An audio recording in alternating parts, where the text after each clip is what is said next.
Don't you hang up again, baby. I just can't be alone tonight. Don't you hang up again, baby. I just can't be alone tonight. Ticking like a bomb, falling in motion, center of the stage, hoping that we'll be right. Back again. You gotta help me out, help me out. Riding coasters to dream your eyes. You gotta help me out, help me out. Swim in oceans to breathe your air. Don't you hang up again, baby. I just can't be alone tonight. Don't you hang up again, baby. I just can't be alone tonight. Don't you hang up again,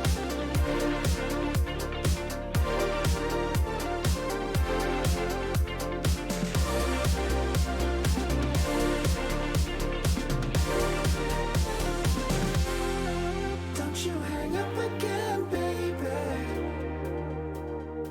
I just can't be alone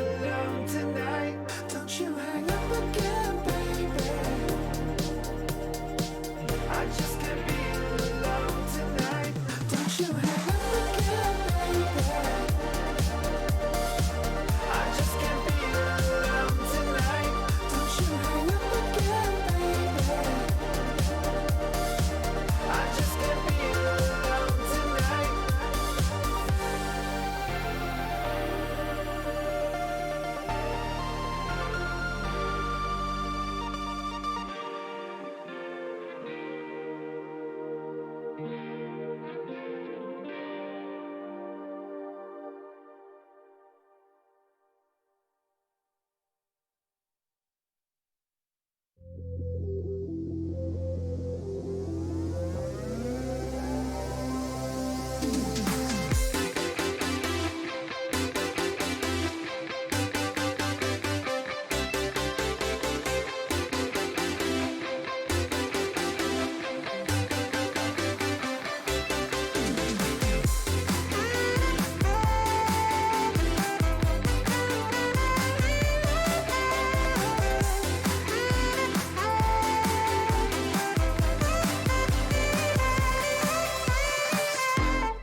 Ladies and gentlemen, welcome back to the Rocket League Championship Series. I'm your host, Brody Leaf X Moore, and today is all about Europe. We're about to enter week 3 of league play, and this is usually the spot where I tell you guys to buy tickets to land, but you guys are absolutely crazy, and you already bought all the tickets. So I will see all you guys, of course, in Dallas, Texas at the Curtis Culwell Center, April 24th to 26th. It's going to be an absolute blast. Land's always just going to be, I just want to get there. I want to get there, but we got to go through league play first. So let us get to the schedule for today. Of course, we take a look at week 3 of Europe. Our match of the day is Barça versus Vitality, but I have a lot of other questions. Of course, is Endpoint or Monaco, which one of those is going to get their first win? Is Singularity going to continue the terror of Dignitas? Who knows? But we're going to find out after our pre-show. Let's head over to that pre-show and talk to Turtle, Gibbs, and Corelli before we get to kickoff. You guys ready for some more European League play? Oh, yeah. Happy Europe Day. Happy Europe Day. It's going to be a great one. We got 6 games now. There's going to be upsets. I can't wait. It's going to be a great day, Gibbs. It is. And I love Europe. It's so much fun. Do you think it's going to be just as crazy? I mean, we saw, we'll get talking that in a second, but Turtle, do you think we're going to have some crazy upsets like we saw last week? Definitely. Renault Vitality? The only people I'm really convinced on are Reciprocity so far. I think they're the only team that's really followed our expectations. Everybody else is just literally fighting at the bottom. So Reciprocity, now we'll get swept today. That's how this works. Yeah, now we feel confident. I'm sorry. I'm so sorry. You're leaking the script right now, Gibbs. Anyways, let's take a look back at last week in case any of you guys did miss any of that. The one match we want to talk about, and I just alluded to it there, was Singularity versus Vitality. This has got to be one of the biggest upsets we've seen in recent years of Rocket League and Rocket League history. Singularity over Vitality. Once again, pro power rankings. Number 10, we have Singularity. Number 2, Oh, you're really giving it to him with this. we have Vitality. Vitality is supposed to easily win this. Not only that, though, like it goes to 5 games, some clutch goals, but Singularity wins in 3 overtimes. So they clutch it up. They force K-Dop to own goal on the very last goal by Godsmiller. Not only that, but Godsmiller during scrims made K-Dop own goal at 0 seconds again, so he posts that on Twitter. He's cursed. I've never seen someone bully K-Dop through Rocket League history, and Godsmill is doing it this week. And Nolly, this guy was insane this entire series. So far, he has been nothing but amazing for this team. And then Tho coming in with some clutch shooting, and Godsmiller, like we talked about, he's been cleaning everything up. So for Vitality, they just seem like they're kind of getting everything sorted out. Double commits all over. Alpha didn't really come alive until Game 5 with a flip reset. Things were just looking really shaky for them. And that's what's most concerning about Vitality. Like you said, Alpha was shooting 10% in that series. Oh, there's the pull shot, though. He's 7% on the season so far. And the question for me is, what's the plan with Alpha? Is he to conform to K-Dop and Fairy Peak's play style, or was he brought on the team to evolve the offense? Because right now, nothing is happening with Vitality. And that's the worst part for them, because they bring in Alpha. They're like, we were very inconsistent last season. Let's try something new. Yeah.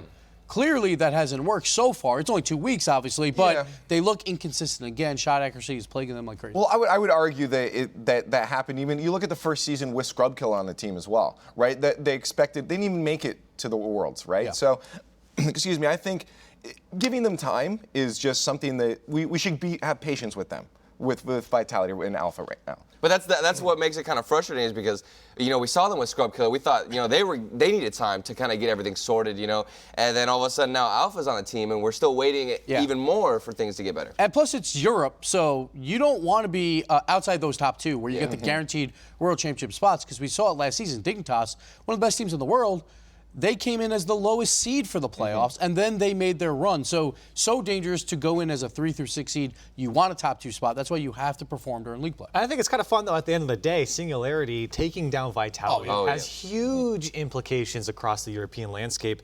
And it's exciting to see a team that was rated maybe pretty low at the bottom to take down Vitality. And I think the biggest thing, too, was the demo game. I really like seeing that, especially in Europe. We saw a lot of demos come out from Singularity, and I think that's what made Vitality look so wonky. So Turtle, where does this put Singularity in your mind now in the landscape of EU? You lose to Reciprocity, but then you take down Vitality. Do we jump them up a lot of notches on those rankings, or are they still? I'm a huge Singularity fan. I have always been fans of these guys. I'm putting them top 4. I really think All right. I'm putting them top 4. Now, without a doubt. So this is a true test for week 3 because they played Dignitas and Mouse. So but they'll the first play 2 weekends they played Rec and Vitality. Yes, but so they will have played all of the top 4 that we assume. Crazy. So then the rest of their schedule is easy. So if they go like 2-2 during that, they could get a top 2 spot easily. Yeah.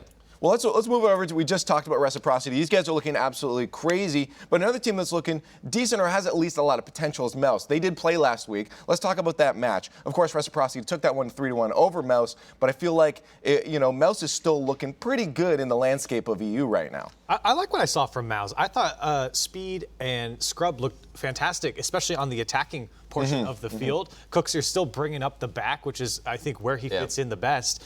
The biggest problem that I have with Mouse, or I think their biggest problem in general, was that when Cookser was left as the last man back, it was really all or nothing. If he made the stop, then they were going to be fine. But if he couldn't win the 50 or he couldn't get to the ball fast enough, then it was a goal because Speed and Scrub are pushed up too far, just couldn't get back in time. So for Mouse, if they can just stay a little bit more connected, I feel like this team, a strong team. I really like watching this team play. But on the other side, we got Reciprocity. That's not only Chaussette now. This has been a team now. Farah's been stepping up. Now Fruity, he had a fantastic week. He had basically a zero boost play around 2 to win it for them. This is a great sign for them because I do feel like when they put it all on Chaussette, then once in a while he'll have a quiet series, and that's going to happen, and then that's how they bomb out of the World Championship. You can't rely on one guy. Yeah, exactly. You can't rely on just one, and it looks like they've finally gotten over that hump. But the great thing about this series was that, we say it wasn't just Chaussette, but then even whenever his teammates performed, Chaussette also matched them. Oh, for sure. This entire series, Chaussette was popping off on the same level with the ceiling shots. His dribbling was still there while Farah and Fruity were doing their thing. Yeah, and can we talk about Farah and Fruity? They have been why not? bullies on the field, especially in that last week. They had 9 demos each, and Farah has been putting up a lot of demos, and I was talking about it with Singularity, and we're seeing it a lot coming out from Reciprocity now. They've been coming out, demoing, opening up space, and they have just seen so much success in it. And now at this point, it looks like they're probably clear number 1. Maybe Dignitas is fighting for that spot. There's still a lot to play, but Reciprocity has looked incredibly strong.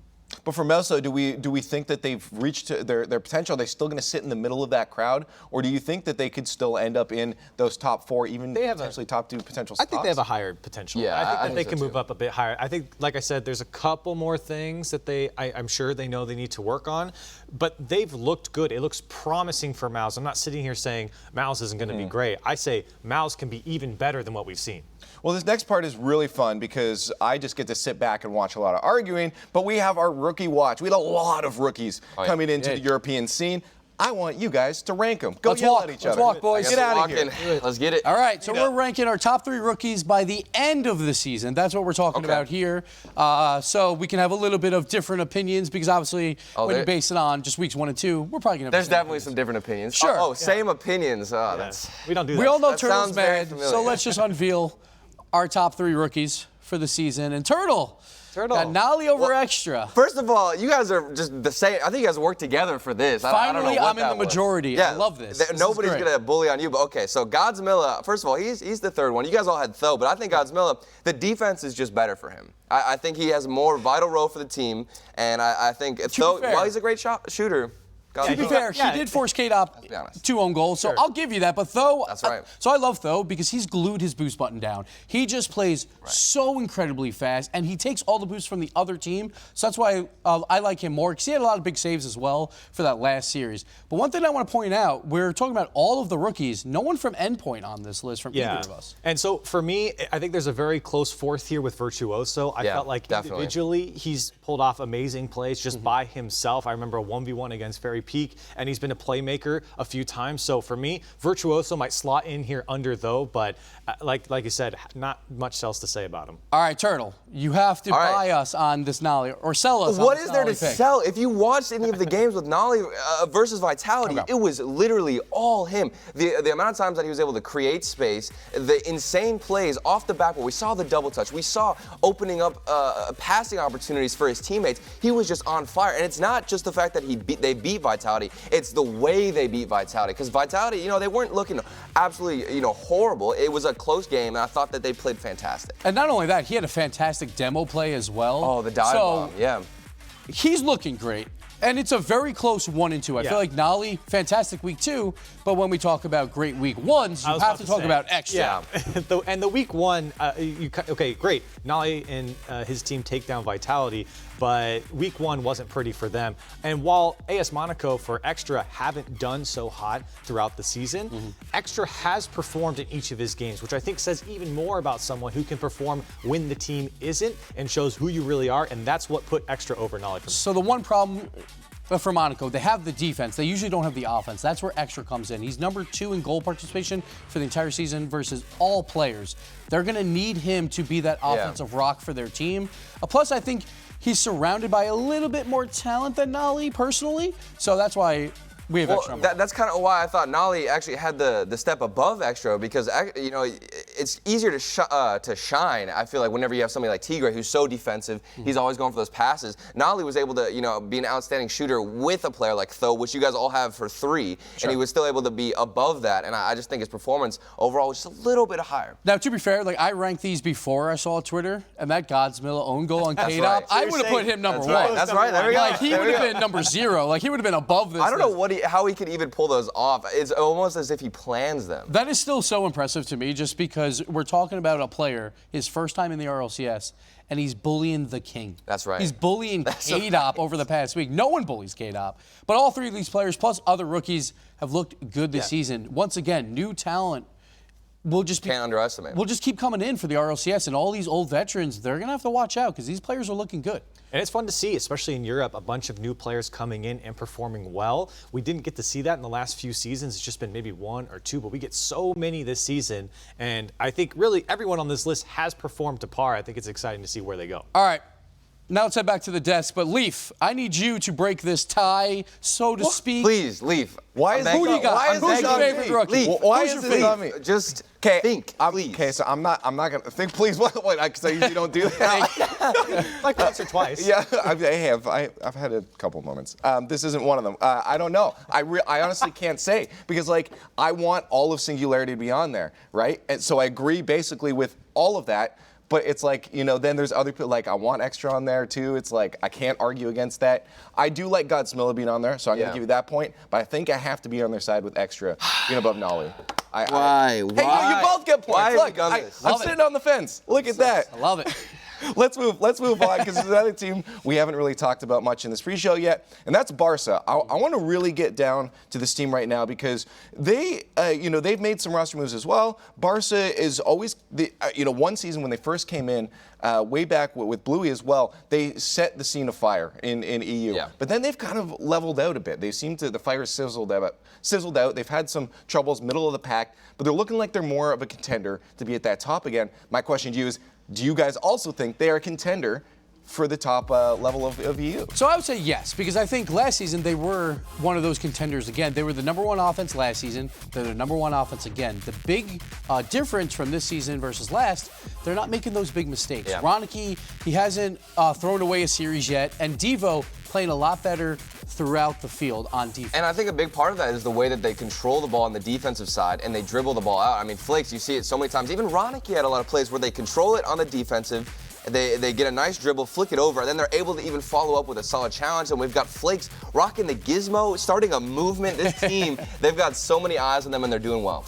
I have problems with these things. Corelli's Okay, you guys all can right. see his hand was up, eager My to hand answer. was up, and the reason why is I don't think Barca's a bad team. I think that they are going to do just fine, but objectively, you cannot tell me what this team is going to do after they go to 5 games against Veloce, and then they go up and they 3-0 Endpoint, where 2 of their players shot 0% in that game. You can't tell me anything about Barca, at least from objectively those 2 matches. Yeah. So they did play well, and they obviously a team has a 0% I agree. shooting percentage because of how well Barca was playing. I don't think they've been tested yet. Talk to me after week 5. I will talk to you. Yeah, talk to me. That's fair enough, but again, it's Europe. There's no easy games, to be fair, but Barca so far... Pretty easy when your opponent shoots 0%. Sure, so far, their schedule has looked pretty easy, but they've got the job done, and that's big. Okay, well, Corelli, I'm gonna ask you then. We're gonna move in and talk about their match coming up, our match of the day against Vitality. Then, how do you think they're gonna fare? You want to see them tested. This is going to be a test for them. This is going to be a challenge, especially with an RV that we don't know where they stand yet, especially with Alpha Vitality is still on that ramp up. Is this going to be that peak Vitality? Is Barça going to have issues, or is Barça also going to have found I don't know what kind of Vitality we're going to get, honestly. No one ever knows. It's very strange right now, but I think that Barça will have a bit of a more difficult time against Vitality just because I think the defense is a bit stronger on Vitality. They know how to stop someone like Flakes, who's very creative. Fairy Peak has seen everything in the game. He knows what Flakes can give him. So I don't think that Vitality is going to get blown out by Barça, or it's going to be blowout either way. I mean, I was talking about the dribble game. I feel like it's going to be hard because K-Dop and Fairy, and even Alpha now, all of them on their challenge game, I think, is going to be so much better than anybody Barcelona has played before. So Barça, they are going to have a difficult time going for that, clear style where they take it slower because they're going to have somebody like Fairy Peak who knows how to challenge the ball, who knows how to get around, and it's going to make it a big obstacle for them. And that's the big question, right? Now you're playing against Vitality's offense rather than Endpoint, rather than Veloce. It's a new tall order for Barcelona. Sure, again, their season looks great, and I agree with you, Crowley. We haven't seen anything yet. Right. This is that true test. Vitality right now, this might be the spot to get them if they come off a bad loss. Maybe they're still trying to figure things out early on in the season with Alpha. So this is a chance for Barça. But one player that I love right now is Flakes. We talk about Barça the last 2 seasons making roster moves, back-to-back MVPs. They might do it again with Flakes. His Flakes so far at least has looked fantastic. He's controlling the field. He's setting up plays for his teammates.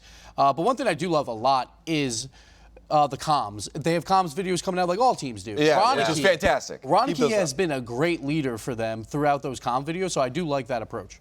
So for Barça right now, or if anybody can answer this too, but what is their strength? Like, what should FCB be doing on the field? What should Barça be just excelling at, and is that going to be able to take advantage of the weaknesses of a team like that? I mean, with what Gibbs said, I think if they can kind of be molding their play style a little bit more and be more explosive, I think that they have all the opportunities to do that because Roniki, if he's going to be an in-game leader, if they slow down the pitch and they realize it's not working, if he can somehow mold that, they can go a little bit faster, they can kind of bounce around, be more versatile with their play style instead of forcing a slower, more grounded approach. When they have space, they make things happen. Yeah. We saw Diva with a flick pass. We've seen that with Flakes as well. They find options. So if Vitality gives them space, they'll be fine. Well, let's keep it on this topic. Achieves is standing by right now with your Get It moment presented by CDW. Thank you very much, Leaf, and we are back. It is European League Play week number 3, and today we're going to be taking a look at some pros and cons and what to look out for this week in the match of the week, Renault Vitality versus Barça. So let's go ahead and get right on into it. We're going to be taking a look at what worked for Renault Vitality last week. It starts here. They are very good at taking advantage of a lot of space. So as you can see right now, all this space in the midfield as Fairy Peak passes that ball up for K-Dop means he's got a lot of options for what he can do with it. He can either put a shot on target, go towards the backboard, and open up something else elsewhere on the pitch. And this is something that is going to be key to keep an eye on for Barça as they might be caught on rotation a lot since Flakes is going to be in the front with a lot of dribbles. And even here, they get a second opportunity. Nobody here challenging K-Dop, looking for the pass into the midfield. They don't execute, and that is kind of what came back to haunt Vitality last week. Poor shooting versus Singularity, so definitely something to watch out for, but they're very good at taking advantage of space. Here's another example as Alpha goes straight up sideways, forces though backwards with the great control. Nobody up to challenge this ball, and K-Dop delivers the ball into the back of the net. So let's go ahead and take a look over on the Barça side. They do a nice job putting the ball up the backboard. This is something that Renault Vitality struggled with last week versus Singularity. Roniki gets this nice clear. Virtuoso going to be forced to tip the ball off the backboard, and as the defense is rotating back, they're going to have to deal with this ball and where it ends up going. They need to get somebody up here and rotate back onto the backboard, and nobody goes up there and allows a nice sequence to get themselves into the net. So Virtuoso with the tip, up towards the backboard, nobody there defending this touch from Flakes, relating wave, can't reach it, and a nice finish. And this is something Vitality struggled a lot with last week versus Singularity in terms of the physical aspect. Here's another ball towards an undefended backboard, and Singularity would come through, sweep the goal line, get in the face of the defense, as there's Virtuoso getting bumped by Roniki, allows Flakes to come in and score the goal. So there's a lot of things to look out for. The backboard defense from Vitality needs to improve. If it doesn't, Barça can take advantage. If Flakes gets a little too aggressive and doesn't have support, there could be a lot of problems for Barça and Renault Vitality. So, Leaf, what do you guys think is going to happen in this week's Match of the Week? Honestly, Chiefs, that's a really great question, and it leads us into our next section here. Let's talk about our predictions overall, but let's talk about the match. Let's appease the Chiefs and talk about that match. First off, Barça versus Vitality.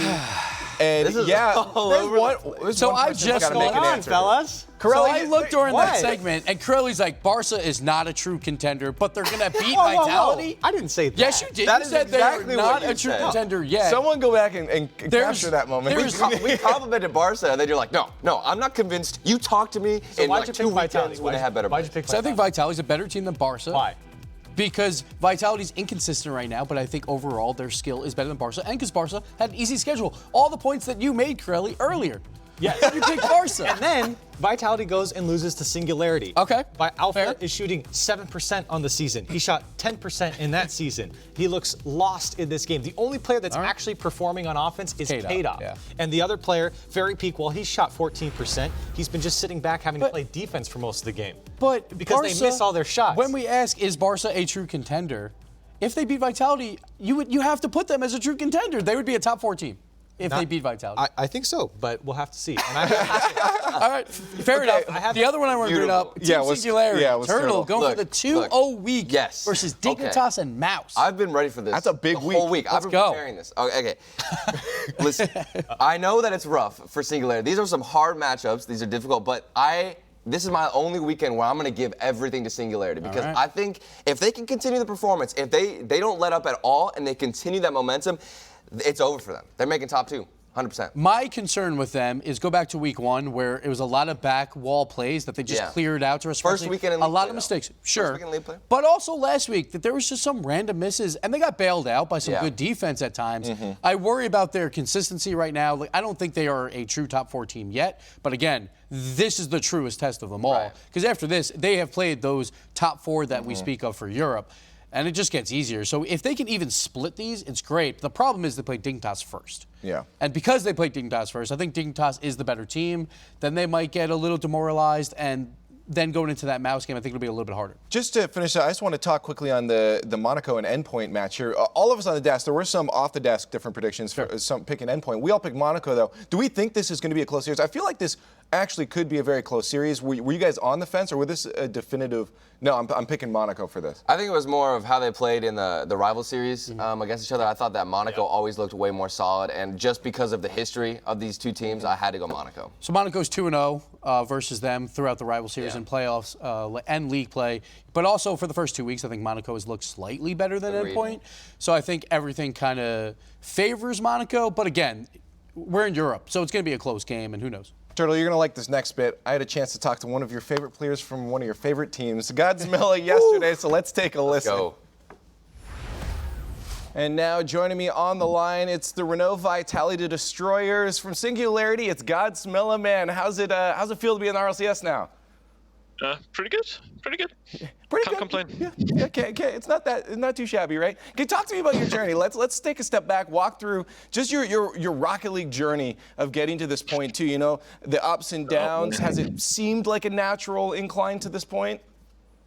I mean, I've been playing literally since the release of Rocket League, and Yeah. I've almost actually qualified in season 2 of LCS, but I lost in the winners and the losers final to qualify.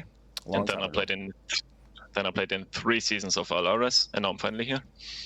Now, again, what was that moment like for when you guys you're in now? Like, it's like, oh my God, we get to play in the RLCS. You know, what was the emotions like amongst everybody?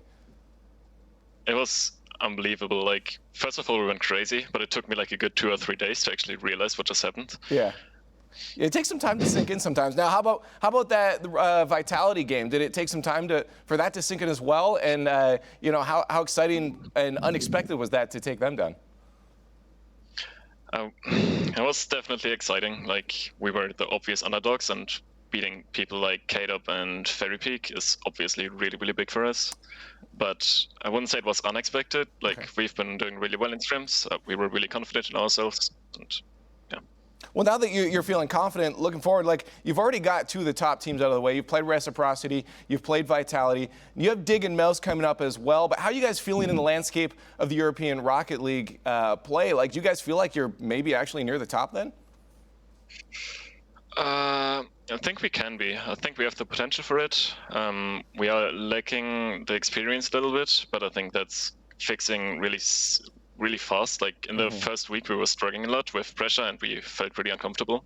But I think we fixed it in the second week, and I hope we will leave it fixed for the other games. I mean, I'm hoping so too, because it's been a blast watching you guys. We know you guys have that mechanical skill to do it. It's just, connecting those pieces together. So what is it for you guys, a strength? Is it those mechanics that you think really got you to that point in the first place that have let you play into the RLCS now?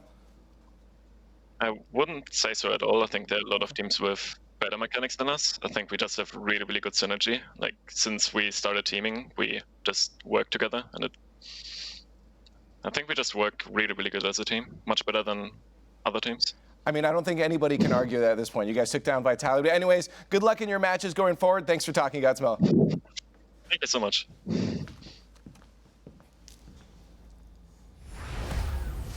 And there you go, Turtle. I like the little. I didn't even see that because I that's walked away at the end.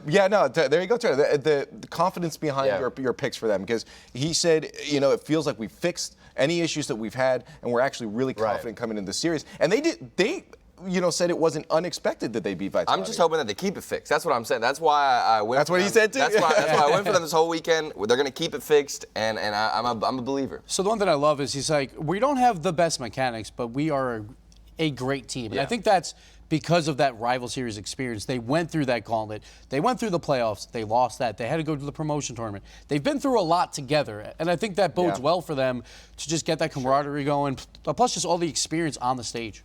And I mean, like you said, or like he said, I should say, what a big win for them to give you confidence moving forward. Even if it was a bit of a scrappy series, I mean, this is a massive win at the end of the day. He said it, taking down someone like K-Dop and Fairy Peak. Huge name. It means something, especially for a team that's just come out of the rival series. That's a huge deal. Well, I think for them, it's like they were thrown into the fire at the beginning. The two teams they had to play, of course, they lost to Reciprocity, but it's like they now have a great idea of the landscape. They're going into these next matches with a lot of knowledge behind them. So why don't we talk about those matches, and specifically our first match for Singularity versus Dignitas. Let's actually break down what's going to happen on the field here.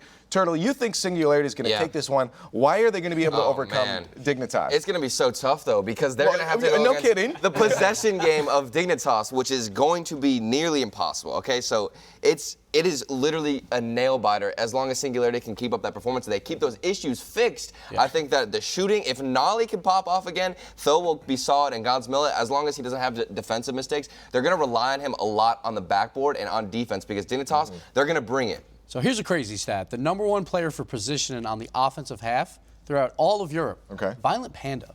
Violent Panda is, really? He is just up there waiting for passes or creating passes.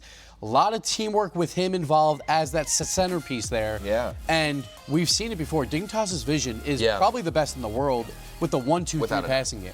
Yeah, and you've both said it. That is really what to look out for anyone that has to play against Dignitas. The one thing is, Singularity does go for a lot of demos, and when you are trying to have that structured offense with passing down the field, and Singularity is rotating back, demoing people in the backfield, it is tough to get that passing play going, or to get that passing game going. So for Dignitas, they do have to look out for that, because we've seen it, especially in Europe. It will disrupt your offense, and it'll disrupt your defense, and I think that's where Singularity could really win the match. But to what you said, Turtle, if they're relying on Nolly to pop off every single time to do well, that's where I get worried. But Reciprocity does it. Or did do it for a while, and it worked, right? We also did see Tho. There's a with difference a lot of between Nolly and Chassette. Sure. So one thing I like about Tho is he uses so much boost, he's so fast on the field. He's going to be the one trying to break up that passing game at Dignitas. But Tho, he had some clutch shooting. He also had some big misses as well. But I think that is Singularity. They're not going to be the best team. It's just, when can they put it together for 5 games? They did it versus Vitality. Will they do it again here? Well, has he convinced you at all? Has there been any kind of convince that Dignitas is going to be shut? Exactly. And I really think a lot of this reliability is going to be on Godsmill on the defense, because the possession game, you have to fight Dignitas and you have to get in their faces. Like you said, Crow, that's a great point. The demos are going to come out, and Godsmill, if he is strong, sometimes whenever he's whiffing and he's not really present as the third man, that's when Singularity looks really rough. Yeah, kickoff, little flip reset, own goal. That's right. Every time. Singularity special. You can count on it. You can count on an own goal every time. Anyway, speaking of kickoff, we're about that time, but not before you guys join us on the line and let us know what you think this match is going to be like. Dignitas versus Singularity at RL Esports, hashtag RLCS9. But it's now time for our first match of Week 3 of European League play.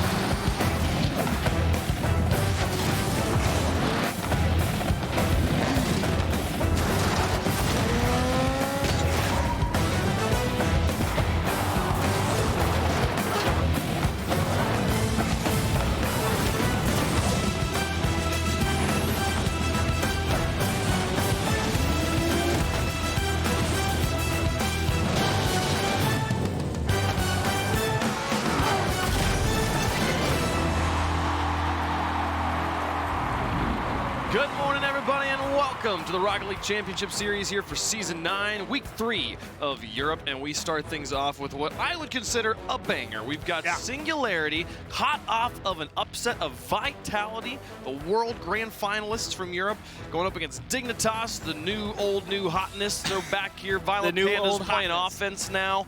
How do you feel about this match, Chiefs?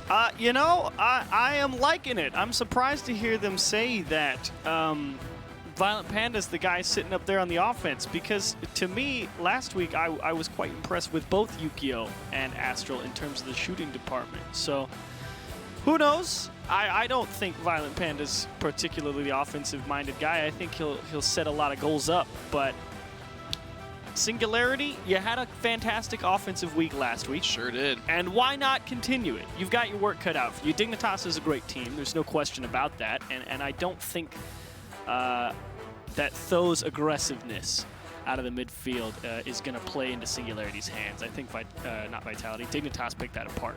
I think Singularity had a complete package last week going up against one of the best in the region. You want to talk about a front-loaded schedule? These guys went up against Reciprocity, then Vitality, then today they have Dignitas and Mouse. You want to talk about a stacked start to a season? Singularity has had their first season in the RLCS just completely cloaked in lava at this point. We'll see if they're able to survive. Turtles got them ending today 3-1, which would put them pretty much at the top of the region. Yeah. We'll see if they can do it as we get our first best of 5 underway. Dignitas in the orange and Singularity in the blue. It's been a bit of a back and forth. Here as Noli takes the first shot, Godsmill beans the second one, couldn't put it in, and the third follow-up not there either. Now the counterattack from Dignitas, how do they do here? There's that threatening offense from Singularity, but it slips through and they actually don't commit for it, and Yukio will eat that up. So, with a quick adjustment, finds Godsmilla on the outskirts. The ball makes its way into the corner. Astral now playing it out, keeping this one nice and high. Gives it over to Yukio. Can he'll play it onto the Singularity backboard. Though past another. Astral alone here in the backfield as his teammates rotating behind him. Gets the clear just fine. Godsmill is up for it quickly.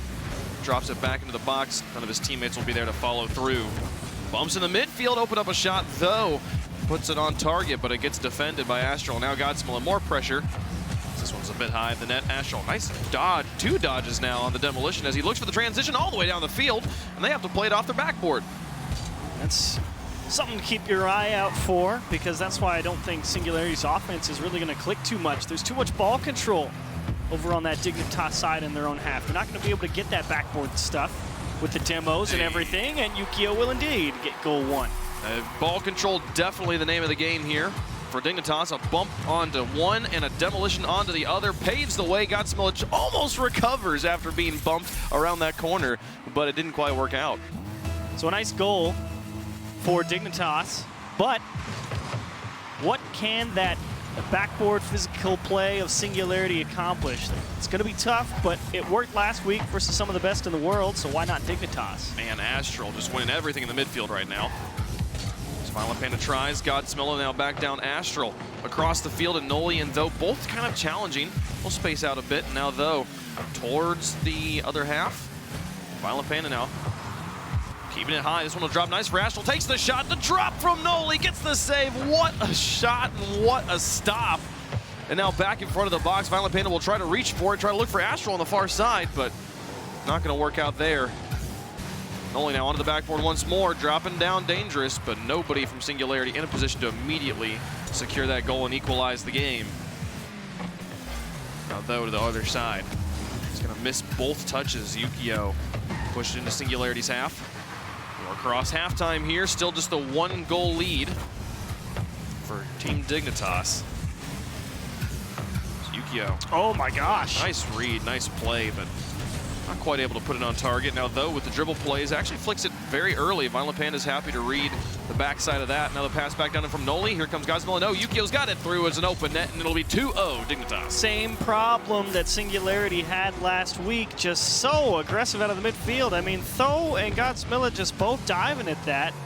I mean, Godsmilla has to go for that, but I mean, I don't know if it would have mattered if Tho win or not. Yeah. Either way, Godsmilla lost it, but still. The speed in the midfield, netting Dignitas a 2-goal lead. Singularity. It took them all 5 games against Vitality last week. And 3 overtimes. The game went to overtime 3 different times. That was every game that Singularity won. Ashel now through the air. He's a little bit low on boost, but might still have enough to reach it. Godsmilla does get in the way, but the follow-up from Yukio just wide, and Godsmilla should be able to get this one off to the corner. Now Violent Panda in one last attempt. No, Noli will block it. And now Tho through the air. All the way back down. Now the push over. Noli out of the backfield. Godsmilla up. Back down to the edge. Godsmilla. Pass to one teammate. Noli over the top of one, now over Nice. 2. Into the corner here. Yukio with a nice touch in the midfield just to push it back into the corner. Constantly playing the ball to these corners is going to easily win Dignitas this game. Yeah, they really are doing a nice job finding the gaps in that Team Singularity defense. Tips out to the middle, and again, just challenges overall. I mean, few breakthroughs for Singularity in terms of holding on to possession. Here comes with a shot. Nope, the block. The fake did not work on Violent Panda with 40 seconds left. Dignitas looking fairly in control of this game. Nice. Yukio demolished on the far side. A flick from Astral. Godsmilla will block one, Noli on the respawn. Plays it up into the corner, though with the pass back. Noli looks for the shot. Godsmilla comes in, but can't get it through that back line. Now Noli back over, looking for Tho. Sends it down to him, and nobody makes contact. It just bounces to the far side. With 16 seconds left, they need a goal immediately, and then the massive kickoff play. Yukio won't even let them get near the box. This one rolls back towards Singularity half. Tho to the edge. He needs to hit the hyper beam, and it's not going to happen here. Dignitas are able to stave off the last-minute push. Cleanly win game number 1. Did they get a third one? No, that'll end right there. That was a wonderful bit of control there to force that one back towards the wall with 0 seconds, but too calm, cool, collected. The computer gets it done against the red-hot fire that Singularity liked to throw at him, and they really didn't do anything too special. They were just like, all right, they've given us the ball, and now we're just going to throw it back down the corner, and then when we finally get the chance for an even contest at the midfield line, we're going to square it up. Yeah, the go-ahead goal here was an infield pass that just gets cleanly intercepted. 2 players are up for it, and Yukio's there first. Puts it in an empty backfield. That 2-0 lead is all Dignitas needed to finish it off. Yukio, excellent placement on that shot. Now that'll confirm game number 1 here. One thing I do want to say, actually, I remembered midway through the series, we Noli, as we've been calling him, spoke to us and said, hey, my name, I would prefer to be called Nolly. Fair enough. So we're just going to do that now. So easier for me to remember. You're watching at home and you're like, why are they suddenly calling him Nolly? Well, that's because that's what his name is, apparently. So because he asked politely. He did. And we're all, we're a civilized. We're accommodating people. League, exactly. Tier 1 esport, we can call people what they want to be called. As we get into game number 2 on Urban Central, Singularity shut out there in game number 1. Can they bounce back? I'm excited to see how they do, because again, it was the overtimes was literally how they beat Vitality. I don't think that's a thing you can rely on. Of like, if we just get them to overtime, we'll beat any team in overtime. Yes. But man, it was still impressive to watch as we get game 2 underway. They're just looking for a little more ball control. A couple scenarios where Singularity just trying to play so fast, just kind of give away possession or don't make the optimal touch. And a touch from Tho to the backfield. Yukio's there in time to clear it. He'll loft it high. Nolly comes in, and it's into the corner. Godsmiller now through the air and back down to the corner. Nolly with another one to the corner. There's so many setup touches here from Singularity. Nobody able to get it to cross the net. And now the counterattack. Violent Panda screams one to the net, and Godsmiller gets there in time. Feels like the difference is, quality versus quantity right here. I mean, constantly punching that ball off that corner. Yeah, you keep beating defenders, but you're also not doing anything with it. And then Dignitas break out on 2 touches and fire one on target. Though through the air, the block. Now Nolly looking for the read, but Astral's got it to the corner. Now Violent Panda's got him beat. Into the corner once more. Here comes Yukio, but Nolly will take it away from him from behind. Now Nolly with the air dribble out to midfield. He's trying to hold on to control. Though comes in to help it out. Now it's into the corner. A rough bounce for Yukio to read, but he will get contact. Godsmill has got to play stoppage in the middle. Now Yukio hunting down Nolly. He's up for the block, but Nolly actually still makes contact. Now Though wins the challenge on the wall, but Astral with space in the midfield. Ball has to be saved away at the crossbar. Ooh. Back wall, here comes a shot from Yukio. Man, I thought the defense was gonna get there in time, but Yukio's speed is just too much. It was gonna be close. Though definitely saw that passing lane, but I don't think he expected Astro to go and get it as aggressively as he did, and a beautiful shot. What are you on I just about? missed Godsmiller getting completely bumped out of net there. Ah, yes. I did not see that happen. I think he probably missed anyways, but still. Godsmiller was definitely slow on the ground. Yeah. Could have gotten up faster. The critical moment was seeing it if Though got that cut off.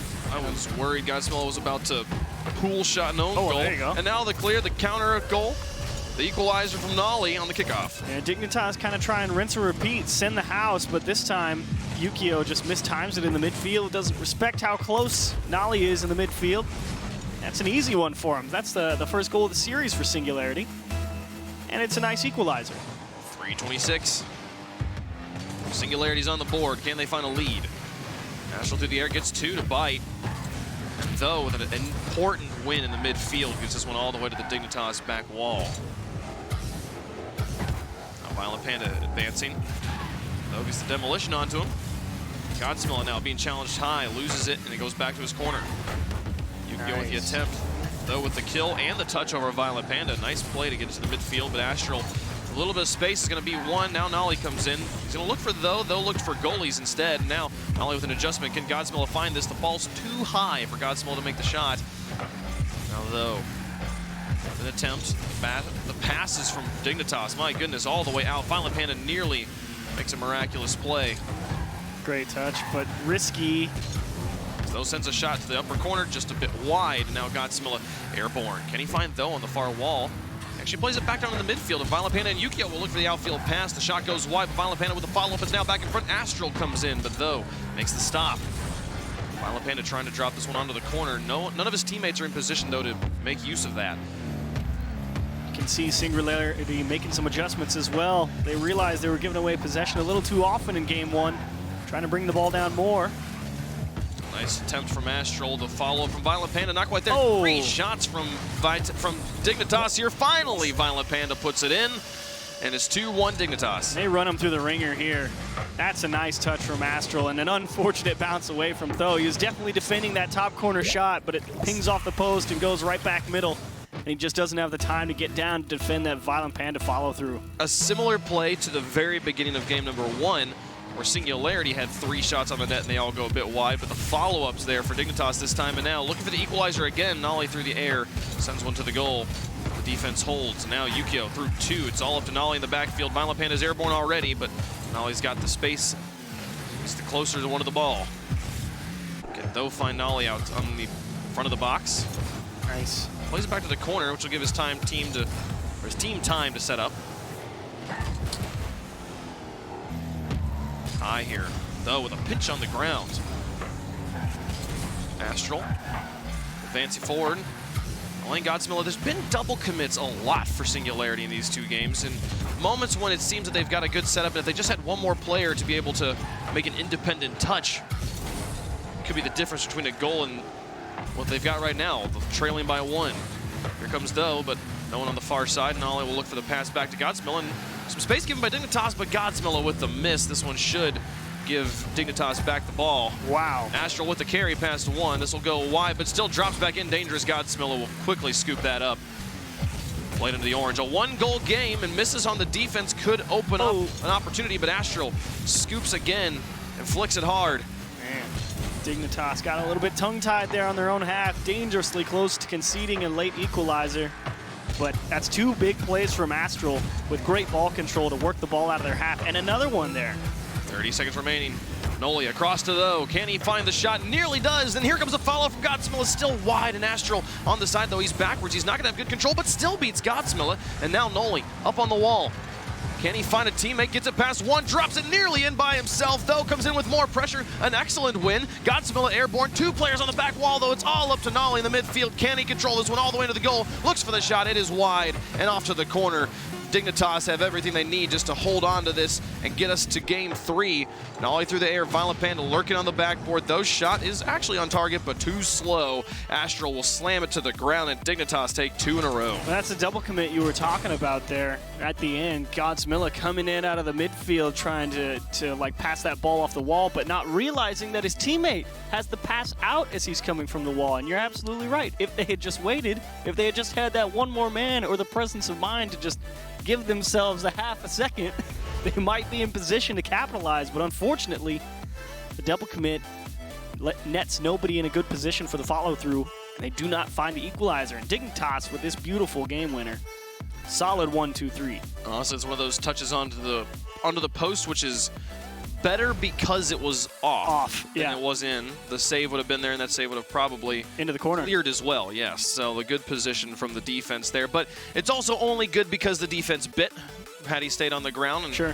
I mean, and at that point, as a defender, there's literally like 4 frames for you to read, is this in or not? And you just have to make a decision. So can't hurt Singularity on not saving that one. But props to Dignitas for actually finally getting the shot on target after 4 attempts. Yes, but you can criticize Singularity for the over-aggressiveness. They did the exact same thing last week versus Vitality. I mean, this looks like the same Singularity. They're coming out here, they're bam, bam, bam, in your face, just trying to muscle it by you and see if brute force gets the job done.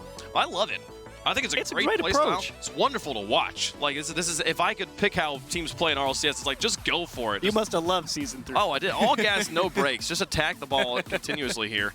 But we'll see how they adjust in Game 3 as Singularity are now down 2-0. They're going to have to find a way back into this game. That is a good attempt. And Dignitas, again, Astral has been the big difference maker for them. Yeah. Great command of the ball and forcing it into great positions. So this was a game. Just wanted to make sure. This is dropping down the start of Game 3. The saves from Singularity, and Zukio will put that one in. Double commit on defense this time, hurting Singularity. And if they missed anything, I mean, really, it was just Dignitas putting the pressure on at the start. And there is indeed the double commit and the perfect placement from Yukio into the top right. Wonderful job. 4:36 on the clock. Off to the edge, Violent Panda. Now through the air, looking for a second goal. Got one beat. Godsmilla is there, but was getting pressured as well. An excellent save. Godsmilla to counterattack, though, but connects with them. And this one is going to be a bit high. It's going to need a few more touches to get into the net. Nolly now off the wall. Up to the air. Though with a miss, Nolly will make space for Godsmilla, but clear comes through. Now Though back. That's my biggest problem with Singularity right there. Godsmilla just jumped at that ball after the liftoff from his teammate, right? Towards the backboard. It's like there's no discernible plan. It's like they just crashed the ball towards the backboard and Godsmilla just jumped at it to see what would happen and if it would go his way or not. It's like we talk about it being an improviser's game. Sometimes it's like, I'm just going to hit this note. I'm just going to go. Hit the jazz solo, and we'll just see what happens afterwards. There's Nolly with a pass. Godsmilla looks for it, but gets a small double commit out of the Dignitas defense. Aloft in the midfield, Astral puts this back down. Yukio causing chaos in net, but Nolly will make the save. And now in the 1v1 against Violent Panda, loses it outright. Doesn't even make contact. Though now, with a pass in, Nolly looks to create a misdirection, but Astral on the goal line will get the job done, and the ball's back away. Singularity still only 1 goal in this series. Dignitas has been able to put up 2 a game. With space, what do you do? Though, through one, Astral keeps it high. Yukio, an excellent extension in midfield. This one actually just turns into a goal on the far side. Whoa. No, it hits off the crossbar and out. Yeah, Yukio tipped it out. I think he made the wrong read. Just barely. Oh, Now back down and in, a dangerous ball. Singularity looking to tie up this game. Yukio will have some space and just launches one again at the goal. Astral plays it off the wall. Looks for Violent Picked Panda. it Noli off. gets in. That's an in. What a dunk from Noli to tie it up here in game 3. that's a great steal here for Noli. Out to the side. Astral knows he's looking middle because of that positioning of the car and the timing as he jumped off the wall. Noli got inside that passing lane, and an excellent job from him. Knowing that Dignitas likes to go for those passes into the middle, they don't like to throw it into the corner. Ate it up. Can Singularity find a lead? They've tied it up 2 times now in this series, but Here's a chance. yet to hold the go-ahead goal. Here comes Doe looking for it, but doesn't make contact. Maybe just too much mind games. Trying to play 5D checkers. Here comes Nolly back into Though. Can he find the shot? No, blocked by Violent Panda. The follow-up's not there from Singularity. They fell back for boost, and Dignitas will take control of that midfield. Astro looks for the pass, actually just takes a shot. Nolly gets a save, but getting harassed in his corner here. Tries to just bump him back. So they play some bumper cars. Though now, with the pass to Godsmilla, but just not the best of touches. Here's the demolition on the Violent Panda, though. Here comes Nolly looking for a shot. That Just was it. upper corner. Couldn't quite sneak it underneath the post and the crossbar.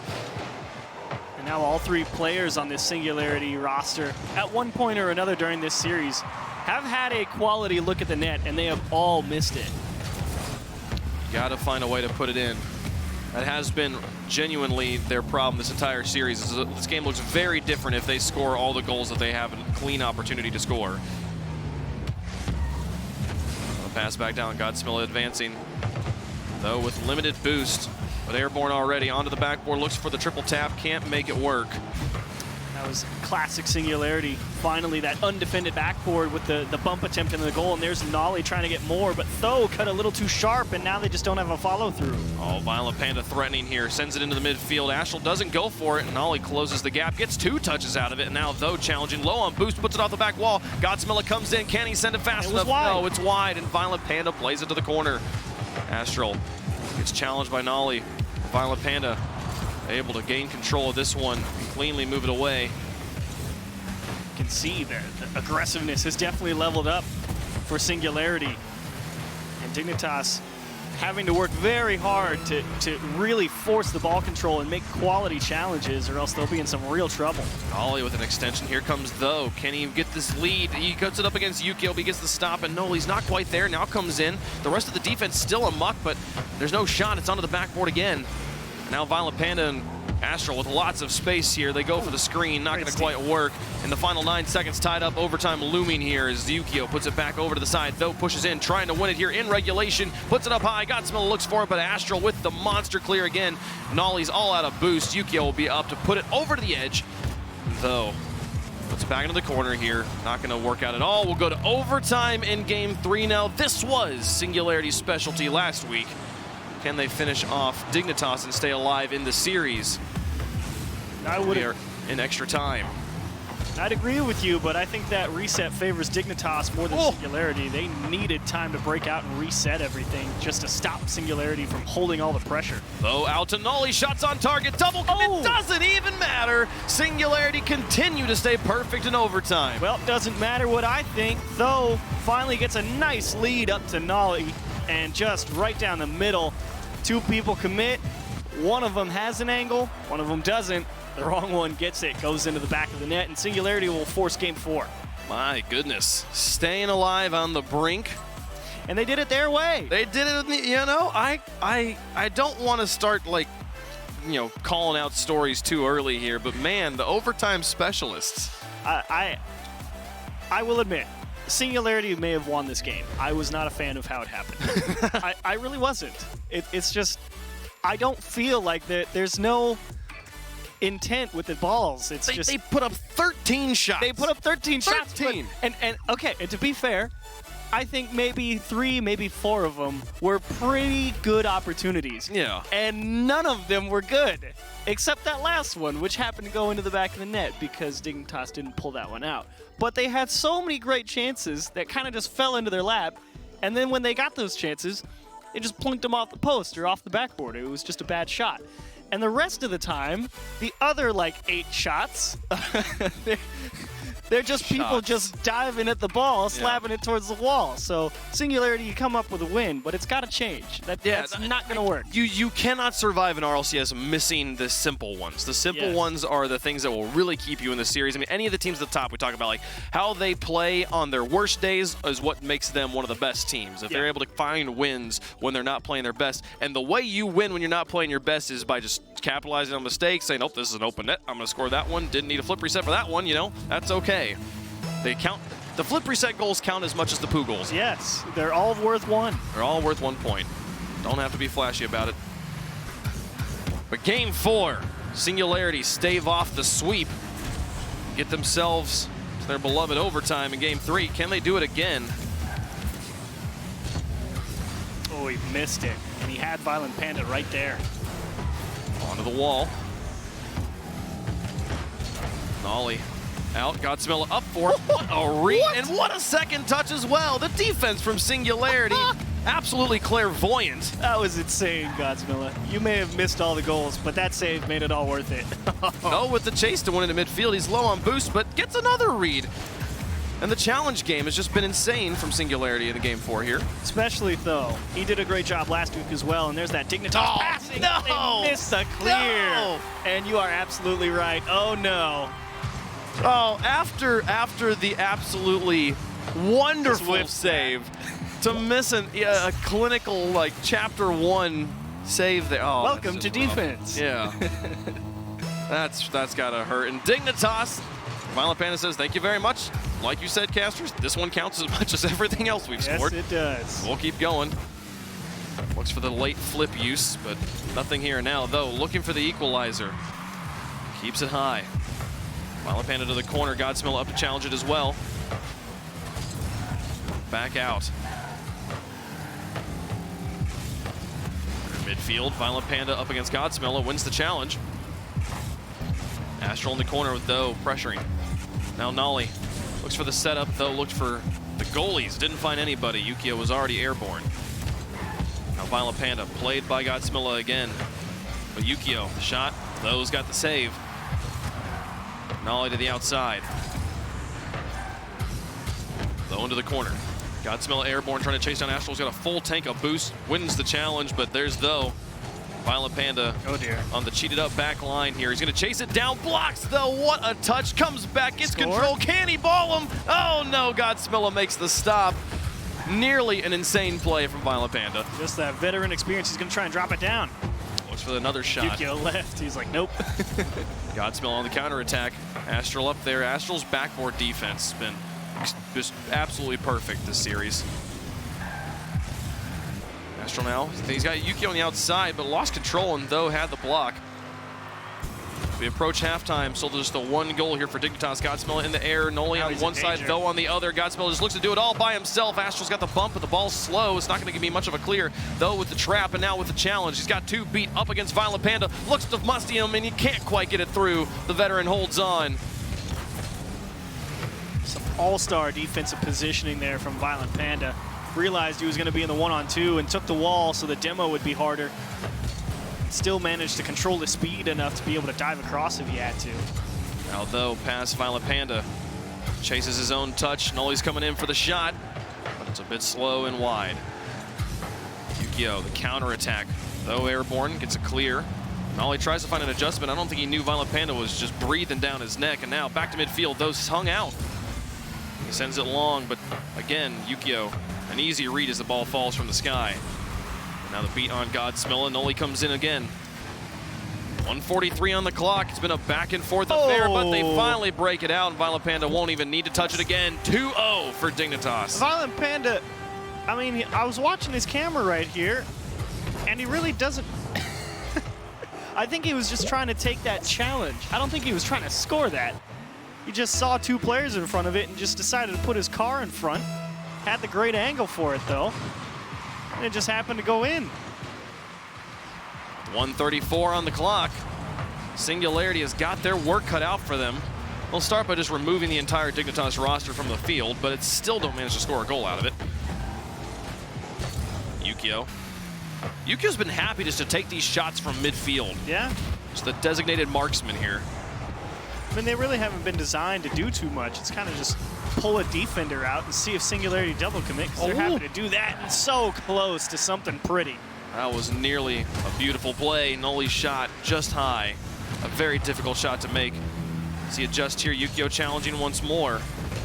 And he tries to take a small ball shot. Here comes Violent Panda, blocked by Though. Astral's up for the block, but can he get enough of it? Godsmill is looking for the read. Here's the pass across, broken up. Noli couldn't quite get it as the Dignitas defense got in the way. 45 seconds left. Astral with a slow play here. With another one to touch it up high. Though goes for it, but it's off the backboard. Nobody from Dignitas there. Now the play back down the field. Astral, Godsmill bumping Violent Panda in net. No one even got to make a shot at the open goal. Violent Panda with the recovery. Viola, now the pass across. Noli gets it back. Godsmill has got enough boost to reach this, but can he make use of it? Drops it down. Here comes Though for the shot. Should be in, and it's good. It's 15 seconds, 16 left, and they've got a chance. And Violent Panda rotates back there into the corner, hoping that boost spawns, but it doesn't. Godsmilla makes a beautiful touch on that ball, and since Violent Panda didn't have that corner boost, he decided to take the high ball, or go up the wall to be able to defend up in the net.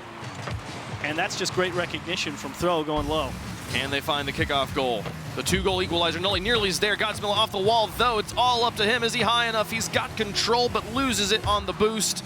And now, though, looking to put it back down and in. Oh. It's still dangerous. Godsmill is looking for it, but Astral, he's broken up so much opportunity here from Singularity. Sends it back down. Yukio actually kept it on the wall for some reason, and there it'll go into the ground. Dignitas, it's a little bit longer than they would have liked, but they win it in 4. Wonderful job from Dignitas. I think every member on this team did something to thwart that Singularity threat. Astral with the ball control to buy the time and win the possession. Violent Panda, calm, cool, collected, can depend on him in a bad spot. And Yukio, great continuations out of the midfield to really break them out and get them back into a neutral position. So no matter what Singularity threw at him, Dignitas was always ready for it. No. Stark contrast here between games 3 and 4. Singularity only putting up 4 shots in this game, so considerably more trapped in their own half. And honestly, I loved Astral's backboard play. I think he broke up so many opportunities. There was so many, like, if that touch comes back down, this is going to be such a good look for Singularity. And he constantly, not only did he break it up, but he would send it long ways, force them all just to immediately half flip, go all the way back. And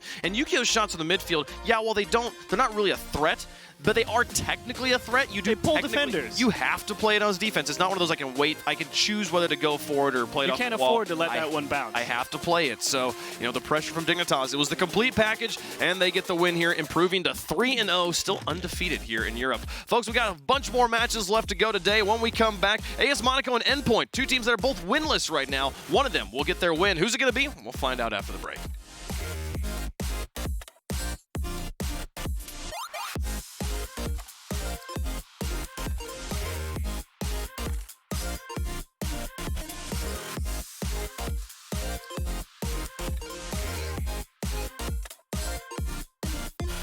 At CDW, we get you want happy, productive employees. That's why we've made our office pet-friendly. Maybe a little too pet-friendly. Well, CDW can design a mobility solution with light, powerful devices from Lenovo to make your people more productive in or out of the office. Anyone have any questions before we go? That's great. I really need to get out of here. Snake people are freaking me out. Hey, Cheryl, do you have a sec? For workplace productivity, you need Lenovo and IT orchestration by CDW. People who get it. 誰もが旅をする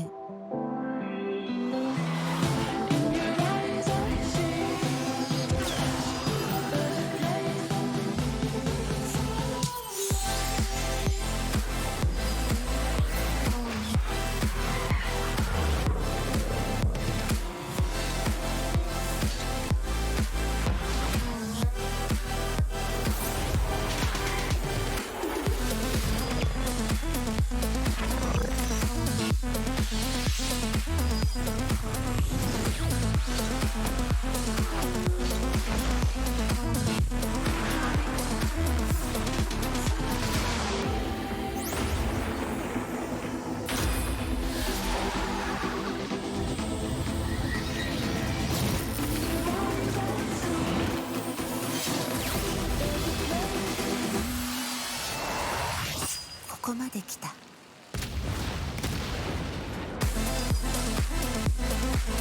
なたはどこまで行く？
Dignitas take the victory as they continue their climb, showing us that they are a force to be reckoned with against Singularity. Welcome back to the RLCS. This is European League Play, week number 3. I'm Leaf alongside Jorby and Gibbs. And I think this is what you expected, Gibbs. You just sitting there like, yeah.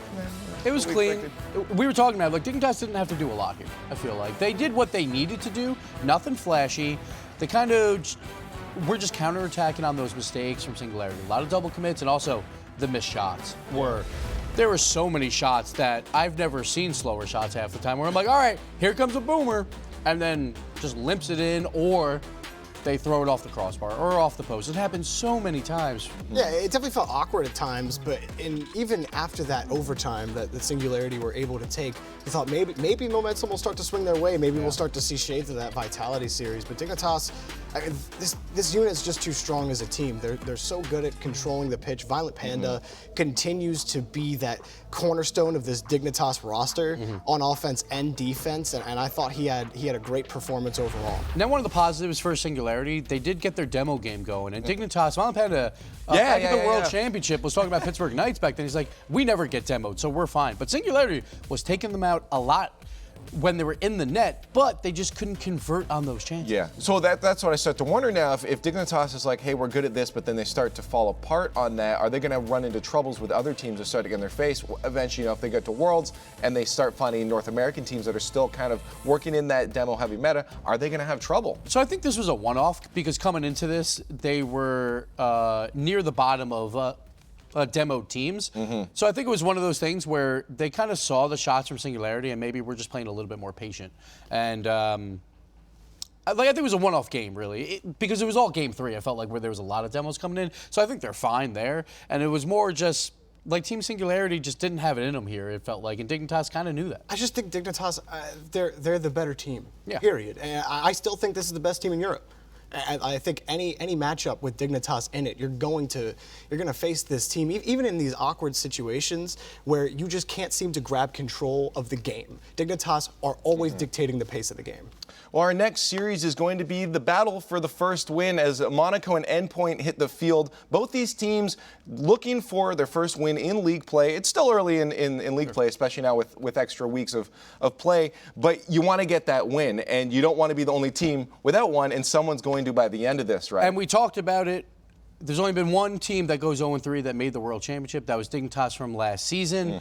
But now you have to leapfrog over 4 teams and it's not 2. It's a lot harder now, yeah. So you do not want to lose this game, a very important win for either one. Plus, we haven't talked about it a lot, but 10th place, you're out of the RLCS now. There is no promotion tournament for you. So again, very important for that as well. I think that I'm looking at Monaco right now, and I'm thinking about the experience on this roster. These guys have been here, especially like Ignite. Like, they've already been in these positions. And that's exactly who I'm talking about, Ignite this season, 30 shots on net in 8 games. He scored twice. That's a barely rounding up 7% shooting percentage. That is absolutely it's horrible. Abysmal. Nice, yeah. We've talked about Extra, and we think that Extra is the best, or at least some of you think that Extra is the best rookie in Europe right now, but the rest of the team are not performing. Tigre not performing up to expectation. Ignite especially not performing to expectation. Ignite's taking almost 4 shots a game, highest in the European RLCS by far,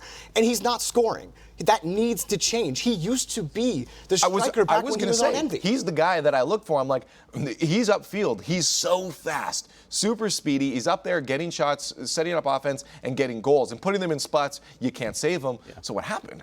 But the one good thing, they're playing Endpoint this week, and they have a pretty good track record versus Endpoint. Back in the rival series, they played them twice in league play. They played them for the playoffs as well. Well, Endpoint, they took the season overall with the first place finish. But Monaco, they beat them in league play. Then in the playoffs, they handled them once again. And this was the #1 offensive Endpoint versus the #1 defense of Monaco. And they shut them down. So look at that. They won 7 games to 2, the 18 goals to 10. So for Team Endpoint, the team that was that #1 offense, put up 1.1 goals per game versus Monaco. Monaco has the number of Endpoint. We'll see if that continues now for the RLCS, because now it really matters. But when you're looking at the history, it's all on Monaco's side. So just to make sure I'm reading, I'm not good with numbers. Just make sure I'm reading it right. So anytime they face now, Monaco's taken this series. Yeah, 2-0. 2-0. So one series was the best of 7, so they won 4-1. The other one, league play, 3-1. And then in the promotion tournament as well, I mean, Endpoint really struggled to have confidence on the pitch against Monaco. Yeah. They usually have positionally they're sound, but it doesn't feel like they're confident in their positioning, and so you won't see them go for things that they should be going for and make challenges they should be. Well, it's time to get into our match. Join us online and let us know who you think's going to get their first win out of these two teams, Monaco or Endpoint, at Esports, hashtag RLCS9. But it's now time to head to the commentator booth for our match. Endpoint going up against Monaco. Both these teams currently sitting at 0-2. They're going to have to get a win here at some point, and today will be for one of these teams. And, you know, this is kind of one of those matches where we knew these guys were going to be competitive against each other, coming up from the same league, being around the same echelon. The question was really, how do they do against the teams that are more established? But this is a game they have to play at some point, and hey, you know, if there's a way, if you've been struggling the first 2 weeks to find the wins, just getting that first win on your belt against anybody is going to feel good for one of these guys. Yeah, must win, especially for me, because I picked AS Monaco to make LAN. So if you lose this, then you're definitely in trouble. Biased caster. Biased caster. No, no, they do need this, and it's two terribly struggling offenses. They absolutely are right. I mean, Monaco last week put up like a 9.3% shooting percentage in their match, which was just horrible. And Endpoint in their match last week versus Vitality didn't even really like play offense. So I really don't know what to expect. I'm surprised that, you know, Tigray and Ignite haven't been able to crack a couple of these defenses a bit more effectively, considering their time up here, and they know what they're up against, you know, more or less. But Endpoint, I think they may have a bit more success here, because last week Flakes kind of made them look silly in terms of the 1v1 control and breaking out and making big plays. So I mean, I think both of them will have a greater amount of success against each other, hopefully, than they would have had against other opponents. So we'll see how this goes. Again, two rosters that have played each other many, many times in the course of their come-ups. And we've got Endpoint in the blue and Monaco in the orange. Best of 5. So we get underway here. Ignite. The flick outwards. Extra rotates around him. Machito into the corner. Virtuoso looking for the pass out to his teammate. Broken up by Tigray. Wave through the air. Back down in. Ignite beats one. Virtuoso's airborne, but Tigray's got him beat here. Extra. Another thing about falling back, and I make space for Ignite, who keeps the ball lofted at the midfield, but there's nothing particularly threatening about this positioning from either team. Yeah, nothing really happening. Definitely just testing the waters for both teams here. Nobody willing to try and get super physical, because nobody has really clearly won possession yet. And actually, Relating Wave gives up a lot of space there, but a nice adjustment. They managed to keep the ball neutral in the midfield. Extra will pick it up, push it to the corner. Machito's got the response. To high Tigray, the pass across, and the shot from Ignite, no good. Doesn't even make contact. Now Virtuoso up onto the wall. The Extra to the edge. Boost grab. The Endpoint line up in the back corner. Now the pass outwards. Nachtel looks for the shot, but Ignite now. All the way back down.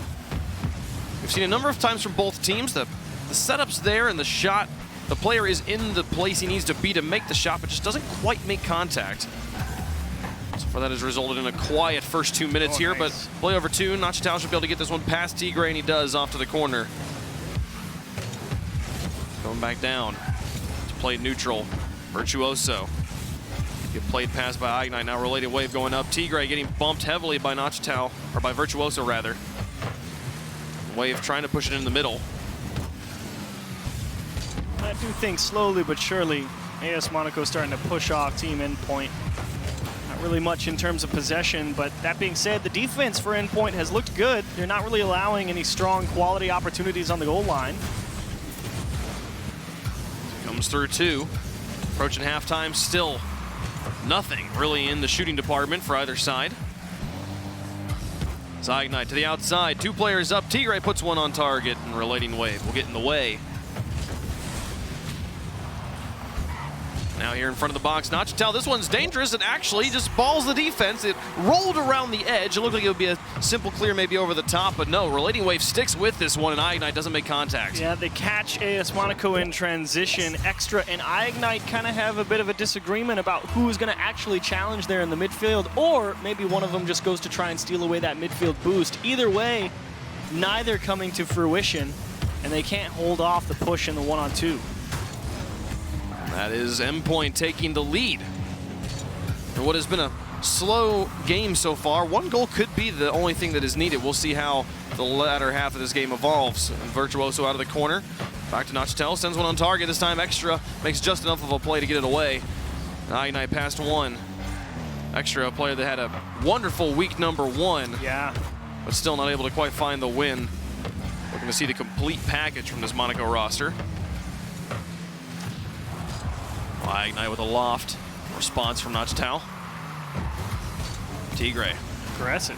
Looking for the play. Extra. We'll pick this one up in the midfield, try to control it, but Virtuoso bangs it off the wall, and iGnite comes in just to play some defense. A nice touch back to iGnite. Can he get it through? All 3 defenders just muscles it through, and we got a tie game. Very smart challenge here. iGnite, the great vision to go to Tigre. That's a nice try to get the lead, and Relating Wave so very close to that demo. But iGnite, that is a perfectly executed center of mass challenge on the ball as a guy thinks you're going to flick it on him. It's pixel perfect, too. There's the amount of touches that went back and forth between these two players. It's a beautiful example of a physics-based esport. Yeah. In full realization there as Tigre tries out of his corner. Here comes iGnite on the edge. He's got Extra behind him. And they'll just launch it to the corner, lose control. Nachitel will send it back to midfield. Now Tigre over the top as we approach the final minute, now tied up at 1 apiece. Relating Wave onto the backboard. Tigre back down. Looking to control it, but it goes towards the goal. iGnite's got this one and follows his own touch. He's going to maybe try and work with Tigre on the far side, but Tigre doesn't like his boost mount and hovers at the midfield line looking for it. There it spawns, yeah, of course. Never to find it. Definitely out of position because of that. Every time. You'll always wait, you know, what seems like an eternity, and as soon as you leave that boost pad, bam, there it spawns. Just don't sit on boost pads. Go for the corners, kids, or go for small pads in the middle. Extra not able to win that challenge. Tigre plays it to the corner. iGnite will half rotate at midfield to look to challenge Virtuoso, but gets him off the ball. Now an Extra through 1. Nachitel with a long extension. Virtuoso's turning around, so he won't make the play. Now Extra plays the shot from the far side. Relating Wave makes the first block. Tigre into the corner, and there's no follow-up from the rest of the lineup. With the final 2 seconds, Extra, a dangerous touch. Virtuoso puts it off the back wall, but it's not going to cross the goal again. Overtime in game number 1. Definitely dangerous. iGnite trying to go up and catch that touch across their own goal. And Virtuoso, a beautiful read on the kickoff. There's iGnite down. Extra to the corner. Relating Wave.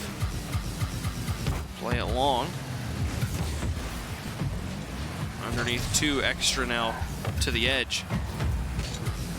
Up high, plays it over the top of Nachitel, but loses control of Virtuoso, who sends it all the way to the backboard, follows up his own touch, looks for the defense. He's got him all unlocked, and Relating Wave can't get there, but the follow-up from Nachitel, all set up by Virtuoso. The rest of his team just played the part. Nice job from Virtuoso, getting in the face of the defense, and iGnite so close trying to come off the back of the goal, but couldn't get it to safety, and Nachitel, calm, cool, collected, patient above all.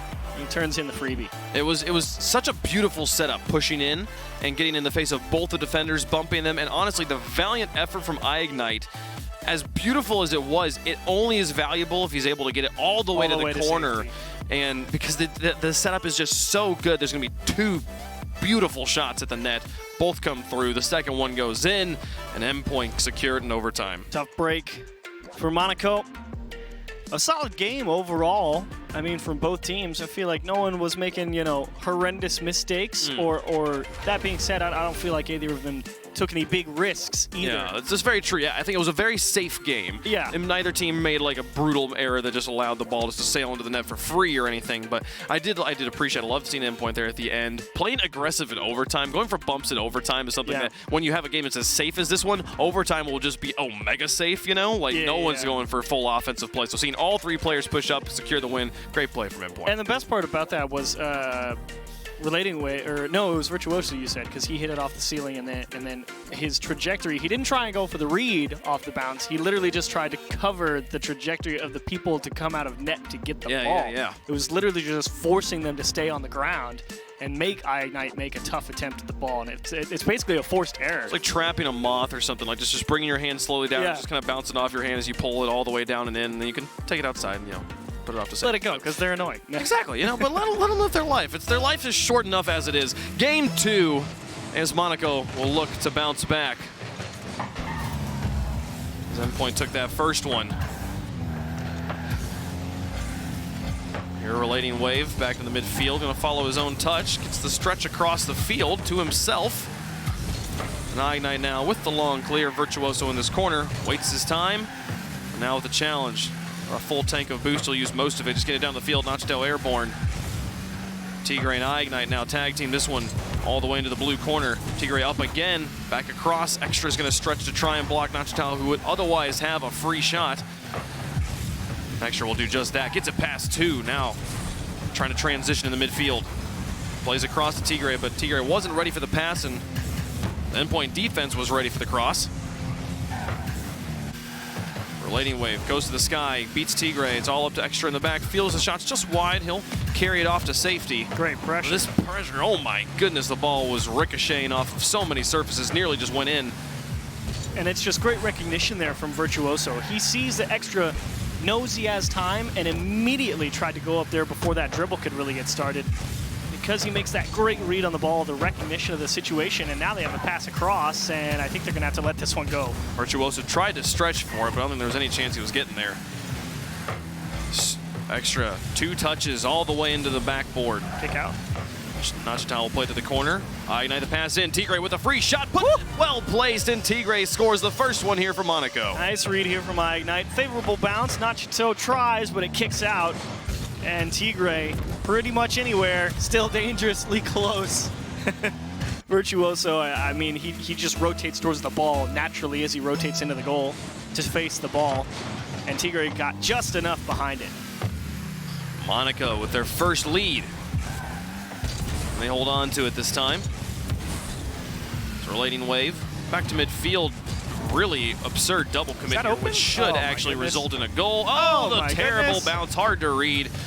There was a demolition and then just the most obscene of double commits in the midfield, and somehow Endpoint don't manage to put in the completely free goal. Unfortunate for Virtuoso. He knew he missed it. He was tracking that all the way. He just thought it was going to bounce in, and instead it kicked away. This is the worst bounce. Almost impossible to read. And now Ignite with some pressure. He pushes it up. Here comes Extra with a shot. Relating Wave's got the block. Ignite will actually stretch for this. See if he can find a pass to a teammate, but no. Shut down on the wall. Tigre will win in the midfield, and now up against Nachtel in the backfield, getting harassed from behind. Sends the pass across, but no. Nachtel gets just enough onto it to block the shooter, and now the counterattack. Here comes Nachtel and Virtuoso in the corner with a Relating Wave in the midfield. Will fall back, play some defense. Sends the long one, baits in Extra, Ignite out of his goal. Look at that back pressure. to midfield and gets a second touch as well. Nice job from Ignite to win those challenges, but it was the pressure from Virtuoso that forced him into making that play. He was driving right behind him saying, you don't have the time to make the touch you want.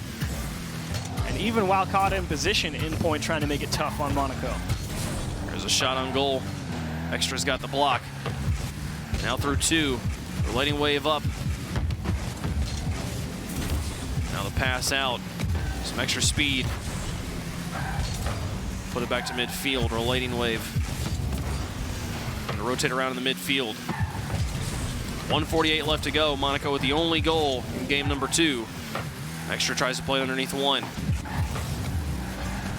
Tigre long ways. Virtuoso off to the edge. Relating Wave still just sitting and lurking in his net. Now goes for the backboard. What a Comes block. off for the block and reads it. Now Tigre up for a shot as well. Up against 2 defenders. They both get it, but they get all of that ball. It'll fly the entire length of the field and having to make diving saves on the transitional D. Here's Extra to push it up. Ignite pops it high.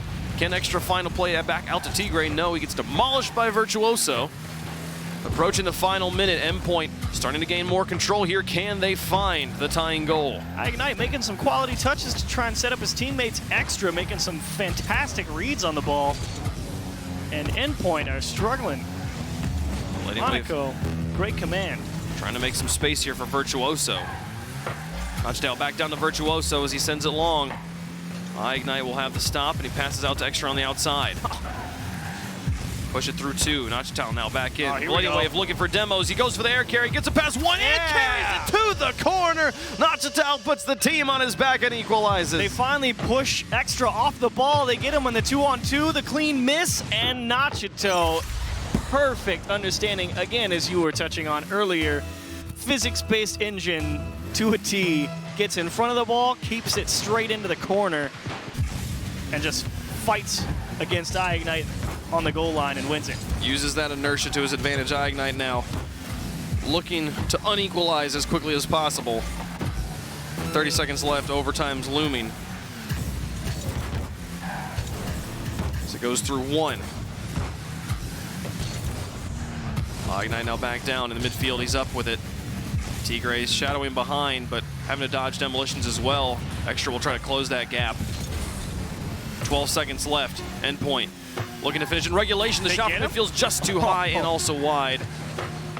Now back off. Nachtal with a lot of boost to work with, but blocked in the midfield. Here comes Extra. Couldn't quite control it, and we'll go to overtime, a second game. Wow.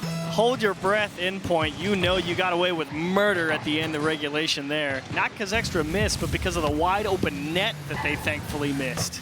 And here's a shot from oh my gosh, placement. Oh my goodness, 2-1, 2 games in a row. Endpoint's on match point. And that is a tilting one for Monaco. Perfect placement from Relating Wave into the top shelf. And ooh boy. But to be honest, if you're Endpoint, you feel like you earned that one. You really did have a couple of wonderful sequences over on the offensive side of things, and Extra was just having a heck of a game on defense, winning challenge after challenge and making some great reads. Man. So Endpoint, they tried to stick it to him, and eventually in overtime, after a bit of a hiccup at the end of regulation, they get it done. An absolutely crystalline 112 kilometers per hour, perfectly placed shot. Boomer. That was, I think that was my favorite goal so far this series. That one was money. As they put up 8 shots in that game, 2 of them find the back, and that's all that was needed. Both teams a little bit of a struggle in the accuracy department here, but still, Endpoint, they've managed to, it's been close games both times, both in overtime, both 2-1. They've managed to win it both here, and now they could possibly get a sweep on Monaco and get their first win in Season 9. Yeah, tough break. Monaco, they know they're going to be kicking themselves because Tigre missed, I think it was Tigre who just... The dribble at the end of regulation? Well, Extra dropped that one. He had the catch and could have maybe punched it towards somewhere, but I think Endpoint had the net covered, but Tigre just had the I feel like I would have to go back and watch it and see could he have caught it and like slowed it down. It's tough. Man, just give him the change up there. Let him flip his way out, break his axles and win the game. That's the ultimate. You have so much confidence in yourself that it's like, yeah, no problem. They're just going to be so terrified of me equalizing this game that, the ultimate disrespect is just dribble it in like this. Just slow it, just not even move. Just like, I know you're going to move out of the way. You have no idea what's coming. You're like, he doesn't have the balls. He can't do it. There's no way. And you just walk into the goal. Well, game 3 here. Endpoint has won 2 in a row. Tight ones. Looking to stay alive. They have to win 3 straight if they want to win this series. But it all starts here with game 3. Virtuoso will pick up control in the midfield for Endpoint. Taken away. Here comes Tigre, but Nachtal's got it. Over the top of 1. The Lady Wave back into the corner. Awkward bounce for Tigre. Bump. And a bump onto Extra. Ignite comes in with the salvation. Ignite now back down to the corner. Ignite hunting out bumps, but Extra, the ball just barely put over the top of his car. He's got to adjust and make space for Tigre, who immediately is demolished by the Relating Wave. But somehow this still is turning into control and an opportunity for the boys from Monaco. It's Relating Wave off to the edge. The pass from Extra into Ignite, over to Extra nearly again. Ignite in the corner, won't make control this time, won't find contact. Tigre demolished in the midfield. Extra's got to close that gap. And he wins the challenge. Monaco's challenge game been very, very strong, but it's just not turning into scoring opportunities. Yeah, that's mostly through Extra. I mean, he's got some brilliant approaches on the ball. It's just, he wins enough challenges, but unfortunately the results of those challenges, despite him keeping possession, it kind of puts the ball in just a place where he doesn't have any more options. He either wins it and it punches into the corner, and at that point it's always tough to just dig it out with a person in your face. or he just doesn't have the support behind him. Just Ignite across. Tigre stretching back in. One block. Now the movement down the field, Virtuoso's going to try and control this, but he's run out of boost, which is going to limit his options. The lightning wave back down and in. Nachtown thinks about it, but Extra is up quickly. Now back. Ignite. The midfield picks up boost now, looking for more control, but Nachtown keeps it low enough. And now Relating Wave looks for the shot. Extra's got the save. And again, a great touch. But still just slowly but surely getting worked back onto their own half. Endpoint with solid presence, looking for that first goal. We approach halftime again. Relating Wave once more through the air. Endpoint has had all the positioning, and they're forcing the defense out of Monaco. Oh, no one's there for once. Okay. Extra's got space, but kind of lost control, and Relating Wave will just send one catapulted to the backboard. There's a miss. Ignite now up. Looks for the stretch, not going to happen. Nachtown back down. Extra will beat 2 here. Nachtown's got to avoid this. Move back. Ignite with the shot. Nachtown with the save. Is there a follow-up? Here comes Extra through the air, but not much speed. He gives it down to Tigre, who gets it beat on the first line defender, but it's off to the corner, and now Ignite's trying to slow it down. He's got one beat. Couldn't quite really get it past 2. He did get it behind Relating Wave, but he bumps him out of the control. That was the first shot on target for AS Monaco. Finally, a nice job to force someone back, and nice job recognizing that play developing from Nachito. Instead of trying to cut it and do too much, went to goal and made a nice save. Extra looking for the setup, or looking for the shot after the pinch setup. But again, just the booming clears from AS Monaco here, constantly conceding control in the midfield. Monaco, they definitely need to control their own fate. Okay, they're down by 2 here, trying to play it in slow in the corner. They bait in 1, but Relating Wave crashes, then a quick, tight rotation for Virtuoso. There's a clear. Nachitow again. Extra out to Ignite. Relating Wave onto the backboard, plays it back down towards the box. Ignite with a soft touch. The Tigre's got to play. Here comes Virtuoso. Extra manages to fall on it and bail his team out of disaster with 1 minute left. Oh, one more. Nachitow looked for the shot. Ignite had that one the whole way. Now Ignite back to Extra. The long play, none of his team will be able to make use of that. Nachtown with a quick response. Relating Wave demolished on the back end means Nachtown and Virtuoso could try to just move up here. This is going to contangle them in the corner. And Tigre's where he needs to be now.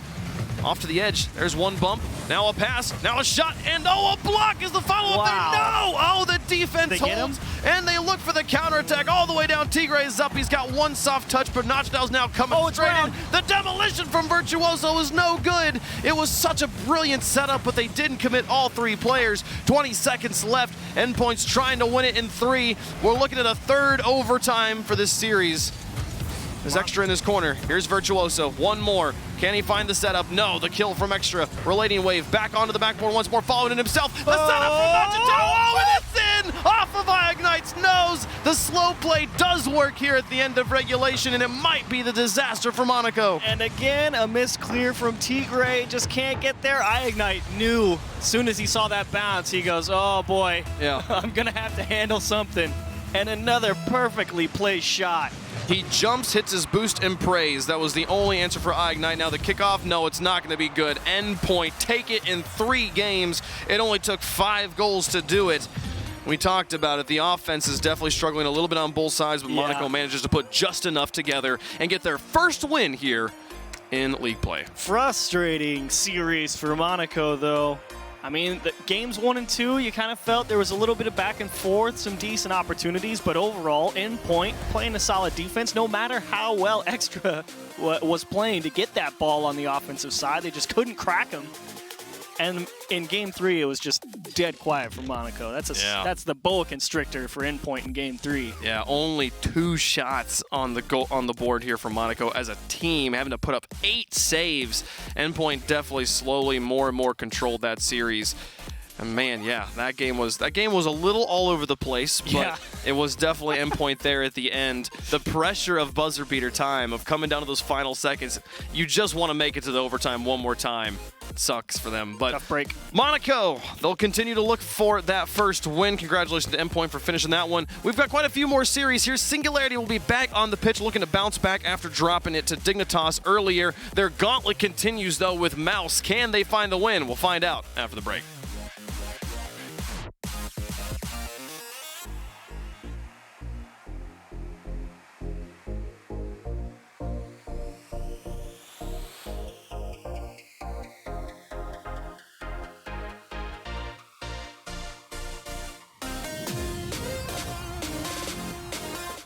At CDW, we get you want happy, productive employees. That's why we've made our office pet friendly. Maybe a little too pet friendly. Well, you know, CDW can design a mobility solution with light, powerful devices from Lenovo to make your people more productive in or out of the office. Anyone have any questions before we go? It's great. I really need to get out of here. Snake people are freaking me out. Hey, Cheryl, do you have a sec? For workplace productivity, you need Lenovo and IT orchestration by CDW. People who get it.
Endpoint overcome their rivals Monaco as they take the victory, and what a win it was. Welcome back to the Rocket League Championship Series, Week 3 of European League play. I'm your host, LeafX, alongside Gibbs and James Butt joining us. And I don't ever want to float your boat, but I have to do it. The only person on this entire show to make the correct prediction from this one was James Butt, and I have to just ask you, why? I'm the only one not afraid to go against logic, I guess. So we didn't.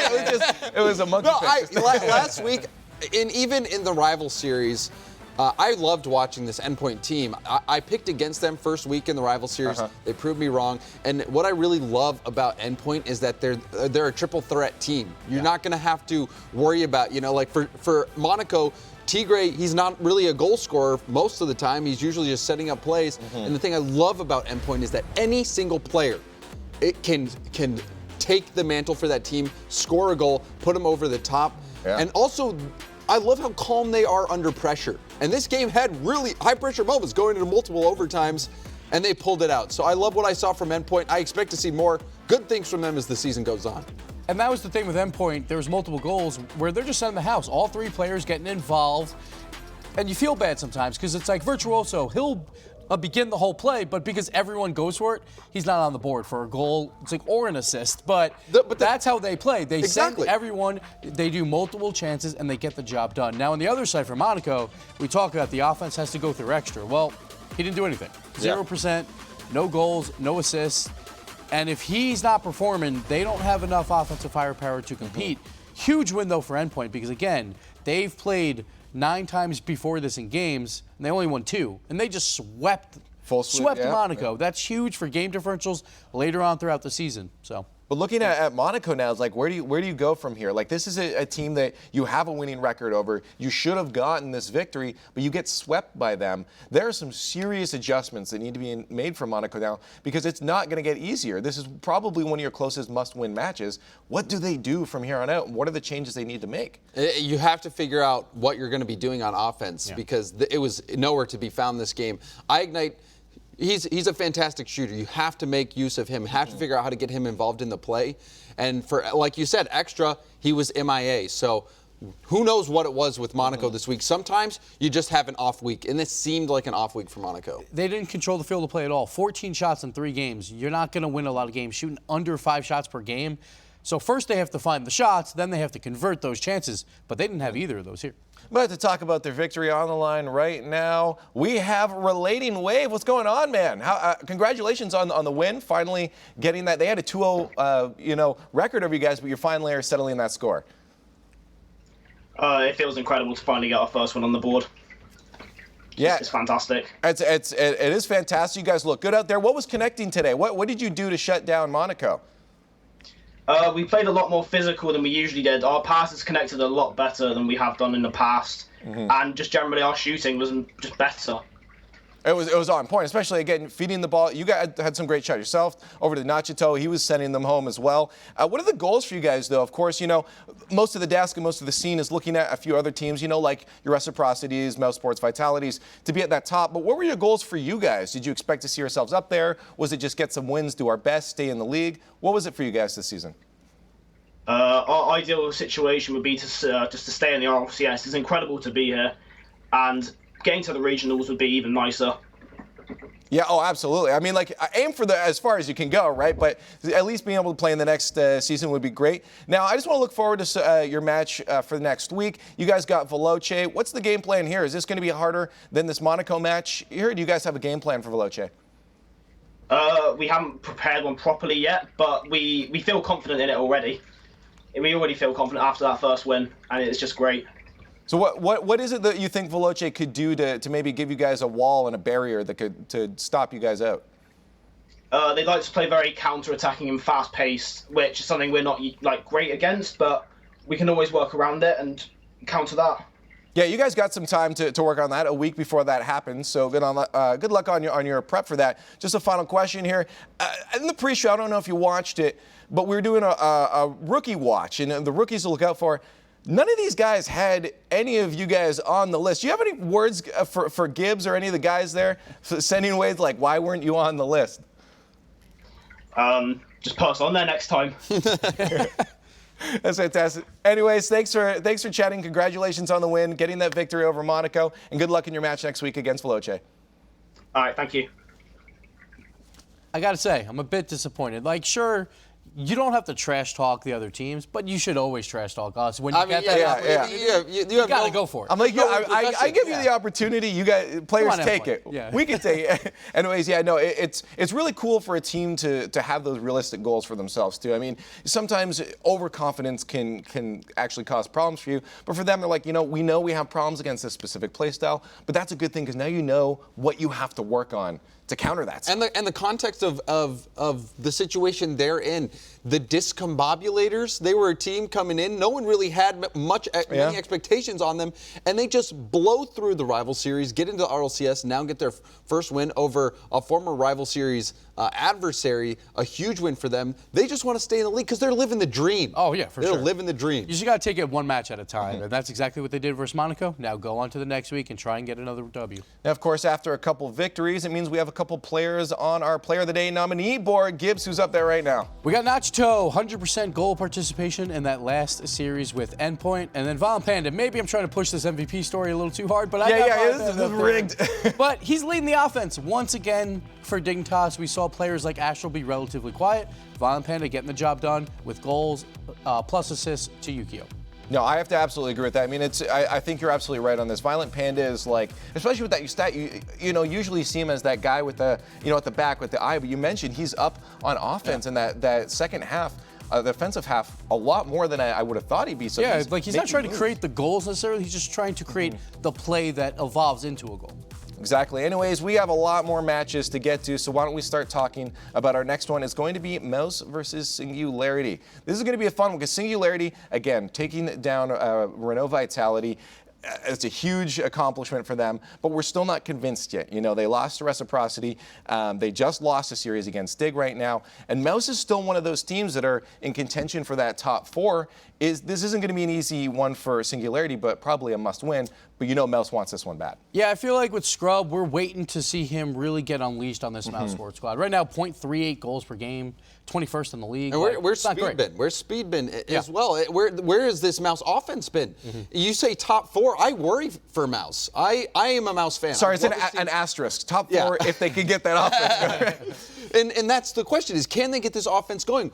Where is it? It's completely missing.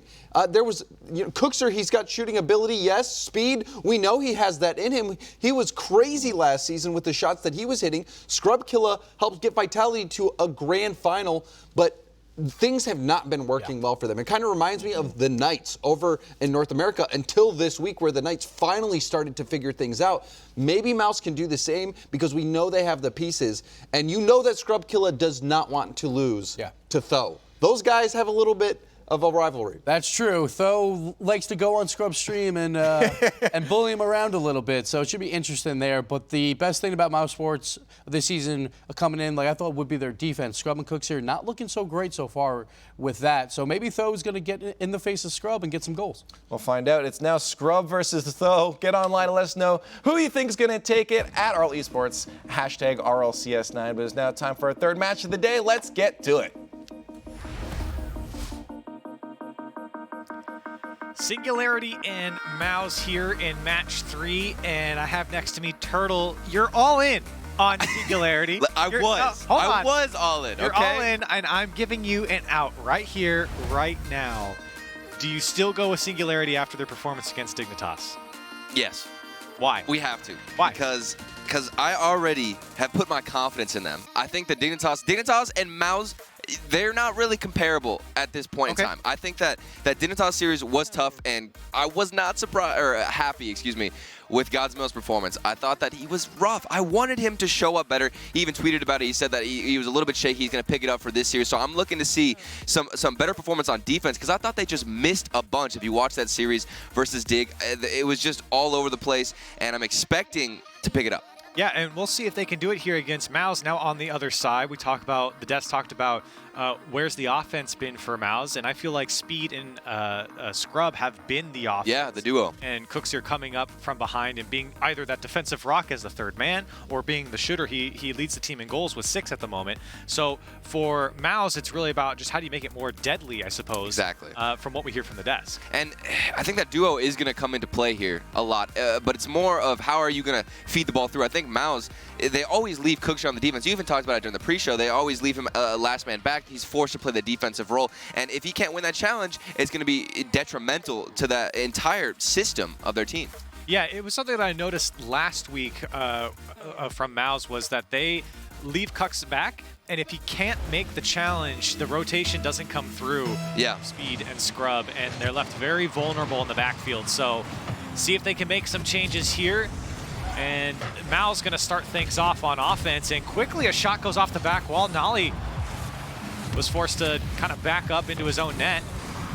And I love the dynamic of Speed and Scrub on the same team. Both, oh, okay, Tho, right away, 17 seconds in, Tho, a banger to the corner. And Scrub kind of gives it up right to him, and Tho will take advantage so quick on the ball. And you could see Mouse was still trying to get back in time, and Tho to put it away in a tough spot. Singularity strike first. I talked about the rivalry on the desk, Scrub and Tho. So competitive with each other. And I was talking about before, it's just cool to see Scrub and Speed on the same team. The aggressive playstyles last season, both super aggressive on their respective teams. Now they're kind of trying to work together to formulate a playstyle on Mouse. And the integration of Scrub, you know, how aggressive he's going to be, what demos he's going to get.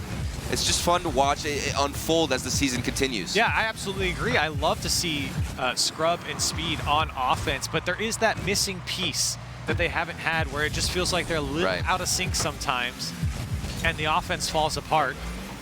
But I said it during the pre-show. I do feel like Mouse will be a team to contend if they can figure out that last piece. And on the other hand, for Singularity, it's a good win over Vitality. A rough start here today. They have a chance to turn around, and already starting off on the right foot. Now they're feeling a bit of pressure, and that's a tough shot. Everyone went from Singularity, and Cooksir finds the gap. And that just shows how good this shot was. You can see Cooksir, he stays up after the rotation, clearing it over to Speed, continues to push forward on the top of the box, and a great shot on net. Like you said, everybody going from Singularity, but the shot, it was just too good. So Mouse able to find the equalizer here.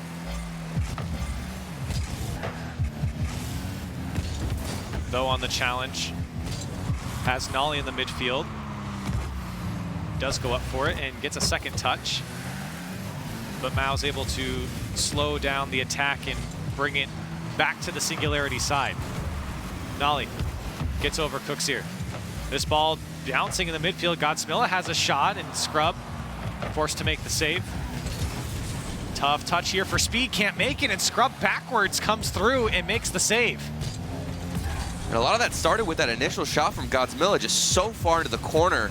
And look at these shots they're putting on net. Everything is really just blazing towards the back, and it's forcing Mouse to get into these weird, uncomfortable situations, extending that defense and trying to starve out everything. A couple of tough saves for Mouse so far, and you're right, they have been spread out quite a bit. Here's a shot from Tho. Scrub has to make the save. This ball just dangling inside the Mouse box, and they are feeling a lot of pressure right now. Yeah. Nolly over Cooksir. Godsmilla over to Tho, and Singularity trying to ramp up the attack once more. Here's Tho off the back wall. Cooksir denied by Nolly. Can he get a second touch? He does, but nobody from Singularity able to follow up. Now here's Speed. Back to the Mouse side. Scrub straight into Tho. Singularity doing a great job of making sure Mouse can't break out. Godsmilla over to Nolly. He does pop it up looking for the back wall. Scrub was there for the clear, but it's straight to Tho. And you can see that midfield control really paying off. And there's the pass from Though to Godsmill right side. Goes in for Singularity. An excellent second goal. The possession game for Singularity these past few minutes have been on point. So a solid pass out of the middle. And this is routine for them so far. We've seen this multiple times throughout this first game. Singularity starving out Mousesports. So many shots that they're not just weak shots, they're great. Put on net, forcing the defense into a weird spot, and they can continue the pressure. A little give and go there between Cooks downfield. And Mouse did show signs of life on offense there for just a second. And Singularity definitely getting the better of Mouse, especially in that last sequence where they were able to find the net. There's a miss from Godsmill, so opportunity here. Oh, no. Cooks in an open net to shoot on. Everyone went from Singularity. We saw this versus Dignitas. This is what I was talking about. These weird, uncharacteristic misses. Godsmill just going in a little bit too fast. A huge whiff on the defensive side. Forces, though, to try and make something out of it and save the defense. You can't have big misses like that. And while Mouse forced Singularity to really work for their goal, in the end, a mistake on defense leads to a goal for Mouse. What a dunk. Again, had some space to work with there and put it wide. Nolly racing back does make the save. Here's Though. Still a tie game coming up on 40 seconds left. Nolly, a shot, looking for a flip, does get it, but doesn't get the touch. Scrub throws it downfield, trying to beat Though on the rotation. Good first touch from Though. Gets by 2 in speed. Tries to slow it down for Mouse. Scrub gets his boost stolen. And another long clear back. Good passing. Over to Nolly, and he's looking for that second touch once again, and now for the block as Scrub carries it away. No options for Scrub as he broke out. Here's Godsmilla. Couldn't knock it down. But they are knocking on the door. Singularity might have a last chance, but a big booming clear from Scrub, and Speed can get to this.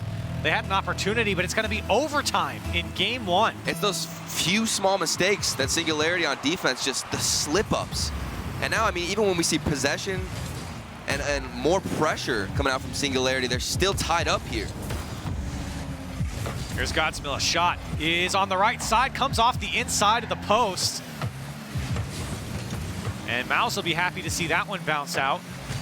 But still very scary on the defensive end if you're on the Mouse side. Though, looking for options in the box. No one there for Singularity as Mouse scramble to keep it away.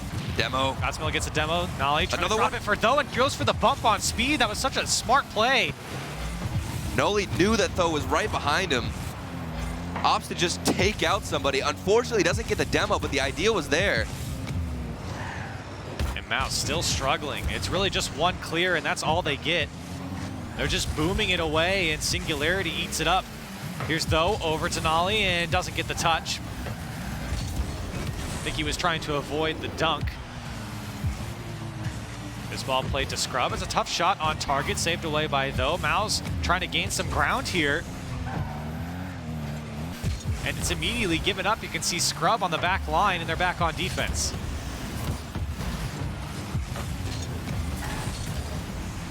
Scrub. Nolly gets a touch, and Scrub gets under everyone. Cooks here with the backflip, and Mal's gonna take away game 1. Speed, he hunted down the demo from Though, trying to rotate back into the net. He was the third man rotation and the fake from Scrub. Yeah. All parts connecting. And that fake is what gives Mousesports the win here in game 1, where it felt like Singularity really had the upper hand. For sure. It's crazy to see that just few small hiccups on the defensive side. Mousesports, they're able to hold on because their defense was getting tested this entire game. Singularity, great possession. I love their challenges in the defensive half of Mousesports. Always keeping it, always trying to starve. The boost came out from them, and yet Mousesports looked to take it away. And the possession game, or excuse me, the demo game was in favor of Singularity here. And an interesting stat, there were 4 demos, well, there's 5 demos total from Singularity, 4 of them from Though, and 3 of those demos were on Scrubkilla throughout game number 1. And it is the demo game. We've talked about it a little bit since week 1 from Singularity. They are able to disrupt the defense, and I do think that's what's led them to have so much control here against Mouse. Yeah, and they had great opportunities. I mean, we just talked about it. The little play where Noli kept going to go for the demo, opting to give it back to Though. They had great little sparks of communication and team plays. I love the ideas that they had. It's just those small mistakes. That's what I'm talking about. You need to pick it up on those little holes, and they definitely would have come out with that game. And so for Mouse, they're happy to walk away with a Game 1 victory, but I think they know what happened. They need to pick it up. Game, that they have to pick it up, and it's especially on the defensive side. I don't think there's really much problems on offense, though. We didn't really get to see much of it here in Game 1. It was really just defense simulator for them the entire game. Transitions need to be smoother. Win those challenges as you're trying to dribble out of your own defensive end. Maybe even go for some demos. So we'll see if Mouse can pick it up. And again, even though they did win Game 1, Singularity definitely had their number. There's a double commit coming out from Godsmill and Nolly, so an opportunity to transition, but it's stopped up by Though.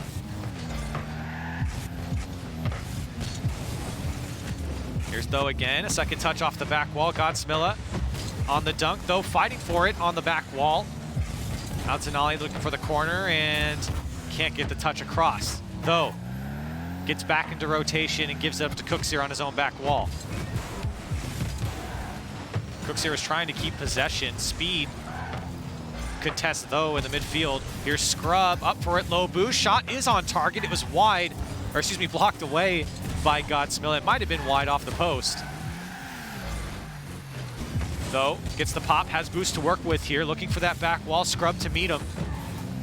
And his clear comes straight down to Godsmill on the dribble, stopped up by Speed. Though and Godsmill, I like those first touches, keeping control, having a little bit of a slower approach. Maybe they're mixing it up. Even here we see him take a little dribble, and now he's able to carry it out of his defensive end. The transition game, so strong for Singularity. Big demo. And it comes out from Though, and Nolly was there. Now the transition game. Speed, can he beat Godsmilla back? He can. Plays it off Godsmilla and Mouse. That's the transition that we want. And the overextension. The demo came out. Scrubkilla wins that challenge. And if he lost it, most likely we'd be seeing a goal from Singularity. But now, because Scrub was able to be solid on defense, carry it out, they capitalize. And we're seeing, again, those small mistakes from Singularity where they have the ideas, they have the foundation, but it's the execution they're lacking. So another one. An attack, and it comes across, and nobody on the back post for Singularity leads to another Mouse goal. Godsmilla, a mix-up in the corner. Nolly just hits it to the back. Didn't read the bounce well. It was difficult. Nolly kind of just hammered it back. But still, Godsmilla, you need to find a touch. Cooksier's there to punish. So for Singularity, now that you don't have as much control as you did in Game 1, how do you fight against this offense that you're seeing more and more of from Mouse? Well, you might put it back post past Cooksier, but he couldn't do it, though. A second shot turned away by Speed. And still the attack on for Singularity as Scrub finally does bring it away. But with no boost, it's going to be tough to break by. Goes for the pinch. And it goes over Nolly, so Godsmilla to throw it downfield, though. Tries to drop it down. It does go just wide. And 2 commit from Singularity, so Nolly's got to buy some time here. The shooting plaguing Singularity just a bit. They've had a lot of banger shots on net. Hitting the post, they're coming within inches of slipping in, and yet still trailing by 2 because of those little mistakes, man. Though couldn't get by Cooksier. Scrub only 8 boost after he touches the ball. That means he can't follow up. Speed plays it back towards the center, but Cooksier smartly far behind. This ball coming off the Mouse back wall. Tough to deal with. Speed doesn't get the best touch, though, trying to chase after it and has to let it go. Still, this midfield is in the control of Singularity for the most part. Every clear from Mouse has been towards a Singularity player. Now Scrub to bring this one down and immediately challenged. Scrub with a second touch. Mouse trying to put something together.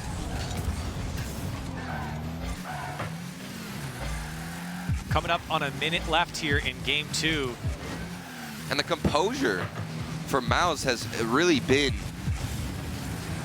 so unbreakable. Singularity, they've had great opportunities, and Mouse have held up. Defense rotations all there. We haven't seen a break, really. The only time that there's been a big hole has been off a demo from Singularity. So Mouse, I'm very impressed with their standpoint on defense. And that was a good segment there for Mouse as they were able to stay on offense. It felt like if it wasn't a transition, then they couldn't keep the ball in, but they are making Singularity sweat just a little bit here.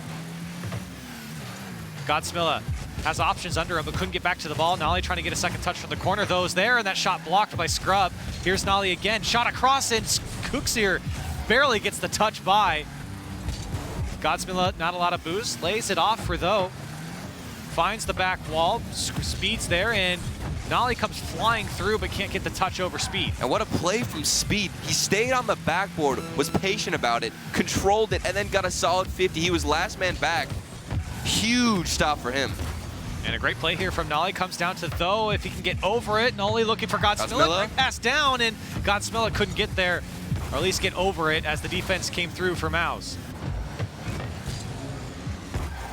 Nolly over to Godsmilla. That one's wide. Nolly, can he get around it? Cooksier gets the bump, and Tho's shot is going to be in straight in front of Cooksier, and Godsmilla, another one turned away by Scrub. These saves. It's still up though, Tho. And Tho looking for the back wall. It doesn't matter anyways. Mao's up by 2, and Singularity just cannot break the defense this game. This is ridiculous. They are bleeding right now because of their shot. Singularity, I'm telling you, they have all the components.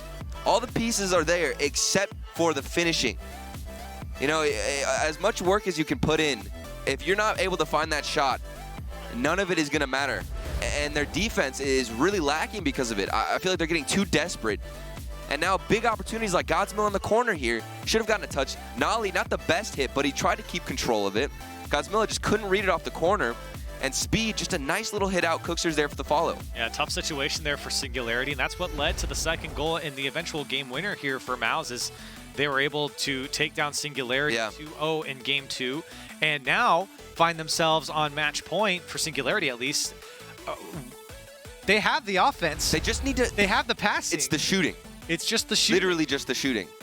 But Mouse, you have to give them credit as well, because we saw so many saves come out. Great defense. After, as a player, little dicey, a little dicey. A little bit. But as a player, you know it's hard to keep your rotation going in, because if there's so many shots going on, it's almost impossible, because you're gonna die for boost. You're gonna be really trying to get a hold of every corner you can. You have to always be in perfect position if shots just keep coming on. Even if they're not the best, it's still hard to keep that rotation. So the fact that Mouse, they haven't let up that entire game, they were solid. That is such a statement from them. Yeah, and while I think it's great for Mouse to be up 2-0 here in this series, if Singularity does start hitting their shots, this is a very different series at that point. Oh, yeah. So we'll see if Mouse can hang on here. Cooksier tries to play it towards the midfield, stopped up by Godsmilla, and that has been really the best part of Singularity's game, is they have just stopped Mouse from getting out. And there's a touch from Nolly, turned away by Scrub, and Godsmilla as the third man has to slow things down. You can see Singularity abusing that backboard. Always have somebody kind of sneaking. Speed with the flip reset. If he got that, would have been beautiful. Mouse maybe needed something like that. We haven't seen too many, just crazy shots from them. It's mostly just been punishing. And here's the ball, comes out for Godsmilla. Couldn't slip it by the defense. Nolly with no boost, throws it over. Cooksier there to turn it away. Tough touch there for Tho, as he played it off the edge of that ramp, and it does come out to Godsmilla. Now Tho, into the box.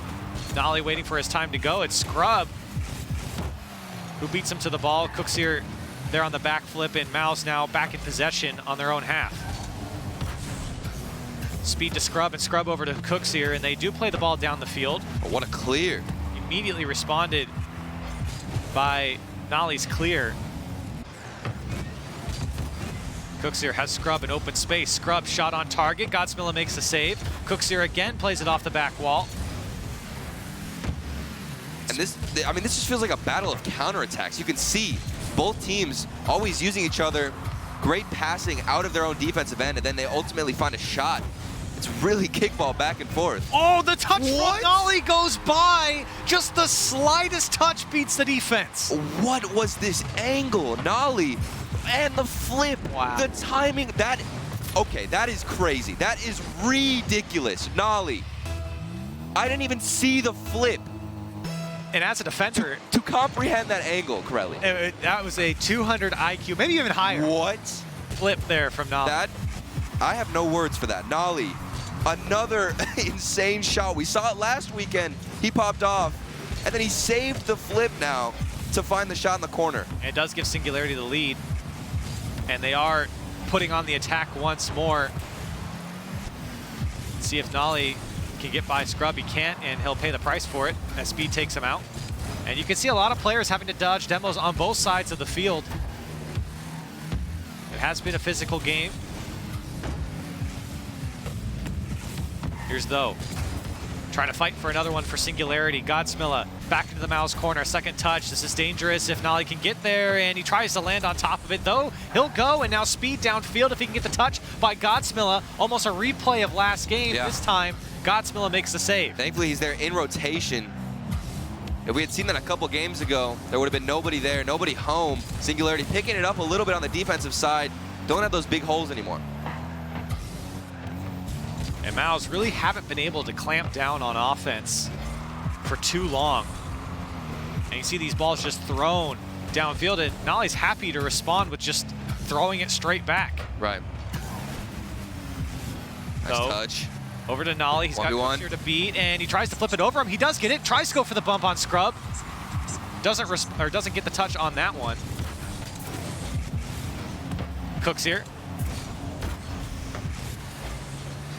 Now Nolly. Godsmilla. His challenge pinches across the net there. Speed, the pass out, but it's a bit too far for Scrub. It goes all the way back to Cooksier. Off the ceiling. Scrub gets the flip, and it goes to no one. As you can see, Speed and Cooksier all the way back. Oh, what a pass. Speed tries to go back post, but it's straight to Godsmilla, and he'll make the save. Speed, that first touch needs to be better. He lost control right as soon as the front of his car managed to make contact with the ball. Everything thrown out the window. A great chance just ruined for Mouse as they had some possession there. Mouse, 1 minute to go, and Speed tries to get a double touch there. Cooksier goes as well, so it's Scrub, who was last man back, does a good job to slow things down. Though, into the Mouse corner. Speed plays it across the box, and Godsmilla punishes on the clear, and Singularity a 2-goal lead. And now we see things kind of flip. This time, Singularity really punishing Mouse. Like you said, Speed just kind of tossed it over to Godsmilla. A panic effort to clear the ball. Godsmilla, a great read from him as well to predict where Speed was going to throw it. Good positioning from him, and Singularity very composed and calm this game. Coming up on 30 seconds left. Singularity looking to take their first win here in the series. Speed pops it up for Cooksier, met by Godsmilla. Speed once again has to receive it, but Nolly cuts it away. Speed has options in front of him, and Though just floating, reads it nicely, but it is going towards his own net. Godsmilla gets Final the pinch. 10. Nolly to push it on. Speed over to Scrub. They just have to score with time left if they want to close out the series, but it's not going to happen. Though, going to clear it away and push it by, and this ball will eventually touch the ground. But like you said, I mean, it was that Mouse little switch up, because Corelli, you mentioned as long as you could see Singularity start to put away those shots, we would see a huge shift, and that's exactly what happened. And we did, and Singularity were able to put away more chances. In the end, earn themselves here a win in the series and get a game off Mousesports, but they start the long road back now. They have to win 2 more. And not to mention that shot from Nolly, that was ridiculous. I have never seen something like that from the corner where he saved his flip. One of my favorite shots so far this season, but a stellar performance. Here it is. Look at this. If we could just take a look at this Speed pass out. That is not it. That is Godsmilla scoring. Right into the middle. But still, I mean, the positioning from him as well, this is something that we didn't see a lot in the first few games was punishing, because Mouse didn't make a lot of mistakes on defense. They really didn't. This was the game where they were pressed more. They had a lot more pressure getting forced on them that were better shots, really. And we start to see them crumble a bunch more. Yeah, and for Singularity, I think this is more of the game that we want to see from them. Again, there was a lot of physicality in this game, or just the threat of the demo. We didn't actually see as many demos as we normally do, but we did see a lot of players jumping out of the way, and I think Singularity got the better of the Mouse defense here this time. Mouse, on the other hand, I think they struggled a little bit to put together anything dangerous on offense, but I have to give credit to Singularity. They definitely picked it up without on the a doubt. defensive side and filled in a lot of the gaps. We didn't see those little errors, really. Just simple mistakes where you just cut out a rotation. You can't make the hit. Godsmill, we saw on the previous game, he was just stuck in the corner, didn't even find a touch, and now they really picked it up. But the question is it too late right now? Because Mouse, they've got a lot of time to recollect themselves and pick it back up. I'll see if Mouse can close off the series, or close out the series rather, or if Singularity has more in them.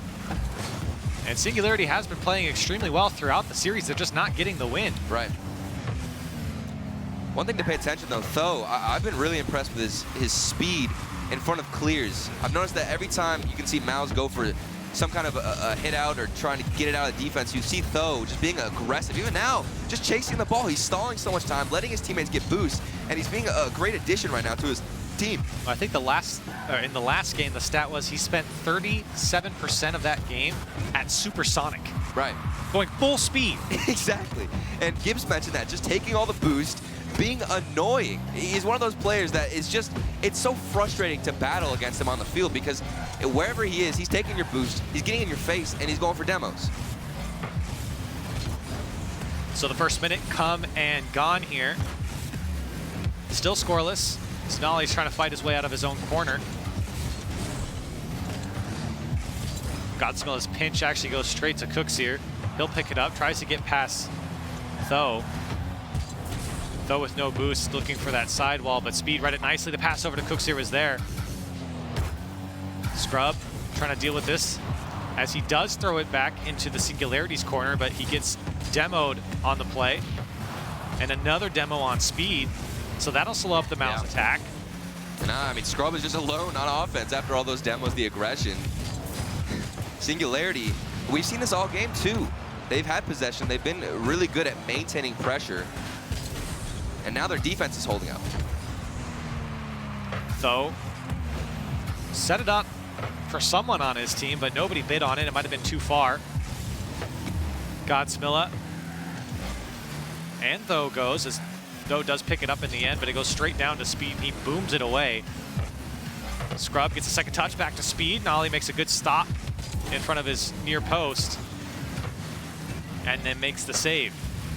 Speed can't really break by the Singularity's defense, and both teams doing this where they just throw the ball down the field and say, you deal with it, and then we'll try and keep you in your own half. Nolly plays it across, but it's straight to Speed, and he booms it back towards the Singularity side. Cooksier looking for a pass to Scrub, met by Nolly instead. This ball floating away. Cooksier does go.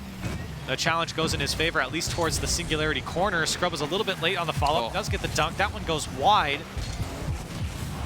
Scrub gets a demo on Nolly. And nobody touching this ball as it just lands on the Singularity side. Nolly, low boost here. Gets some help from Tho. Nice touch. And Nolly uses everything to throw it back to the Mouse side. And even though Mouse, I mean, they have possession, we didn't really see any shots or opportunities thrown towards the net.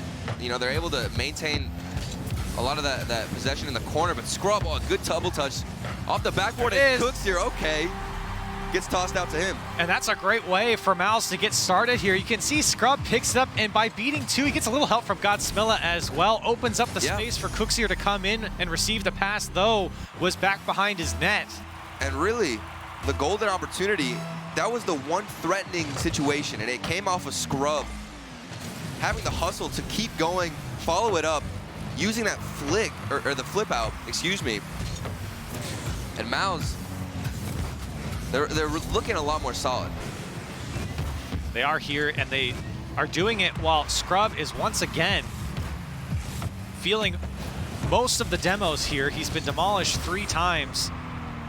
Nolly has all 4 of Singularity's demos. This is the second time, at least I've seen from this game, or this series, excuse me, that Scrub has, at least on paper, looked targeted. Here's Cooks here.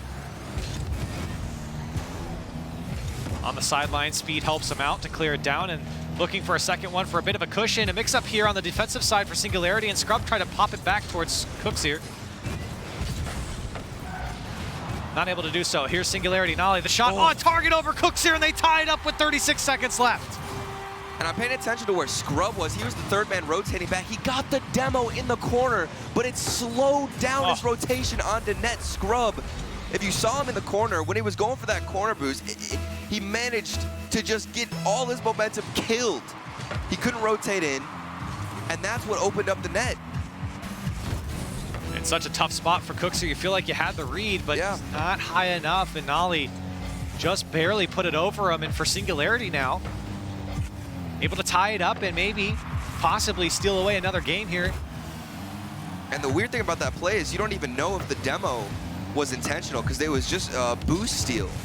Just perfect timing for Singularity. Time ticking down. And overtime definitely a possibility. Nolly gets bumped out of the way, and Scrub's gonna get one with 2 seconds left. Nolly on the defensive side, up for the aerial, nothing. No hit whatsoever. Another huge detrimental mistake on defense. I thought Speed might have gotten a piece of him there. And it looked like you would assume a demo would come out because of how much of a big miss that was. That's something that you need to hit. Maybe an opportunity one last time as Scottsmiller couldn't get the follow-up. And for Mousesports, they close it out, a 3-1 series in the end. And a late second goal for Scrub gives them the win. And you are so frustrated. If you are any player right now in Singularity, you played well. You really did. But on the defensive side, you did those big I'm annoyed right now. I can't believe that. That is crazy. And for Mouse, I mean, they were able to capitalize on the mistakes. At the end of the day, Singularity were making mistakes on the defensive end, and a veteran team like Mousesports are able to come through and find those gaps in the defense, break you down, or even just beat you on transition. And it wasn't a pretty match here for Mousesports, but they get the job done. It really reminds me of a Veloce-esque style, where you're really only playing for the defensive mistakes. You're just waiting for that team to make an error. And for Mouse, I mean, judging by how Singularity was, for them to keep their composure, to stay calm, that's exactly what they wanted to do, because they noticed, you know, Nolly's in the backfield. He's going to miss a huge clear. Godsmiller had a couple in the corner, though, as well. It just wasn't looking too great. Even though their shooting was on point, they got to fix that defense. Well, and for Singularity as well, though, was sucking up a lot of the boost throughout all of this game, and that made it tough for Mouse to break out. But that one has been put to bed, and Mouse come away with a 3-1 victory. We have another match coming up. It's TSM and Vitality. Stay with us.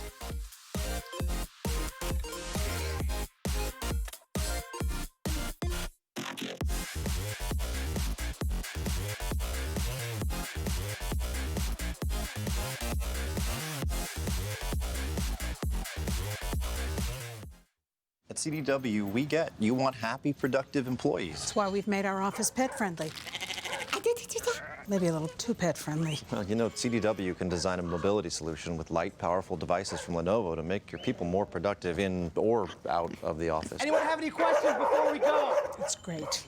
I really need to get out of here. Snake people are freaking me out. Hey, Cheryl, give a sec. For workplace productivity, you need Lenovo and IT orchestration by CDW. People who get it. 誰もが旅をする。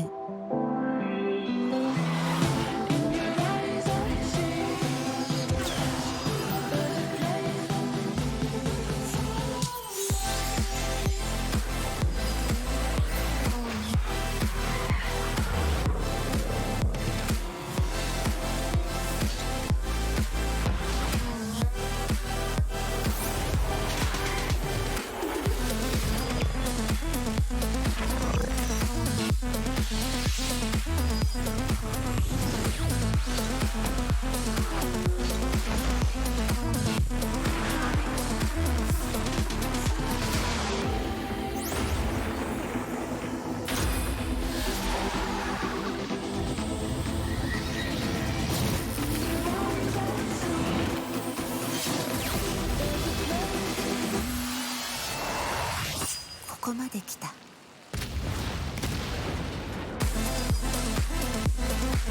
なたはどこまで行く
？Another week or will be not.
Get it while it's hot.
Mousesports scrapped their way to a win in a victory there, and what a good 1-1 for them. Welcome back to the Rocket League Championship Series. I am Leaf alongside Gibbs and Achieves. Staring off in the distance, where are you looking? Try looking for the gameplay?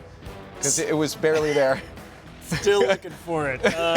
It was rough. Singularity, they tried, actually. You know, they got a couple things done versus Mousesports, but I think Corelli actually said it best when they were casting. The veteran team got it done here. This was Rocket League 101, and I would take Mousesports over Singularity when it comes to Rocket League 101, and that's how it played out. But the problem, I think, is it wasn't convincing, right? Mousesports not at all. didn't look that great once again for a third straight week. Speed having a lot of issues on the defensive side and on the offensive side. It felt like he's been kind of in a slump right now. Yeah. Scrub had some good plays to make plays happen for Cooks here to score. Like, he shot over 40%. A lot of them wide open nets, but he closes. And that's what, that's what Cooks is going to do. But Mousesports, they need to figure this out, because sure, this was a big win, and every win is big, but it wasn't convincing when it should have been. I mean, as a Mouse fan, I'm hoping that Speed can pick it up, but at this point, Wave's bold prediction he made back in a few weeks ago is coming true. He's thinking that, Speed will be the cause of no land for them, and looking at this, that very well could be a convincing argument. And not only that, just Europe as a whole, I feel like with your prediction that Europe will be good again in league play. Are you calling me right or wrong here? It's been a little sluggish, I feel like, today. It's been a little bit rough. But again, a win is a win. Mousesports, they pull it out. Shooting pretty well, but once again, that's like, I think Scrub trying to invent those plays to give some wide open nets. He did a great job there. Yeah, they tried to shut down that midfield, and I thought maybe Tho's speed, just diving at everything, might be able to shut him down. But at the end of the day, not quite enough. Scrub gets it done. Cooks here, always depend on him, and Speed was able to do enough. And now for Team Singularity, they finished 1-3 versus what we expect to be the top four. So now going forward, they have an easier schedule, and they can still make a run at it. Well, we're only halfway through the day, so why don't we get to some next matches. TSM versus Vitality will be our next one, and this will be an interesting one. Gibbs, start us. What do you think about TSM right now? So we talked about really slow gameplay. Well, so I went back and watched the VOD, TSM Veloce. Yeah. I played it at 2x speed. Yeah. And I still almost fell asleep. Oh, no. TSM did nothing in that series. Like, game one, they had some good defensive passing to hold their 1-0 lead. After that, wide open space they had, and they're just booming the ball down the field. Then Magnus and Metanoris are just whiffing on plays, and it's not like they're playing fast, where, like, then you expect some more misses to come out. They're not playing that fast, and it was not a pretty series. I am worried about TSM because the pros say that TSM is really good in scrims, but every time we see them lately, mediocre. We very need slow. convincing at this point, and you have to do it on the biggest stage, which is the RLCS. And if you're not doing that, how can we be convinced about those pro rankings? And I want to be convinced they're playing Vitality, that this is the perfect time for them to do it. Yeah, because Vitality has looked a little hit or miss, especially last week, where the execution, when they're one of the teams that I would almost indefinitely pick to always execute. They've looked shaky. Alpha still hasn't really settled in. A lot of shooting inaccuracies. Struggled to have clean backboards versus Singularity last week. So there's a lot of things that play well for TSM, but, TSM's looking a little wishy-washy, and a lot of things that Vitality needs to clean up because you can't afford to lose this. One positive, though, is with K-Dop, 1.22 goals per game right now. He's really carrying that team because Fairy Peak right now, he's kind of in a slump. He's not shooting that well, and Alpha has kind of been quiet so far throughout the season. So at least K-Dop is doing his job. Now his teammates have to follow suit. So if we have a Vitality that we've seen last week where they're still trying to sort through their problems, get to the right pacing, is this a Vitality that TSM at current as well can take down, or are they still looking like those fundamental? The ball? Yeah. TSM has to find each other on the field. They weren't doing it at all last week. To be honest, to me, I feel like TSM, they're afraid to play the ball by themselves. They are afraid for those solo plays. They just boom it down the field, and that's not going to work versus Vitality. I need to see some dribble plays and some control from TSM. Yeah. Well, TSM still looking for their first win. The question is, will they get it against Vitality? We find out in just a second. Not before you get online and let us know your thoughts at our Esports, #RLCS9. But it's time to get into our match. Let's end it. The desk's not sounding convinced of really anyone, but mostly TSM here, and I can't blame them. Looking at the stats for TSM, it was not pretty for them. I know Gibbs grilled them pretty hard, so I'm not going to give them any more. Says he's falling asleep. It has been tough for TSM. They haven't looked good. The team is not shooting very well. I think Remco and Metzenaris had like 0% shooting last week. So it was just Magnus putting shots away, and even he was hitting 12%. So for TSM, there's a lot to think about here, and a lot that they have to turn around, and they have to now do it against Vitality. And for TSM, week 1, I liked what I was seeing. I really liked TSM week 1. I was thinking to myself, well, maybe we're going to see something out of TSM that we've never seen before. Because, you know, I thought they had all the pieces. Magnus was the catalyst. I thought he was going for crazy assists. His passing was on point. Metza had his solo plays off the backboard, his crazy double touches. And then Remco was everywhere with shooting. Every single shot he had was a threat. And they need all those pieces if you want to see a really good performing TSM. And on the other side now for Vitality, I'm not totally convinced by Vitality either, especially with the loss against Singularity. But their schedule, they play AS Monaco next week, and then they play Reciprocity, and then they play Dignitas. So they need these wins here, and they certainly could do it against TSM. As we get things kicked off in game 1, but like the Death said, Vitality has really struggled to put things away, and as soon as we start talking about it, it's Fairy Peak to come through. And you could see Magnus going for a bump on Alpha, but he actually helps him get the flick out. And then now the backboard read for Fairy Peak is too easy. Remco's not in position to get a touch. And it all stemmed from them trying to get a little bump play, helping out Alpha get the boost. So immediately Vitality strike. And are able to find the first goal. Here's Alpha. Looking for him to get involved more on offense. I said it during the pre-show. I don't know what the plan is with Alpha. We really haven't seen a concrete example of what Vitality is with Alpha. What kind of play style is he going to follow in? You know, a player like Alpha, he can almost do anything. Week 1, I saw some crazy assists from him. So, I mean, even if he's pushed into that support role, I'm still going to be excited to see him play. He had that crazy pinch off the corner. He can do it all. It's just a matter of blending in with the team and finding that spot in rotation. Metzenaris plays this one across, and it was tough for Alpha to deal with. He does play it at least past the net.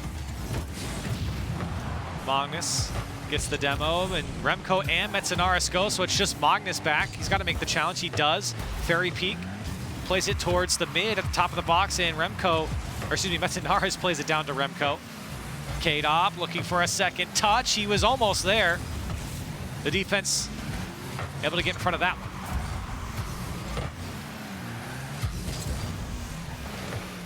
Big clears again from TSM. Gibbs mentioned it on the desk. Wants to see more control. And Remco just drives straight under the ball, going for K-Dop, I guess. Maybe a bumped attempt. Still weird performance. With that, I mean, you got to control it more. Go for pace.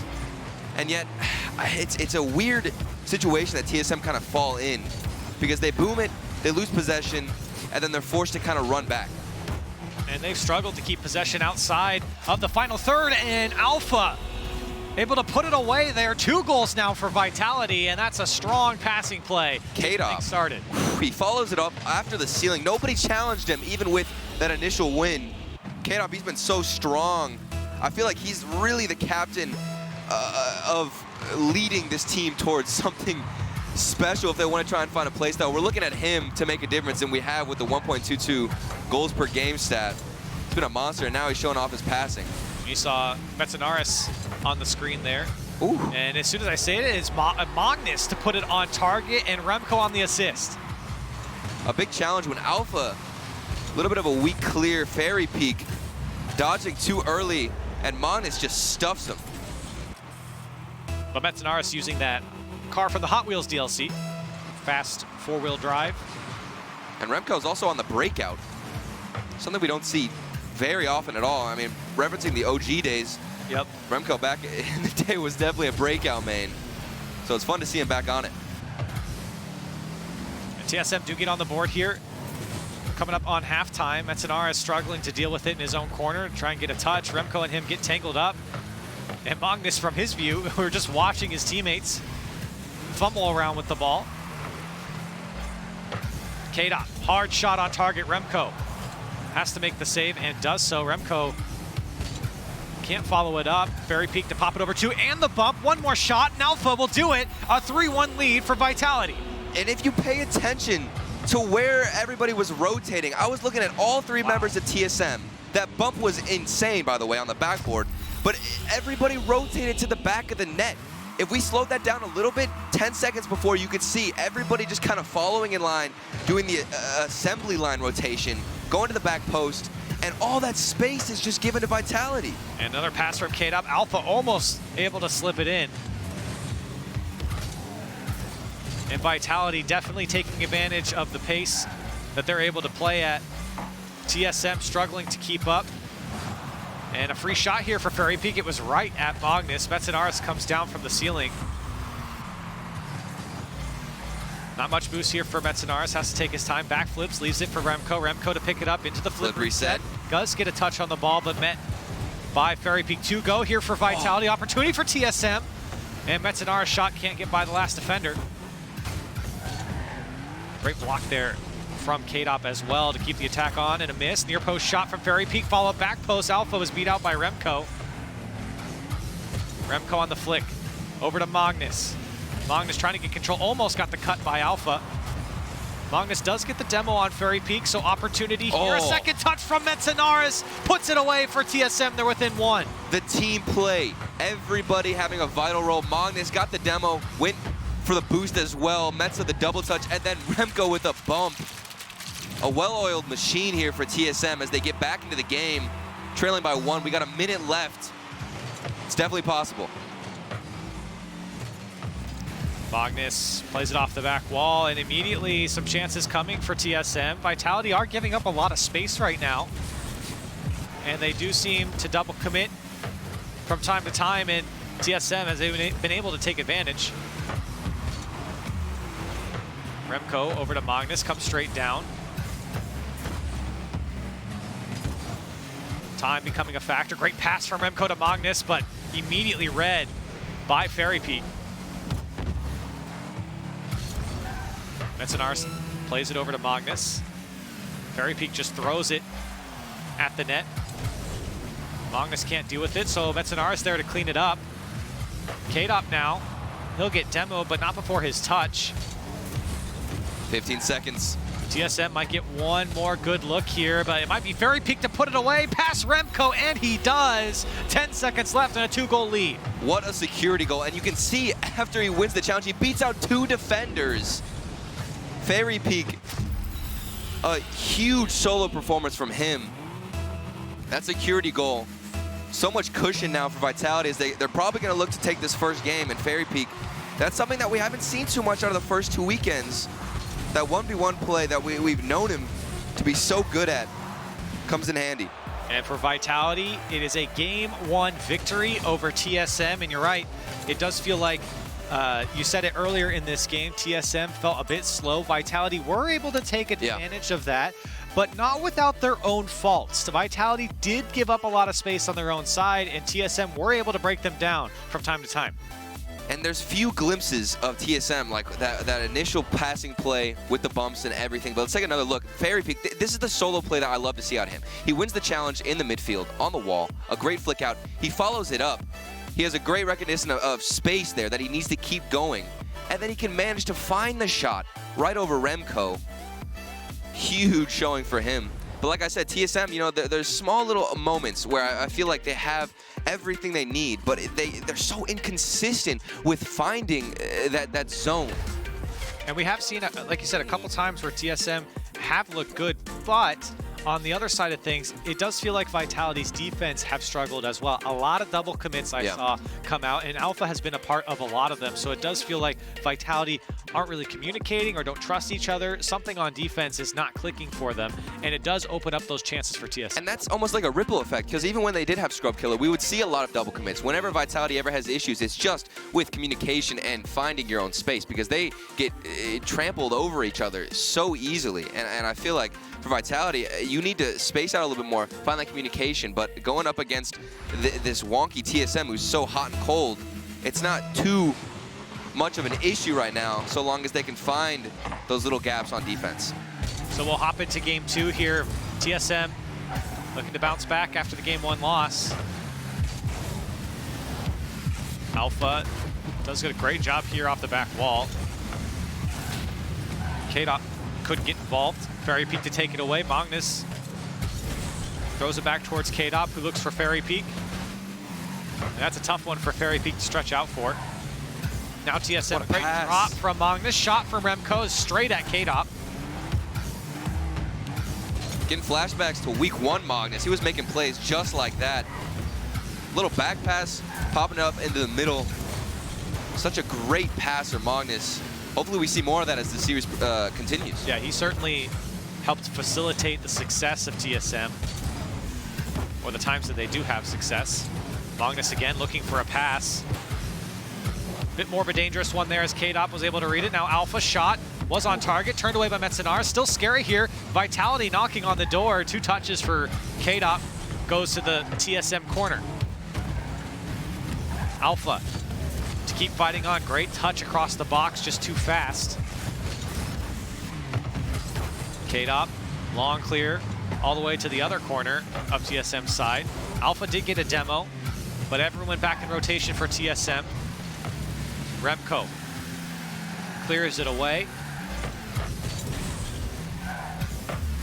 Magnus throws it up off the ceiling. Fairy Peak trying to drop it for Alpha, and Alpha now looking for a flip reset. Does get it, and a great pass across. Magnus forced to go up now. Fairy Peak was looking for K-Dot, but it might have been too high. Vitality seemed to be controlling more of the game here. Metzenaris almost able to put one away by himself. And a big miss there as Metzenaris, last man back, does make the save for Alpha. Magnus and Remco both missing the ball.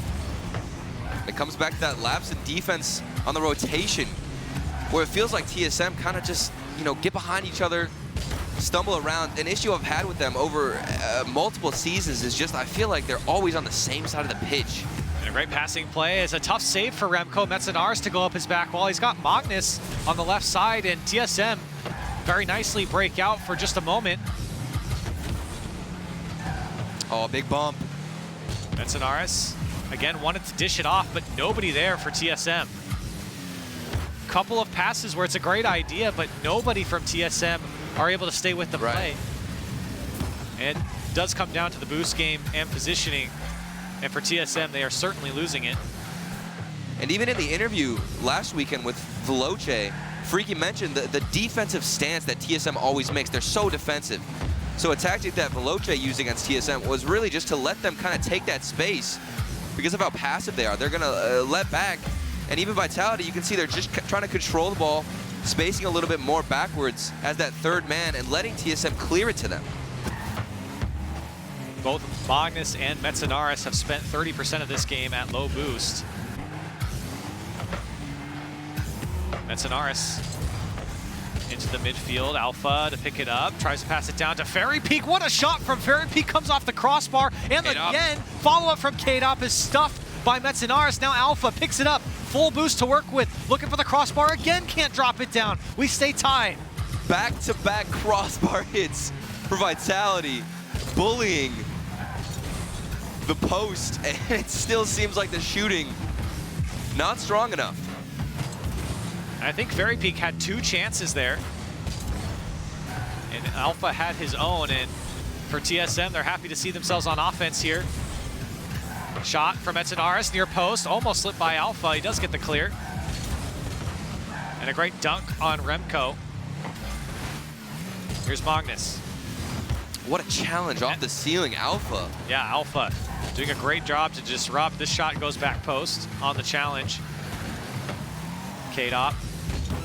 Remco picks it up, but it's a light clear to the midfield, and he will go up uncontested, but can't do much more afterwards. Magnus looking for the pass over to Remco. It is on the target. Double. Remco for a second touch, and it goes for Remco, and 17 seconds left. TSM take the lead. We got glimpses of Magnus from week 1, and now we're seeing Remco back to striking form off the backboard. The breakout really showing up here. And what a pass out right into the midfield. Remco, the speed to beat out the opponent. Now they've just got to hold on for 15 seconds. Remco, maybe a second one, gets the fake. It's Alpha on the clear. 10 seconds left for Vitality. Lots of missed chances for them. This game slowly slipping away now. Pass over to Fairy Peak, and Fairy Peak doesn't get the touch he wanted. Follow up from Alpha does not matter. TSM able to take down Vitality here in game 2. And this time it was more defensive for TSM. Vitality controlled the ball, had a lot of space. We saw so many opportunities from Vitality. They just destroyed the crossbar time after time. TSM managed to hold on. And I was very impressed with Alpha's passing. I thought his hits out into the middle were solid. The defense from Vitality was there. It's just this last little play from Magnus to Remco, a dynamic duo that has been building. Like I said, this is the week 1 TSM that we love to see, where Magnus, he's the catalyst, he pops into the middle, Remco is there for a solid shot, and sometimes Metzenaris will have these crazy solo plays. This is the TSM we need to see. And that's the passing that we want to see from Magnus as well. That time, someone was there to receive it. Yeah. There has been a lot of times where TSM, we said it a couple times, they just didn't have someone there to receive the pass, and it was a good pass. There was open space. Vitality weren't there, just TSM, and they got beat in the boost game. And I was talking about the low boost percentages for Magnus and Metzenaris. Magnus, 40% of that game, he had 25 or less boosts. Ridiculous. Throughout that game. So you can tell TSM struggled to control the boost, and the stats across the board for boost were heavily in favor of Vitality. And it's really a set play style from TSM to be more defensive. Their rotations are more passive. You know, they're always assuming there's going to be a crazy clear. They need to get back on defense and find those corner rotations. And I think that if they push out more and are more cut with when they turn out from the midfield, then maybe they can start receiving. Even in that game, we saw Metzenaris kind of dish it out to nobody. So we'll see if TSM can keep it rolling here as Magnus tried to start things off. Could get under it for the flip reset. But Vitality definitely had their chances last game. Lots of opportunity that they couldn't convert on.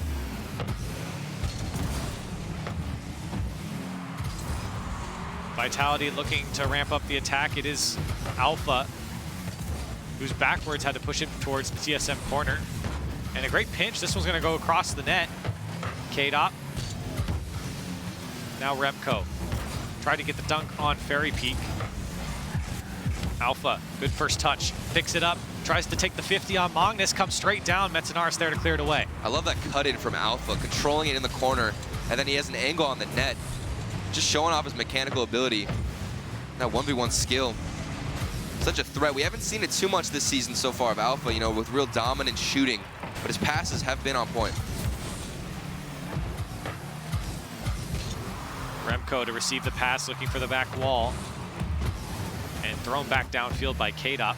Fairy Peak, options to his right. K-Dop, shot is high. Follow-up from Alpha's there and takes it slow past one. Gets the dunk on Metzenaris, and Vitality on the board first. And you can stem this back to that initial clear from TSM all the way to the right side. I think it was Magnus, just hit it to nobody, gave away possession, and Vitality are free to run around the opposite field with so much space, so much boost, and they have all the control. They just knock it off the backboard, and they put one in. And so smart from Alpha. Here he is again, looking for the backboard once again, and he does get the double, but it doesn't go in. And immediately now Metzenaris looking for his own. Didn't have enough boost to follow it up.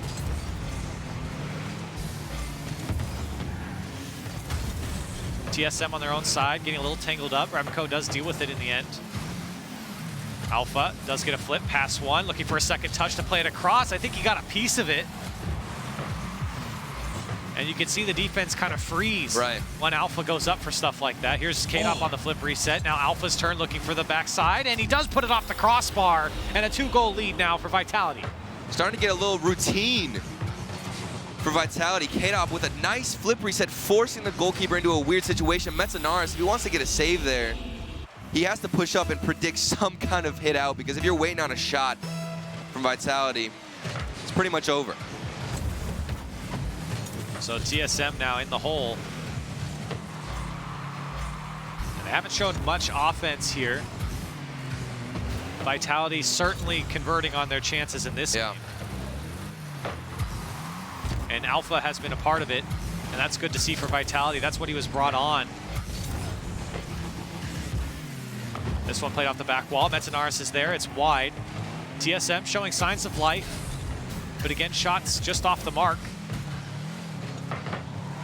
Good challenge from K-Dop to keep that one into the TSM corner. Fairy Peak to give it back, and with only 11 boosts, holds on to it.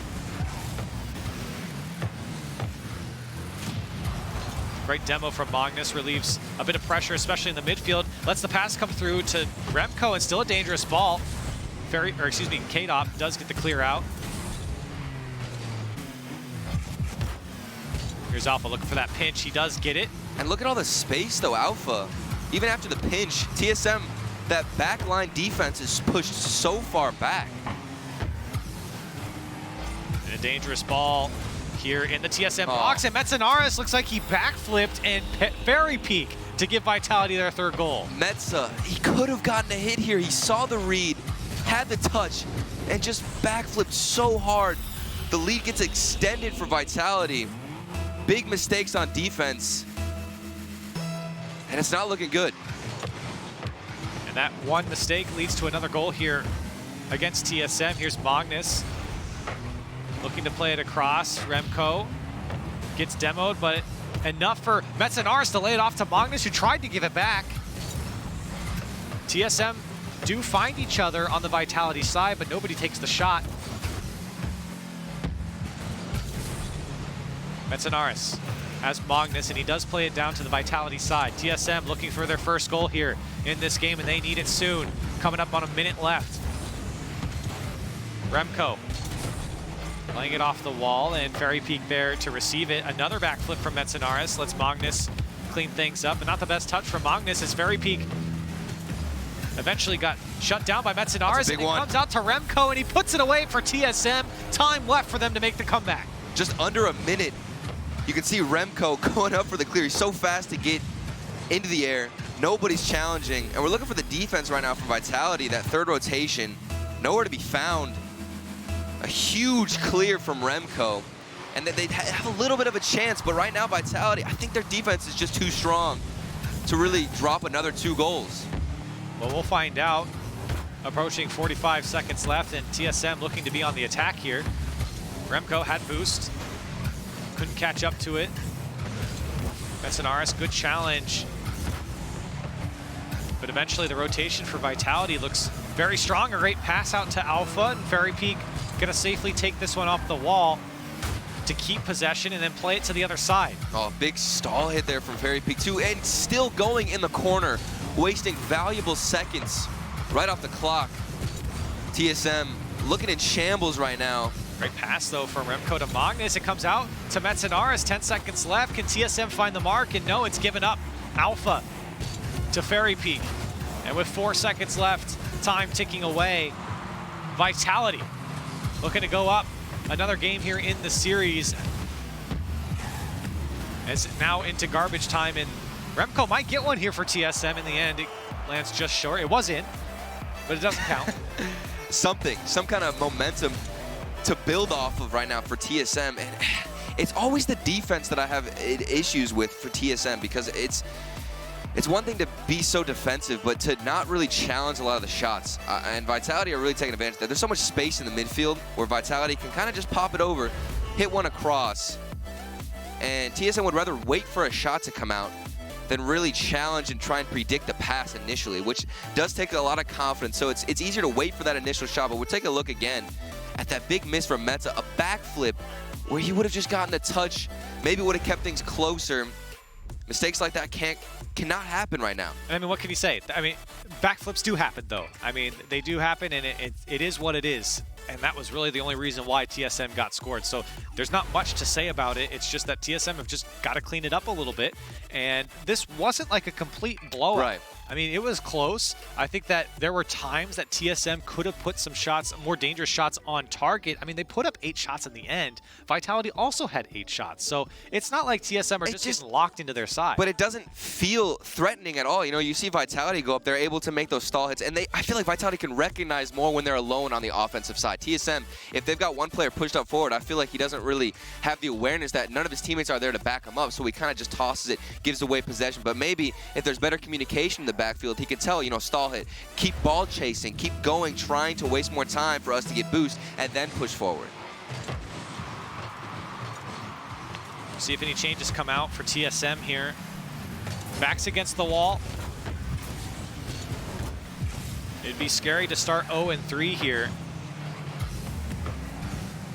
especially against what feels like a Vitality that maybe isn't playing completely up to par right now. Very breakable. They only get more difficult as the season goes on, and especially if you meet them in a LAN setting.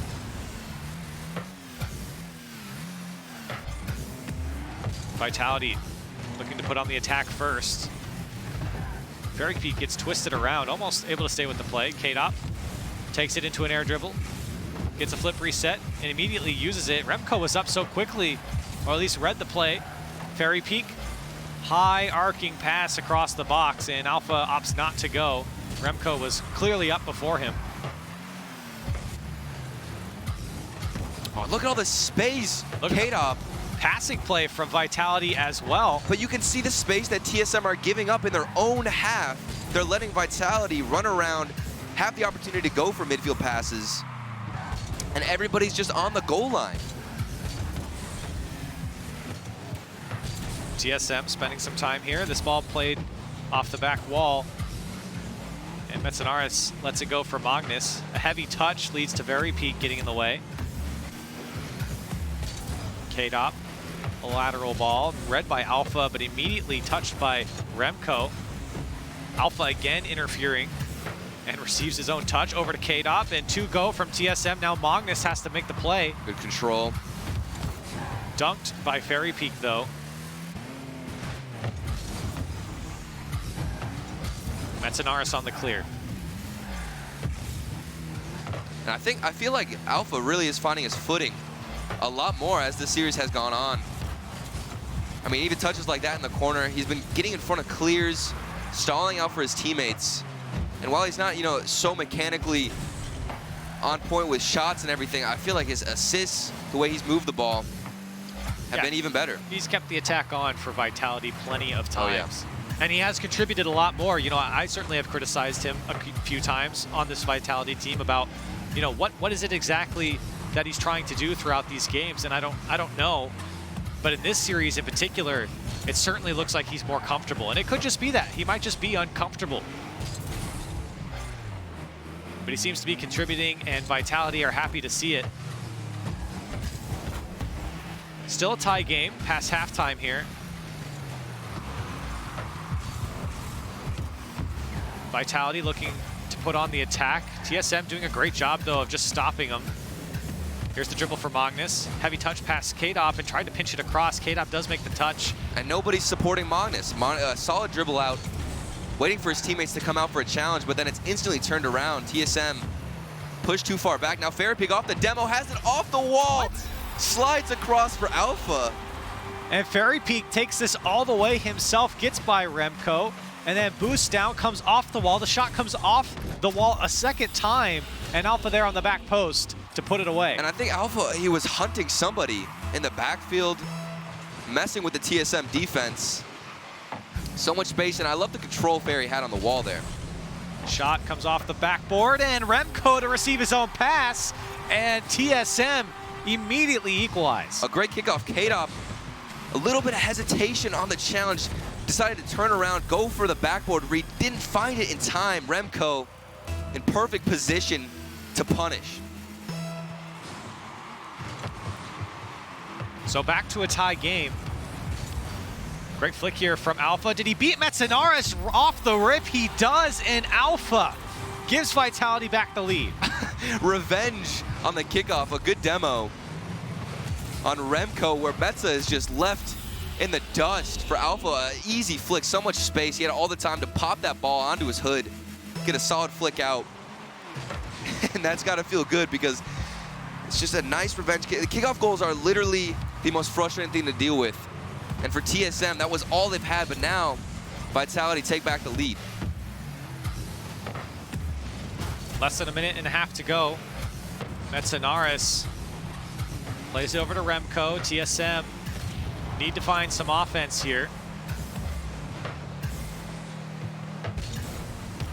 Good touch here from Metzenaris. If he can get a second one to the back post. Remco, that one was too congested. Magnus tried to dish it off to Remco, and now Metzenaris left in the backfield. Magnus racing back as well. Missed touch from Metzenaris. Fairy Peak trying to capitalize on it. But TSM break out. Oh, good fake from Alpha. He popped it up, assuming he was going to go for maybe a ceiling pinch, and then just backflip, let the ball feather down. And a solid clear, and it's that stalling that we've seen so much from him, where he can just buy time for his teammates, get boost, find themselves back in rotation, and then gather possession to move forward and have the counterattack. 20 seconds left. Can TSM find another goal? Metzenaris trying to go by Alpha, and a couple fakes thrown by both players. Still, Vitality in control. They need something. Here's K-Dop trying to break through the defense and put this one away. TSM frantically trying to win the ball back. Going into 0-second time now, Magnus. Keep it up. Plays it over to the left side. Remco's there, and a second touch from Alpha will do it. And Vitality take down TSM in a 3-1 series. A cleaner game from them. Vitality, all throughout the series, not too many hiccups. TSM they had that one single game, but most of their goals did not seem nothing threatening from them. It's so hard to really put a finger on what exactly we saw, because TSM, we're waiting for them to finally push up and actually be aggressive the whole time. Well, and it's tough when you don't have boost. And looking at the stats again, Metzenaris spent 45% of that game at 25 or less boost.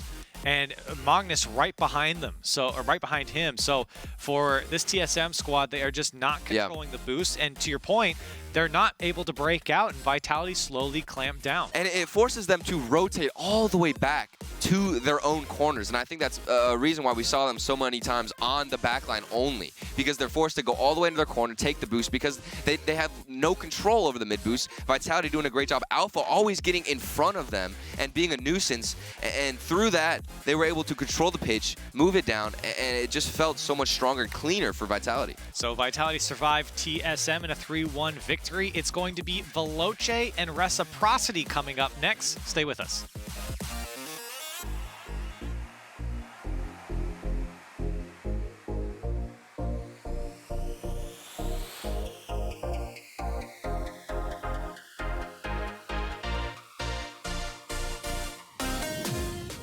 At CDW, we get you want happy, productive employees. That's why we've made our office pet-friendly.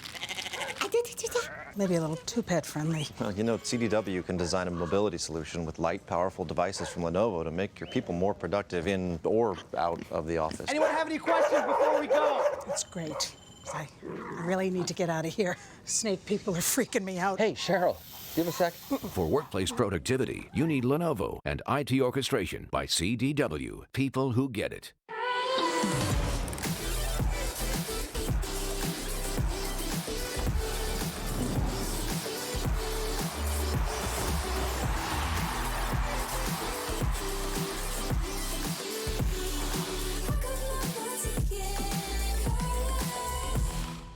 Won't you come over?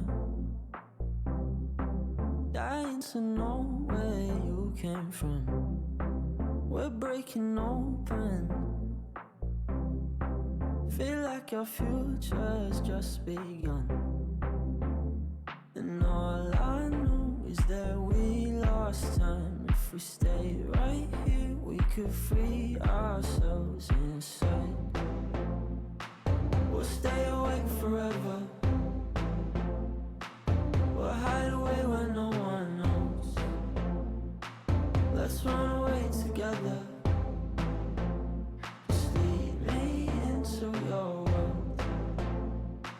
We'll stay awake forever. We'll hide away where no one knows.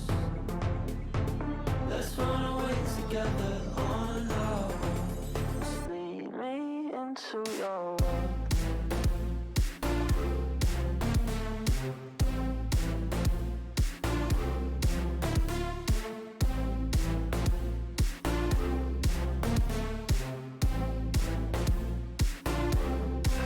Waiting for no one.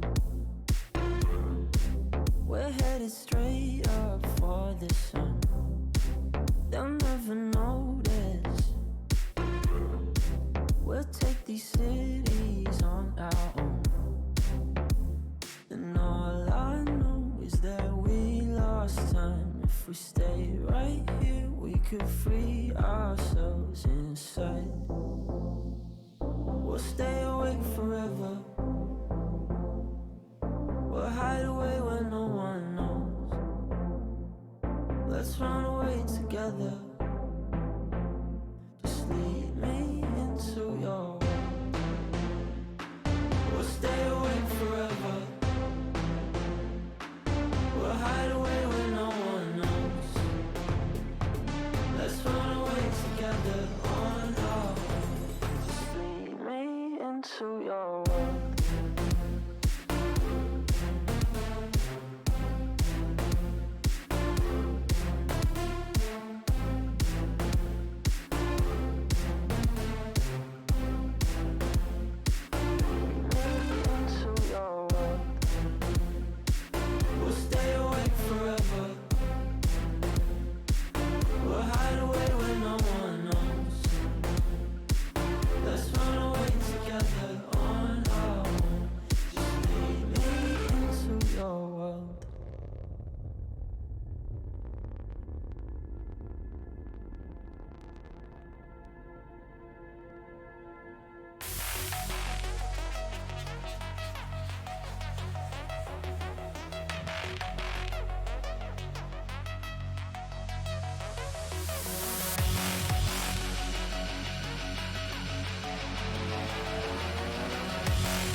TSM continues to search for their first victory as Renault Vitality take the victory 3-1 over them. Welcome back to the Rocket League Championship Series, European League Play Week 3. I'm your host, LeafX, alongside Gibbs and Wavepunk.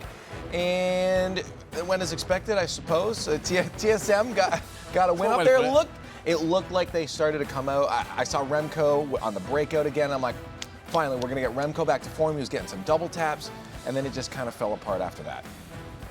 Yeah, TSM, like, 5 shots per game. 5 shots per game again. Oh. They're last in the league in shots per game right now.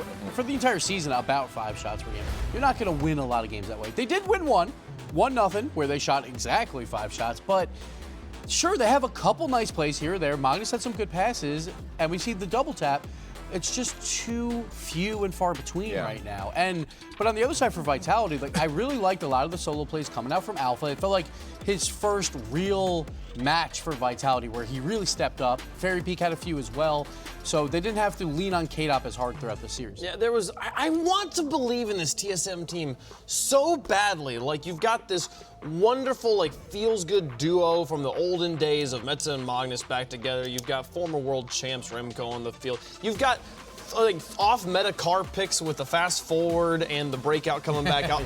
Personally, that you will get my love if you do those sorts of things. But man, Metzenaris hit a banger of a shot too in game number 1, but just wasn't enough. So my problem is that they're digging themselves a hole with the boost game. Like Corelli was talking about it, that TSM doesn't have a lot of boosts. Well, Metzenaris and Magnus, they average 41 boosts. That would be dead last in the league for an entire season. So they have to find a way to collect their own boost and then use that boost effectively. Well, I'm wondering if that's why we saw a lot of situations where they were looking for passing plays, and it did look like they were connected on some or trying to connect on others, but they were just a little bit too far away from the ball, a little bit too far off the passes, and I'm wondering if that lack of boost is a bit of the issue because you can't get to a pass you have no boost for. When you have no boost, then you have no speed, and then you can't position well. That's just the way it is. Yeah, so I'm just wondering now, Wavepunk, at this point, do you feel like all hope is lost? Are you still going to hold on to that? We're like a third of the way through the season, right? There is so much room in a 10-team season for a team to like really kind of buckle down, reset, and gain speed. They can be 6-3 at the end of this season, but they've got to find a way to change. That's true. But right now, we're going to take a look at our Player of the Day nominees. We got some more games out of the way, which means more names on the board, Gibbs. Yeah, have to throw Alpha. It was his first series on Vitality where I'm like, all right, Alpha, you're here to stay now. Yeah. Now let's see how he builds upon that. Then you go to Cooks here. We got old Reliable over there. He just puts the ball in the back of the net. He was set up a lot by his teammates, but he's scoring the goals. Well done for him. In the season after season question of is Cooks or Wash this season, I think we're gonna have to wait till season 10 because I think he seems doing pretty good. I mean, people say no, but I consistently have him in my top 5 players of all time. Yeah. Across all regions. time, absolutely. Mount Rushmore, he's on there. He's just consistently reliable for his team. It's, as you said, the all reliable, the clutch. I mean, we started a clutch stat specifically because of him to find out those clutch goals. So I feel like it's so hard to ever say he's a problem there. But he's got to help start doing something for his team, right? I also agree, though, with the Alpha, putting him out there, the welcome to Vitality. This is one of the first years I felt like I didn't feel like Scrub Killer was missed. I feel like Vitality was perfectly at home with Alpha, absolutely was banging. The games where Vitality felt like they were playing well, that was mostly Alpha leading on the offense, and they absolutely manhandled those games. This is what I talked about, is like, even with Scrub Killer, it took them a bit of time to get into that vibe, to get into that flow, and now it looks like they're finding their flow. The question is, Wave and Gibbs, you think, that Vitality is the Vitality that can beat all the other teams in the region? There's still time to tell. They played TSM this week, and we know how I feel about TSM right now. We've learned this, Gibbs. I am waiting still on Vitality, but it is a good step in the right direction. 2 more matches to go. We'll get into our second to last right now. Reciprocity versus Veloce. Now, this is a fun one. Reciprocity right now looking like the favorites in Europe, looking like the #1 team. All 3 players. It's not just Shazza anymore stepping up, but Veloce consistently surprises us with their play style. They're find a mistake, counterattack that, and punish it. And the question is Reciprocity going to make enough mistakes that Veloce can come out with a victory? So Veloce last week, was in that series with TSM that I thought was incredibly boring, and it wasn't only TSM. Veloce didn't do a lot in that series until Cassio was becoming that playmaker. When he goes up and for the corner wall plays, he finally began to make plays like late game 2. But very low scoring series, and when you're playing against Reciprocity, they're going to put some goals in. So they're going to have to find ways to create offense more often than they did last week. Yeah, no, I mean, them losing the series against Barcelona in 5 games, like the story of Veloce has been they always somehow have the it factor. They always get the lucky moment. And Barcelona's story had always been Game 5 is their kryptonite. So for that to go to Game 5 and go in Barcelona's way definitely kind of changes a little bit of the mentality there, right? But they get the beat on TSM. Maybe that first week was a fluke. I think this is the week to find out. Well, that's exactly it right now. I mean, like if a lot of, we were talking about FCB being that, in contention for a top 4 team, and you have Veloce going up against Barça into a Game 5, whether they lost it or not, they're still bringing the team that's supposedly in a top 4 position to a Game 5. And I feel like that is, again, they played TSM 3-1, but same as Vitality. They just went 3-1 with them. So I feel like Veloce should still really be in the talks for a potential win over Reciprocity. So they're one of those teams that is going to make this series boring, and that's how they want it to That's their play style. Exactly. That gets them victories. Exactly, which is perfectly fine to just try and make it so it's a very low-scoring series. That's the only way they win this. Problem is they're going up against Chaussette. I think Chaussette's putting a few extra in. It's underwhelming for Veloce so far this season, but I don't think that their record is anything we should be making any judgments on yet. They seem pretty strong there, but Reciprocity, they've been playing well. I'm excited to see them on the pitch again. Well, join us online and let us know your thoughts. We talk a lot here. We want to hear you guys talking at RL Esports, hashtag RLCS9. But we answer the question now, will Reciprocity solidify their dominance? Let's find out.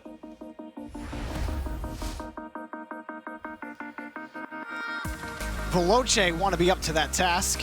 And for Reciprocity, they are scoring a lot of goals, just over 2 a game, and also conceding the least goals in Europe right now. Reciprocity absolutely deserve all the credit they've gotten so far this season, and Veloce, it just feels like for a lot of people, they just have to pass test after test. I know. When does it end? Yeah. That's the question. When does it ever end for Veloce? It seems like they're constantly being questioned, but at the same time, they comfortably took down TSM last week, and TSM, they didn't play horribly. This week, you know, they had moments where it's clear that they're just not a breeze. It's not a walk in the park to take down TSM.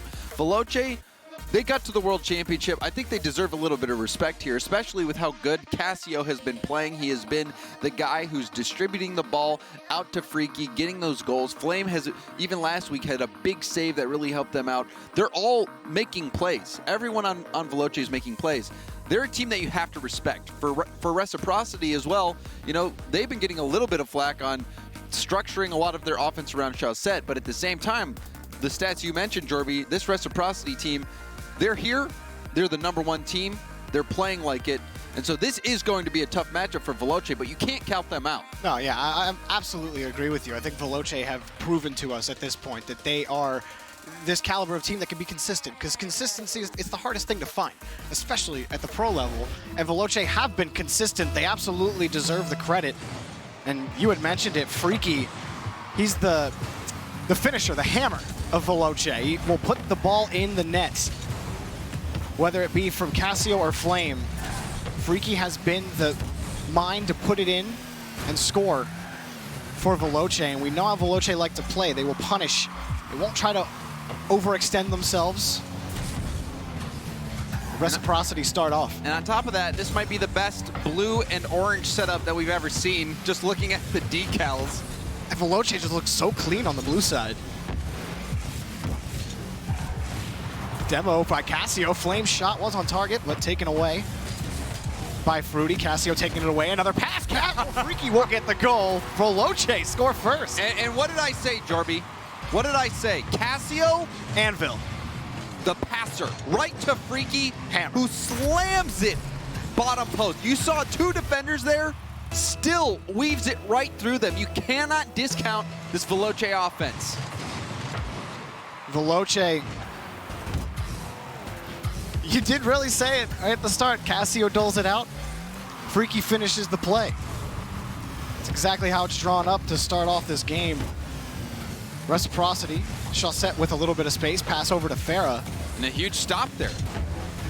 Get in that 2v1 situation, getting up early, getting in the shooting path. Ooh. That was a good block from Freaky, but he can't get back to it. Fruity will score. Tie for Reciprocity. And Veloce just couldn't recover. Chaussette lobs that one in. Freaky gets the touch. You saw Flame also jumping for it. Cassio was trying to make the play, but he was on 0 boost. If he had any boost, he could have just rolled right under the ball and boosted to it. But he had to go on the back wall, because when you're at 0 boosts, that's the only option to get necessary height, especially if it's above the crossbar. You have to go on that back wall. Unfortunately for him and Veloce, just too far away. Good pressure from Reciprocity, and they respond early to that first goal from Freaky. Veloce are usually a little more or less panicky on defense. Obviously low boost situation, but they're only allowing just over a goal a game, which is good for 3rd in Europe. Again, you're playing against the best defense in Reciprocity. But blocked by Fruity, just stayed with it. Veloce here in front of the box. Farah tries to take this away. Flame almost punishes. Farah stayed with it. Reciprocity back in midfield. And you had mentioned panic, Jorby. There was no panic from Reciprocity on that defensive play. Freaky perhaps could have gone for a fake, maybe tried to get the ball by Fruity, because Fruity was perfectly set up to make sure no ball got by him. And then Farah followed that play up immediately with a very good stop on the backboard. And I mean, we kind of saw this really develop with Reciprocity last week. The offense still largely runs through Chaussette, but we saw Farah and Fruity get much more involved overall on this team, on defense and offense. And when this team plays as a complete unit and they're not completely relying on Chaussette, they are so deadly.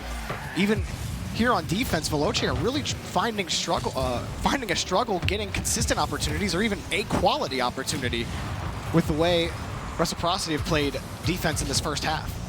Reciprocity's defense holding up, and you're right.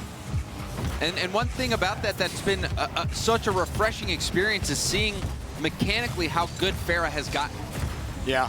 Oh, Chaussette, they can't get there. Freaky will score off the challenge in midfield. Veloce, despite the defense from Reciprocity, have a lead. And a wonderful play from Freaky. He pokes it off the sidewall, passes to himself. Chaussette was racing back. Fruity tried to get to the challenge, but he didn't have a ton in the tank. And Freaky just gets it right by him, handling matters all on his own. And he somehow always finds a way to score. Even in those situations where he wins an interesting 50, that block by Cassio. That's been his MO. It works every time. Even last season, Jorby, Freaky was hitting some huge shots in big moments in the game. And he had an MVP caliber performance last league play. He really did. He was in the talks, I believe, for Golden Striker that season. It's same with Chaussette. Yeah. Louis ended up getting MVP, but the three players that were up there were Chaussette, Freaky, and Bluey. Reciprocity, that tee up from Fruity maybe could have given Farah a chance at the ball, but Cassio was already there. Still going for these passes, Reciprocity, but Veloce's clears are pretty poor. Fruity couldn't grab the ball, so now Reciprocity will have to be on defense, despite the poor touch from Veloce. It's a long clear from Chaussette. You see Reciprocity, who led the league in demos last season. They've definitely utilized demolitions this season, maybe not to as much of an extent as they did in Season 8. Much more tasteful with their demolitions, if you will. And Fruity, the only player on Reciprocity with a demo. Cassio and Flame also have one to their name. Now Chaussette getting involved, and now it's at a good time, but the flick was not executed well, and Flame will get that ball downfield. Freaky takes it up, has a shot, but it's blocked by Fruity. Fruity, low boost situation for him. Farah right behind. Move downfield for Reciprocity. As time winds down in game number 1. Chaussette and Farah both trying to fight out of their own half. Chaussette turning back around on the rotation. Flame just killed all of that time off the clock, and Veloce will take game 1. Veloce do what they do best. Give Freaky the ball, give him chances in the middle of the field, and that's all you need to do. That first goal was a statement. Cassio dropping that right down on Freaky's nose, and then the second play, Freaky, a self-pass, and then quickly beating Fruity to the ball. Veloce edging out Reciprocity. Chaussette not as involved. There was even a flick chance for Reciprocity that they didn't make the most of. Take another look at this play here. Freaky just beating out the entirety of the Reciprocity team. Yeah, the only man who could really make a challenge there was Fruity, but Freaky did a great job keeping that ball close to him and baiting Fruity up on the play. A game of centimeters there between those two. And for Reciprocity, they had a lot of good ideas on offense, but it happened more than a couple of times where Veloce were trapped and they would have an attempted clear out. It wouldn't be a solid clear, and a Reciprocity player would be in position to keep them locked in their own half, but then they'd either mistouch or couldn't handle the ball or just wasted too much time getting back to it, and it allowed Veloce to transition down the field. It just wasn't as clean from Reciprocity. A lot of times you'll see, or we've seen from Farah especially, is shots that are very threatening, up towards the upper 90, low post, whatever it may be. His placement has always been very good, but we just didn't really see much of that. We didn't see much of the Veloce defense being challenged. There were times, like you said, where Reciprocity was keeping it in their half, but they weren't really challenging. Wasn't true pressure. Yeah, it wasn't really immense pressure at all.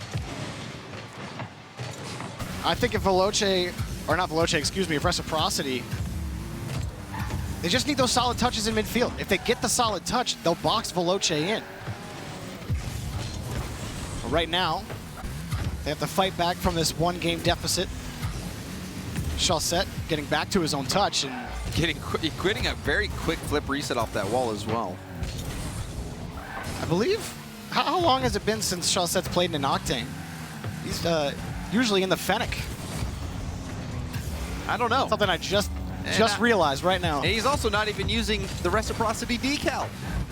Well, everyone gets a little bit of slack maybe.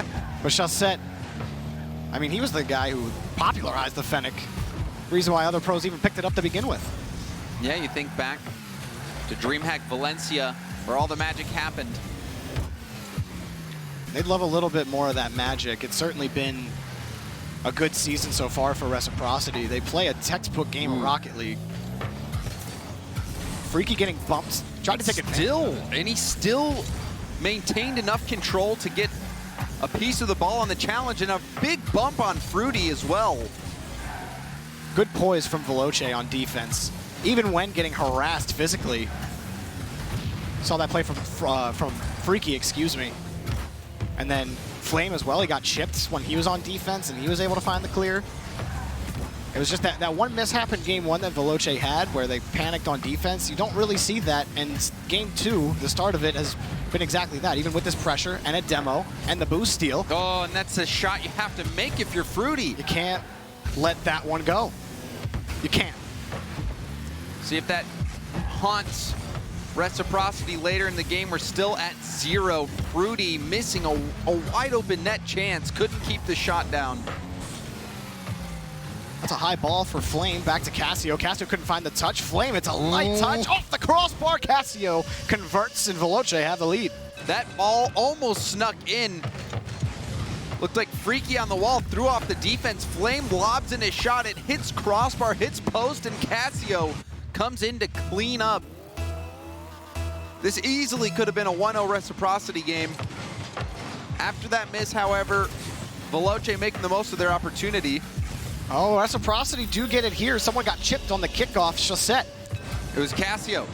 Cassio in net gets bumped out of the way by Fruity, opening up the path for Chausette to come in. So stabilization happening for Reciprocity.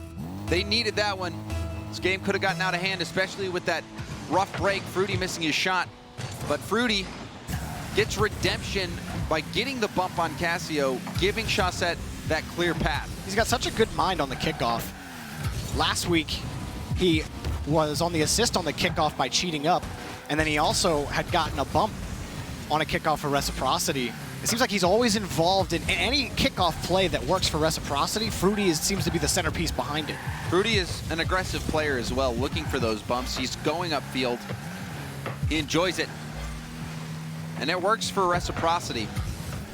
But he'll need to hit those shots in the future. Another challenge in midfield. Chausette forced to wait as Freaky carries this around the corner.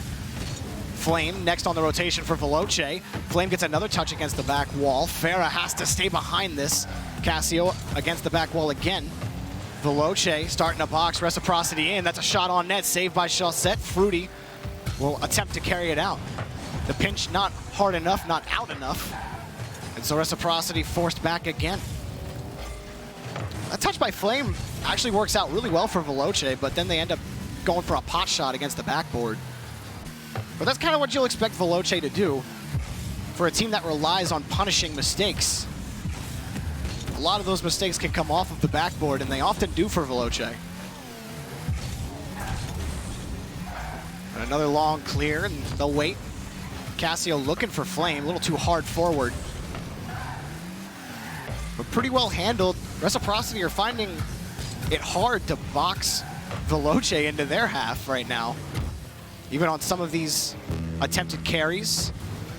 One challenge doesn't necessarily go their way, and then they have to force to play reactive. It has been a power struggle, Jarby.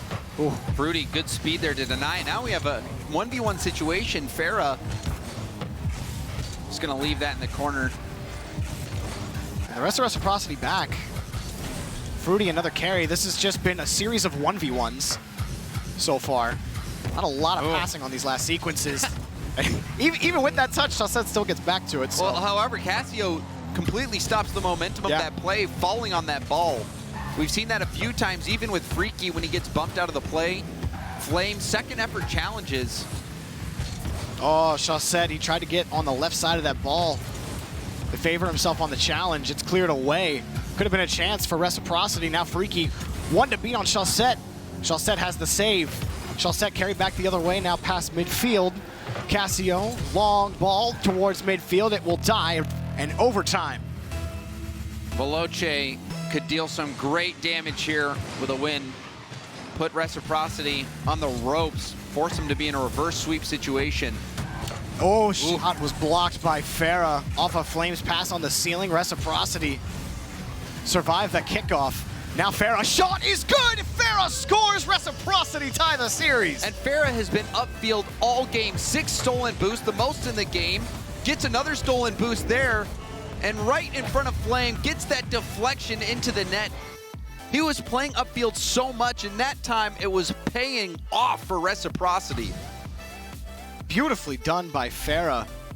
Right up against the defender as well, and then coming off that save from Chaussette on the kickoff. As soon as Veloce won that kickoff, Flame went up the ceiling.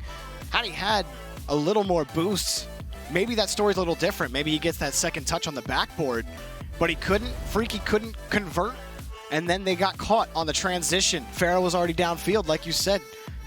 Very dangerous in Veloce's end with those stolen boosts. And it was a power struggle a lot of that game. Few missed opportunities. Even Freaky, he had that dribble chance. His flick didn't go the way he wanted it. But still, this has been such a close series. Veloce, they're matching up to Reciprocity. It's been interesting because it feels like it's a series of, you know, Veloce at times they'll pitch the ball away and they'll test the backboard and they'll test the corners. And Reciprocity they're not diving either. Both teams are playing with respect to each other. It's not... They're absorbing all the pressure. Yeah. The way that they're playing, they're just absorbing that pressure. And we see for Veloce sometimes getting Freaky that space to do what he wants to do. The communications there where, you know, Cassio won the challenge, but then just left that for Freaky, giving him the opportunity to even go for that dribble. So we're not really seeing as much high-flying acrobatics as we do in some teams. But we know that both of these teams have that in them, especially Reciprocity. We haven't really seen Chaussette do too much. He has been solid, but we know he has that carry potential. I think it just shows you why these two defenses are so good, because they're so good at positioning to cut off passes. Because both teams do go for passes when they can. The issue is there's always a card. Someone is being a nuisance on attempted passing plays. And eventually, as a team, you get frustrated and you start going for more solo plays because nothing else is working. So you're hoping an air dribble causes a favorable 50 for the second man to keep a play going. But that's just a testament, again, to both of these defenses and their ability to cut off angles. It's a high ball for Reciprocity. Farah will take a shot at the net. He had all 3 members of Veloce waiting in net. He did have an option midfield. Quality shot as well. Close to the crossbar, still forcing players to jump. And a good shot like that, even if you know you're not going to score, a lot of times you take that shot in hopes of getting a rebound chance. Chaussette flying back to get that touch. And then Fruity as well. Both of those touches in traffic. Now Farah back to Fruity. Fruity almost snuck it in. Cassio bangs it off of his post.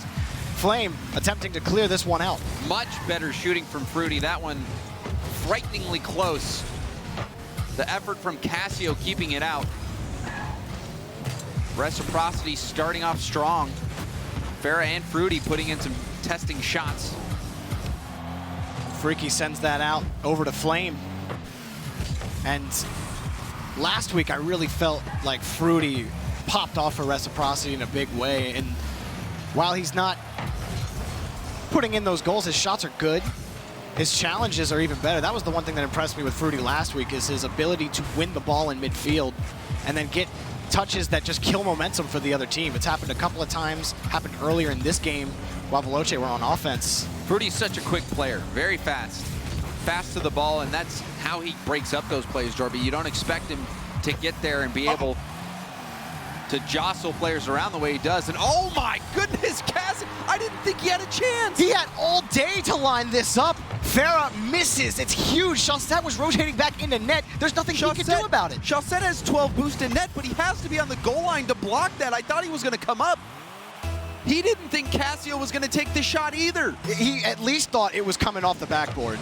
That's probably what he was expecting, but Cassio put on the air brakes and was able to line up that shot. And Chaussette gave him the space to do it. And those can be tough shots in that kind of situation. You have to feather the touch, if you will. You have to find a light touch, get it on a wheel, and also be able to safely put it into the net, not down onto the ground. Very good control from Cassio on the play. And that might have been a miscommunication potentially from Reciprocity, where Chaussette thought somebody else was going to go and challenge that. Well, I just think Farah needed to hit that ball on the backboard. That was his responsibility initially. But still, Chaussette did have time to come up. We'll need to take another look at that play, because 12 boost is enough to get up there, up to the crossbar and challenge it. But Chaussette stayed deep. And it's Veloce punishing mistakes. Yet again, they pick up another goal. One, maybe two goals is really all Veloce have ever needed. There's a shot, but it's too high and blocked by Flame.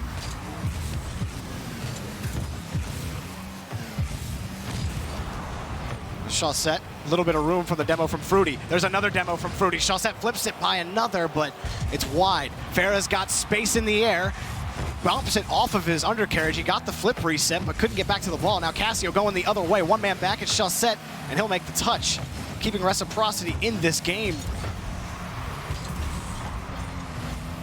Flame, another look on the corner. Reciprocity played that touch well, but Veloce still space in midfield.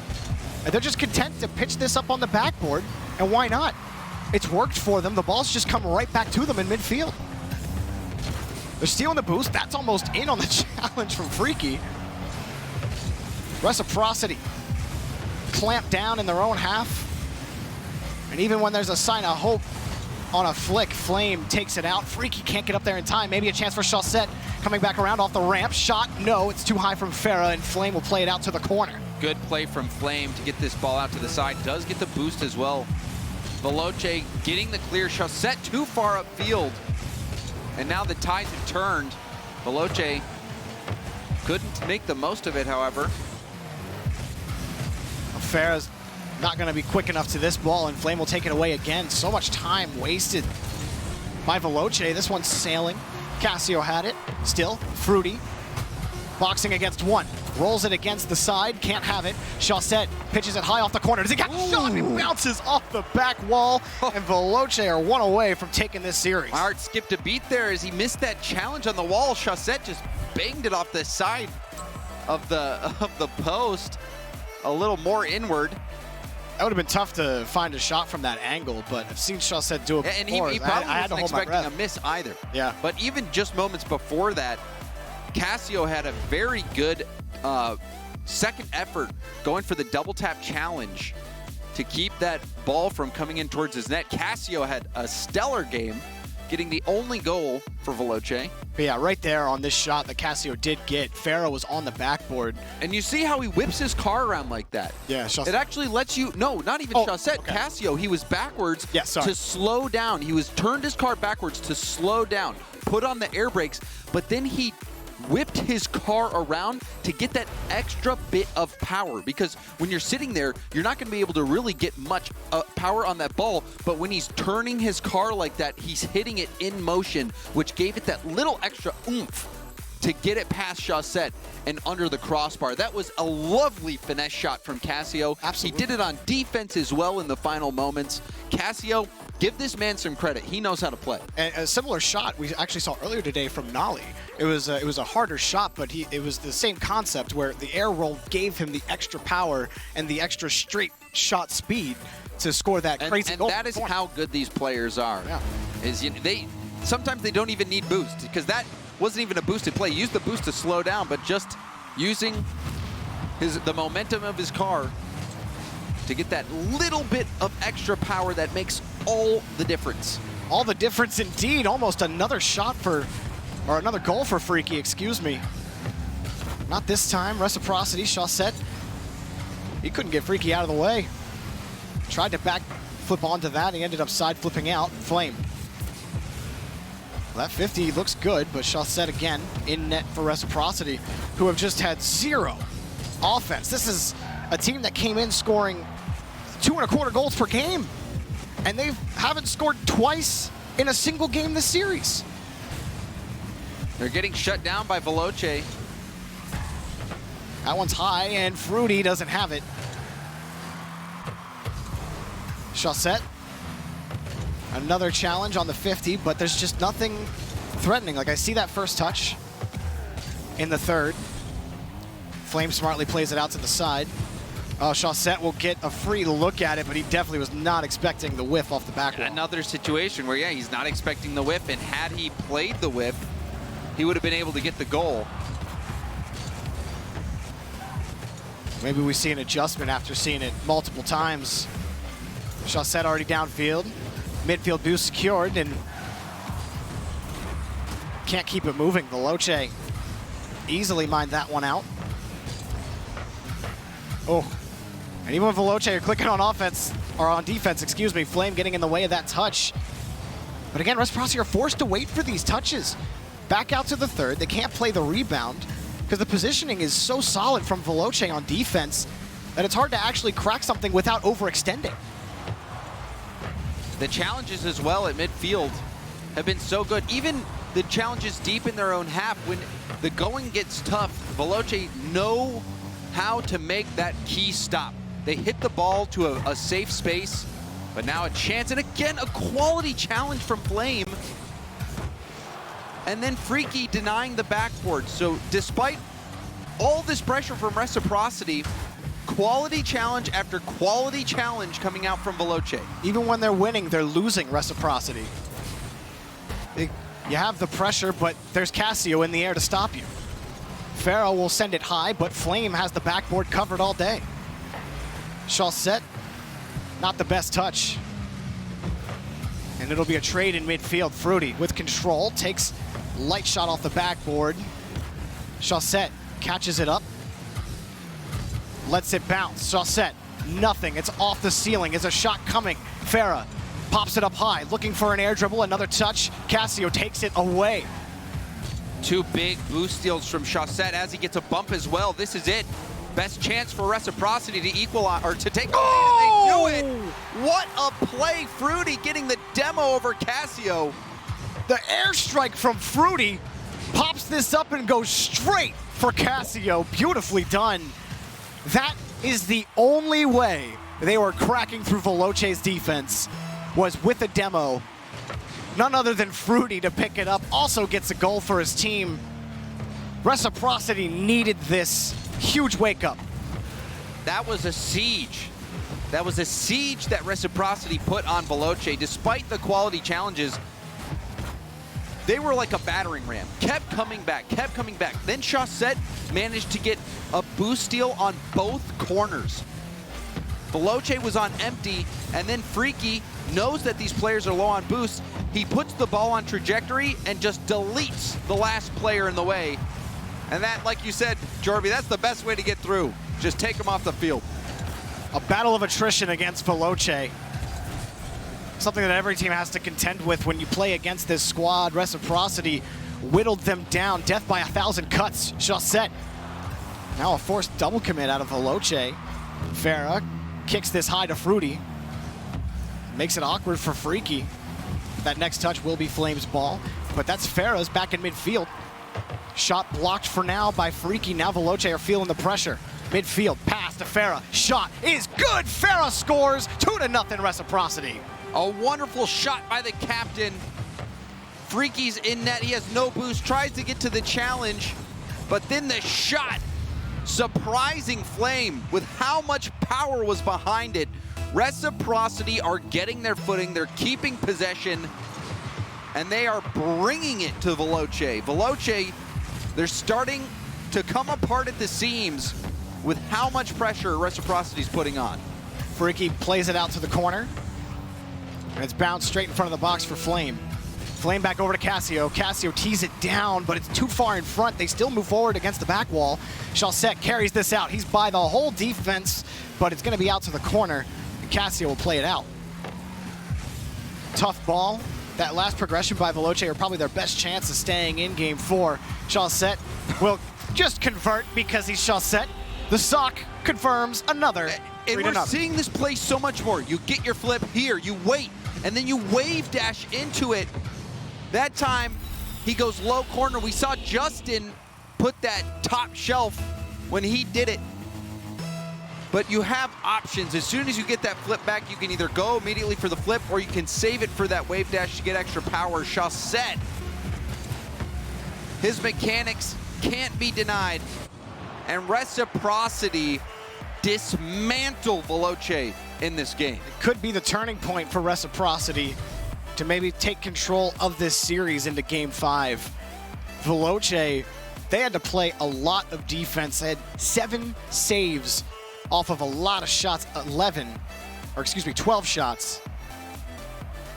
No, it's not 12, it's 11. Yeah. Well, I shouldn't second guess myself. I was just soaking that in. I was soaking that in. No, it's okay. Math is hard. You know how many shots Veloce had?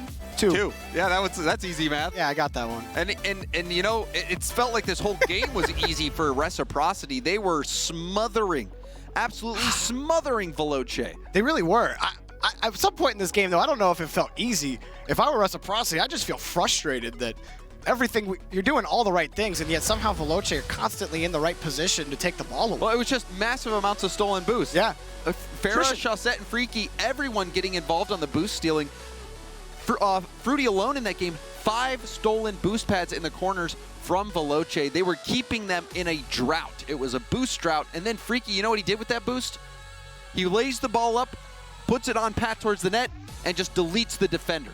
Yeah. That was a lovely play, and from that moment, you could just tell that Reciprocity was not taking their foot off the gas, and they coasted the rest of that game, dominating Veloce. So now we're coming in to the decider. It's all going to come down to this, the final game 5. Reciprocity, the team everyone put at #1 in Europe, going up against Veloce, a team that people continue to count out.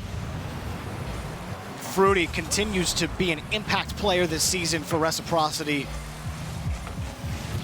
A demo from Farah. Fruity kicks it off the back wall, but Chaussette forced to wait. Will gladly take possession from his own corner. Chaussette off the ceiling. He's by Cassio. Now with the carry. Looking for a flick. He goes actually under. Almost forces it, but Cassio slips his way in between the post and the car to take the ball away. Scary. Cassio opting to dribble that out. He did not want to give Chaussette any more time to potentially make something happen. Chaussette twirled his car so much, I wasn't sure what he was going for anymore.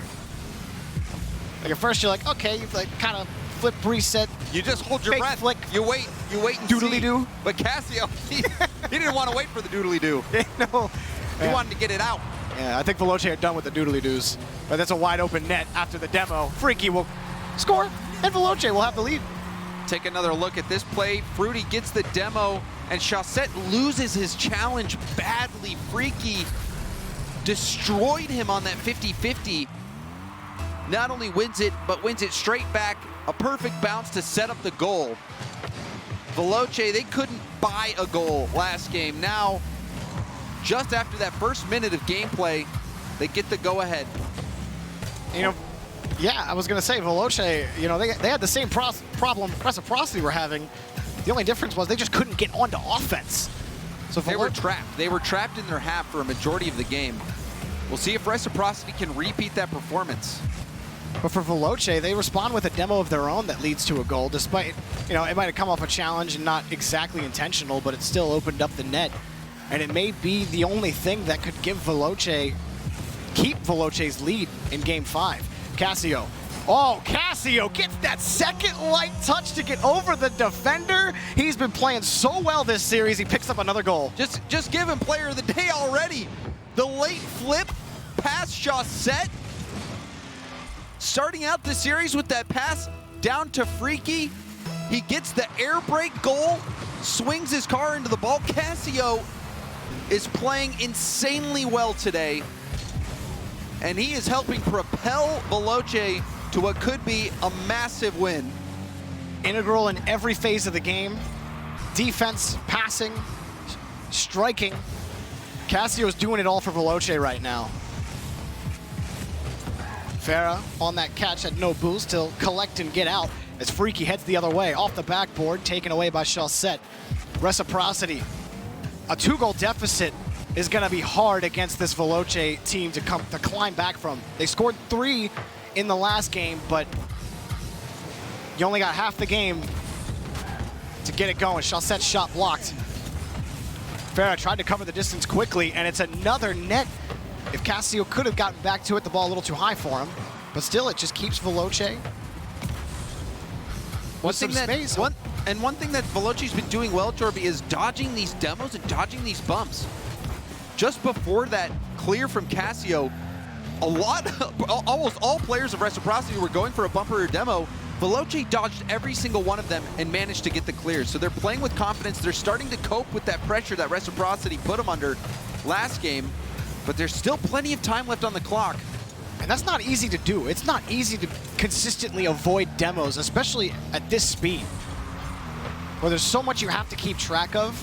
It is an undervalued skill, the ability to avoid demos. That one just bounced off the crossbar and the post. Farah had infinite faith. That made you raise your eyebrows a little bit.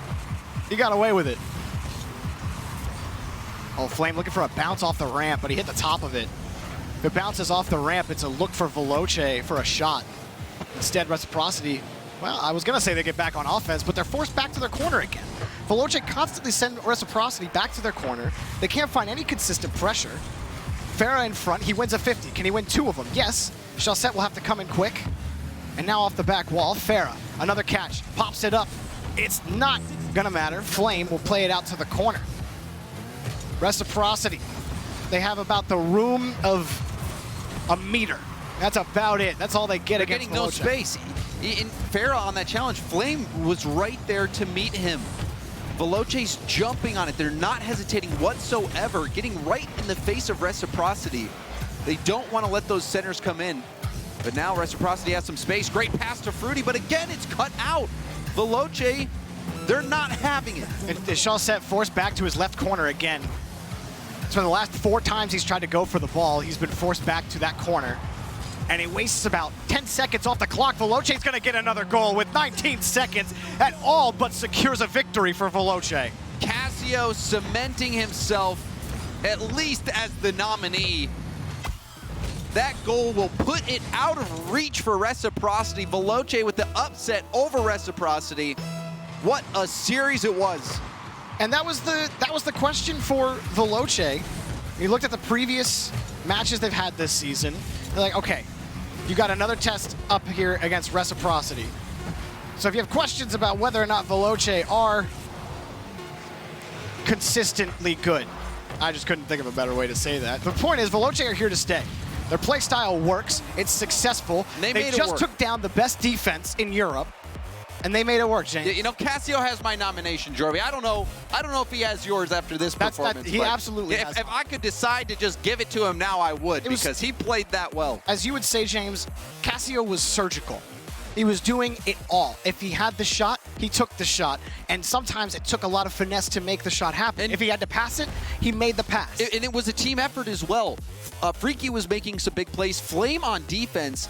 A lot of times you go look at the challenges, the important challenges. Flame was right there on defense, getting in the face, even at the end, getting in the face of Farah to stop a tough shot. Veloce pouncing on those center balls. They got manhandled in Game 4, but in Game 5, they bounced right back. This is a team that knows how to deal with adversity. They know how to approach Game 5s. They lost that Game 5 versus Barcelona, but they bounced right back. And this is a huge win for them as they continue their journey to try to get back to the World Championship and to continue to disprove all those people out there questioning their ability. Well, as far as bouncing back goes, we're going to see if Renault Vitality can keep on bouncing back after their weak start to the season. They picked up 1 win today. Can they pick up another? Find out after the break.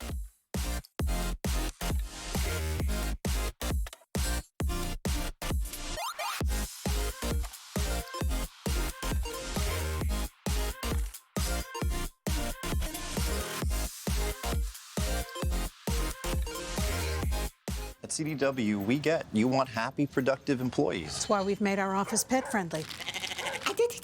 Maybe a little too pet friendly. Well, you know, CDW can design a mobility solution with light, powerful devices from Lenovo to make your people more productive in or out of the office. Anyone have any questions before we go? It's great.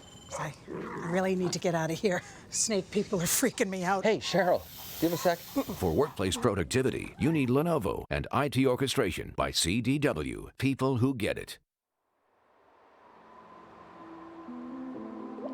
誰もが旅をする。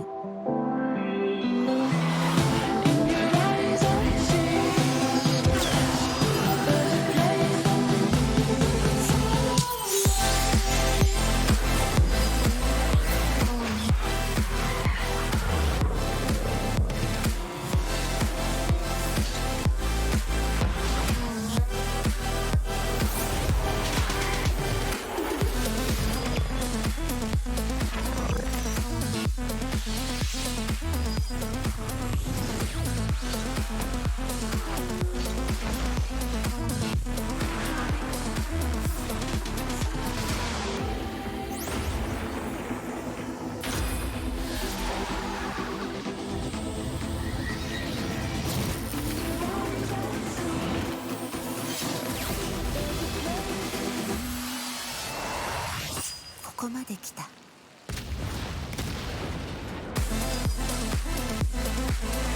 たはどこまで行く？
In a massive upset, Veloce takes down Reciprocity in a tense game number 5. Welcome back to the week 3 of European League play. I'm Leaf alongside Gibbs and Turtle.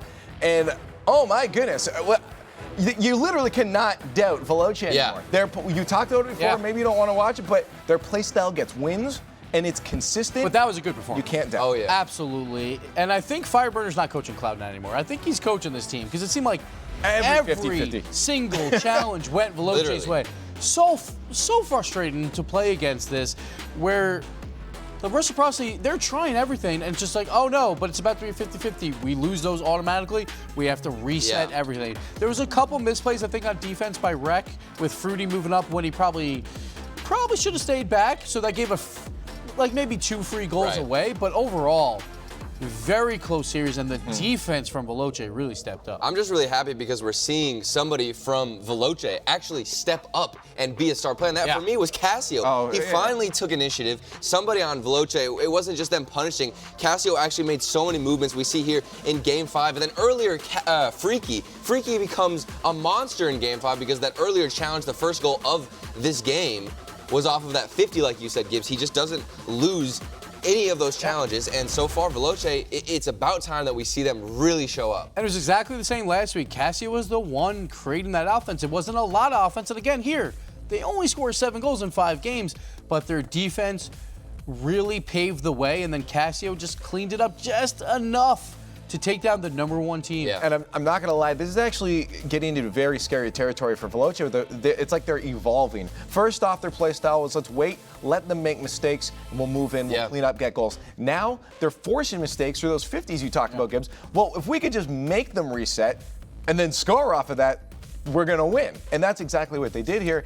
And I would legitimately have every other European team start watching out for Veloce and really taking them seriously at this point. And watch out for Cassio, because when he had time, he did something with it, which is great to see, because Veloce, normally, they just boom the ball down the field and wait for the mistake. But Cassio really delivered it. Absolutely. But we have one more match of exciting Rocket League. It's Renault Vitality versus Barça. This is our match of the day, and this is for a reason. This is going to be a good one. Vitality already had a match earlier today, so they've warmed up, but it was mostly that, a warm-up, right? Now they're facing off against Barça, a team that we've talked about all day today, being a contender for that top 4 spot. So Renault Vitality is not going to have an easy one ahead of them here. So I think the question mark is for Barça, when we talked about the pro power rankings, the most inconsistent team for all the pros was Barca. Like, they were as high as 4th, but then a lot of people had them last. It was kind of just back and forth. And that's probably because of Flakes, because they weren't sure exactly how Flakes would evolve into this team. But Flakes has not only played extremely well, he's leading this team here. He scored 9 goals already. He scored only 18 for the entire season of Season 8. He is really delivering, and there's something about Barca and MVPs, and right now Flakes is in the running for that. And he's so calm throughout all of his performance. I thought that on defense, he doesn't panic. Barca, it's a lot different because I feel like last season they were trying to be all over the place. They were playing way too fast, and they just got lost in communication. And now everybody seems to be on the exact same page. Flakes is moving the ball throughout the field so much better. His dribbles are always on point, and then Ronicky, the shooting, it's really forming together. Then Devo, the leading assister, he's doing so well of setting his teammates up. Devo, he's an unsung hero. We talked about it earlier this season. I think he is definitely one of the best unsung heroes right now in the season. But now Barca has to play Vitality. They played Endpoint. That is true. They played Veloce. That's not Vitality. This is a big test for them to see, are you top 4? And this is where you have to show it, because once you win this, you're 3-0, and you're looking great the rest of the season. This is a tough one. This honestly could go either way, which means it's up to you guys to let us know what you think. Shape our opinions on the desk here. Get online on Twitter at @RLEsports, hashtag RLCS9. But it is now time for our match of the day. Let's get into it.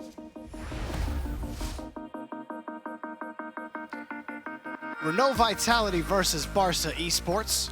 What car will Flakes rock today? Will it be Breakout? Will it be Roadhog? Will it be Grog?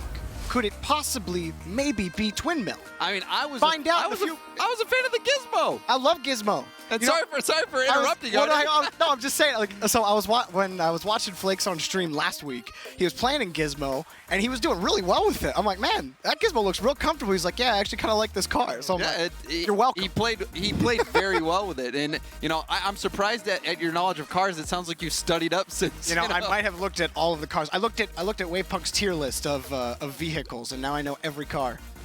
Unbelievable. Maybe he'll be in something we don't expect. Maybe. I don't know. I've been hoping for a couple of things. Either way, it'll be exciting.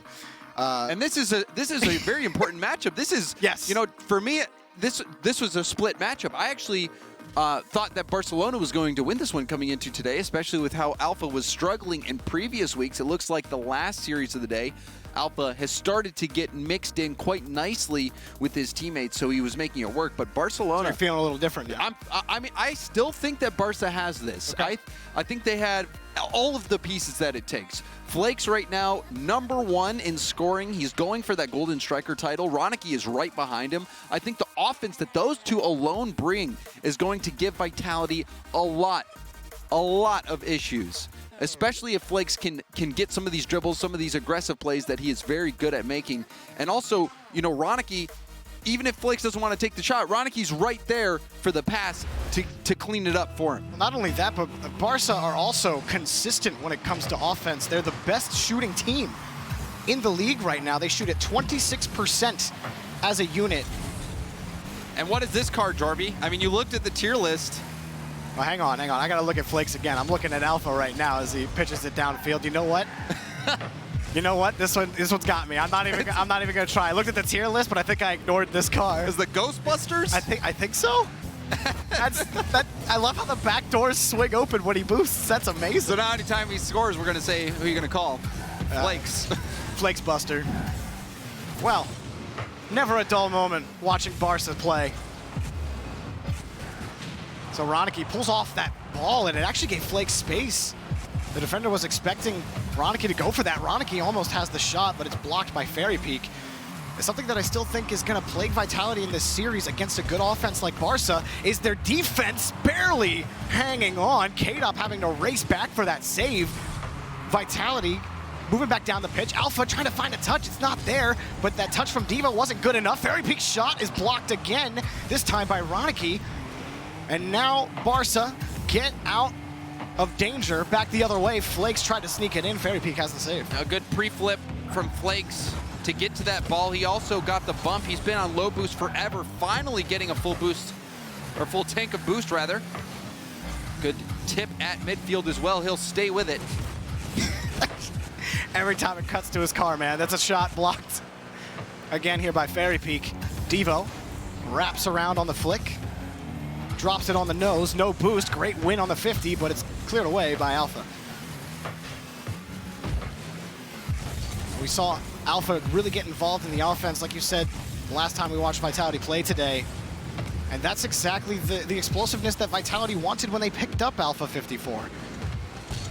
But it's got to be consistent, and right now, Barça are doing a great job of controlling the ball, and they're one of the best teams at that. Especially in their own half, they'll always shovel it out, dribble, make you miss. It's part of why they're so good on the transition, and even that chip, it makes things awkward for Vitality. Now they're losing their own boosts. They don't have midfield at all. K-Dop's forced to chase this ball down. He does make a good touch here for Fairy Peak, but in position for Barça are Flakes. And here's Devo looking for Ronicky. He's got him, and that's a goal for Barça. Ronicky waiting in the middle. That shooter's instinct. Devo does so well to get the first touch set up, bait in the defender, and then a primo pass over to Ronicky. Barça, they dealt with the pressure fine. This has been a game one where you can tell they're just trying to fill each other out. It's a battle for control.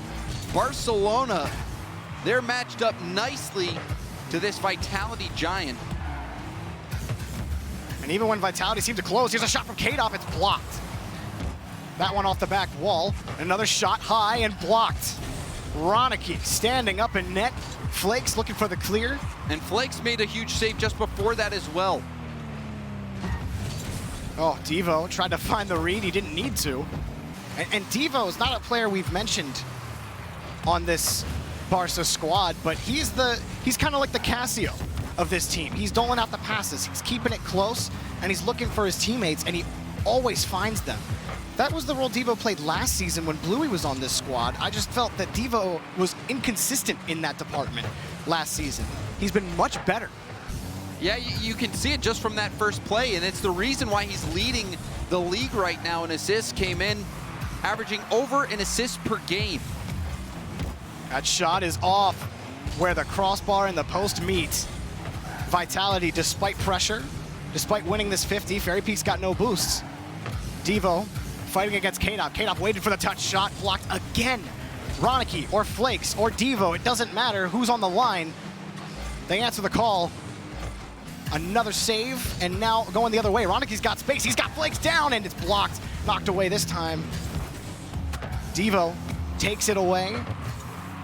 Vitality's just losing this boost battle, James. Ooh, but that play there, Flakes dangerous. Needed to get that infield pass much more. Now the counterattack is on, just missed from K-Dot. Vitality had a golden opportunity. That was twice now for K-Dot. He hit the corner in the crossbar on the left side, and then he hit it on the right side. K-Dot's normally the one who's hitting any shot you give him. The king of scoring half chances. And he can't even find a quarter right now against Barça. 20 seconds remain. Despite the pressure here from Vitality, their shots not close enough. They've had the chances. Alpha, he loses his 50. Flying across the pitch is Fairy Peak to keep control. No boosts, trying to work something towards the net. Barça, Ronicky, clear it out. Ronicky out of the play. Alpha will have to go the distance, and he'll be blocked by Devo. Maybe Vitality got something here. K-Dot, good touch, but up already is Ronicky. Cleared out to the sidewall. K-Dot catches this, and he can't find the continuing touch. Barça win 1-0. Barça, a 1-0 win, but it was quality. It was quality. Devo with a beautiful pass over to Ronicky, followed it up with that strike. Then the defense from Barça, rock solid. Flakes, pre-jumping, getting in the way of the shot, blocking the shot. It was followed up quickly by a nice save from Ronicky. Good moments on both the defensive and offensive end for Barça. But that play right there, it was excellent from Devo on the side. You see him take small touch, bait in the defender, pass it right by him, right to Ronicky. And what are you going to do to stop that shot? Not much. Not much at all. Controlling the ball as Devo does, it doesn't always have to be a dribble. It's just those small touches, because those small touches will bait out defenders more times than not. Because you think, okay, he's got this touch. You see Devo's car, you know he has to accelerate pretty quickly, so you think, I have a straight line at this ball, I'm gonna go get it. That's how it gets you every time. That's why those small touches are so deadly, and that's why we put so much emphasis on control of the ball that way, because it results in that. A goal, and the only goal Barca needed. You're exactly right, Jorby. This was such a close game, the one-goal game.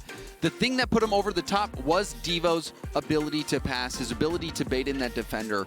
Lovely play from Barca. Very composed, very composed. It seems like it's a different mindset from this team, or for this team from last season. They made a change. They brought in Flakes. And to change out a player that was awarded MVP, you must really believe that Flakes is the answer, and so far it has proved to be the case. And Vitality, K-Dop had a couple of chances, tough chances as they might have been. It's not that Vitality were without the offensive output, the shots were there. But Barca defensively, the shots just weren't good enough every time for Vitality. I think that's what I can really sum up that game one for them as. Not good enough on the shots. It's a good win. Alpha can't find that touch. He will secure the boost as Fairy Peak moves up. So Vitality, early boost game is theirs. K-Dot on the catch pass, and oh, it's muscled in by Alpha 54, securing the lead for Vitality. Ronicky, he makes the first save, which is hard enough. This is almost a hopeless situation. K-Dop and Alpha both grazing that ball afterwards. Alpha, a pincer. The second effort, pushing it past. K-Dop with a world-class pass into the middle. And that's exactly what Vitality need for game two. a little more confidence on the offensive end. Scoring this goal will help that endeavor. And I'm looking at K-Dop. K-Dop will get another or a couple more chances. And that was a good shot. That was probably closer than it should have been. It was such a good pass. Alpha had all net to shoot on. Ronicky good bump. Still almost made the save. K-Dop got the bump. Fairy Peak can't get the goal even when they execute. Fairy Peak was just too far back. It took too long to get there. It was just enough time for two members of Barça to recover. But now they're starting to struggle. Ronicky did grab a midfield boost, so it does relieve a little bit of pressure, but they gotta find the ball. Alpha off the back wall, and it's saved right into Flakes. Alpha couldn't find the net. Vitality.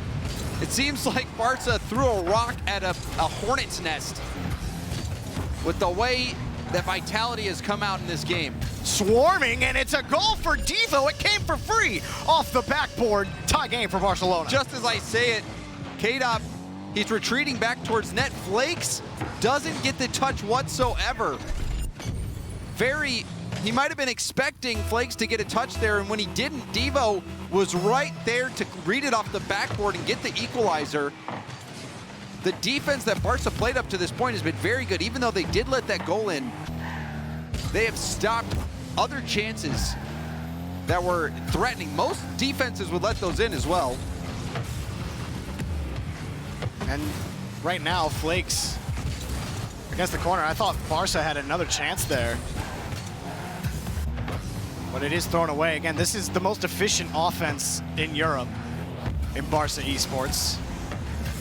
They get chances, they convert them a quarter of the time. Flakes win here. Fairy Peak on the challenge. It's kind of like, almost like a speedier game of what we saw against Veloce and Reciprocity, where Veloce were winning every 50. Feels like Barça are winning every 50. Vitality get one or two chances, but they've been hitting that corner every time. But can't find a goal. Take solace in the fact that K-Dop is passing out of his mind. And unfortunately for Vitality, Fairy couldn't hit the shot. But what a quality pass again from K-Dop. However, you're 100% right, Jorby. Where's the finishing? Vitality, they have had such quality finishing historically, but right now in this game, in this series, it has not been up to par. Yeah, it's those corner shots that they always scored in previous seasons. They get so much right on offense. Oh, the pinch, and Ronicky has the save. Right up high, Ronicky. That was wonderfully done. It was going to bounce off the crossbar, but had he let it rebound, it would have been dangerous. Devo will do what he can. That's a wonderful challenge by Devo. Did what he could in the corner with little boost. Secures his own, and we'll take that away from Vitality as well, but still, it's Barça struggling, and that's a shot, and it's good for Fairy Peak. Vitality take the lead back.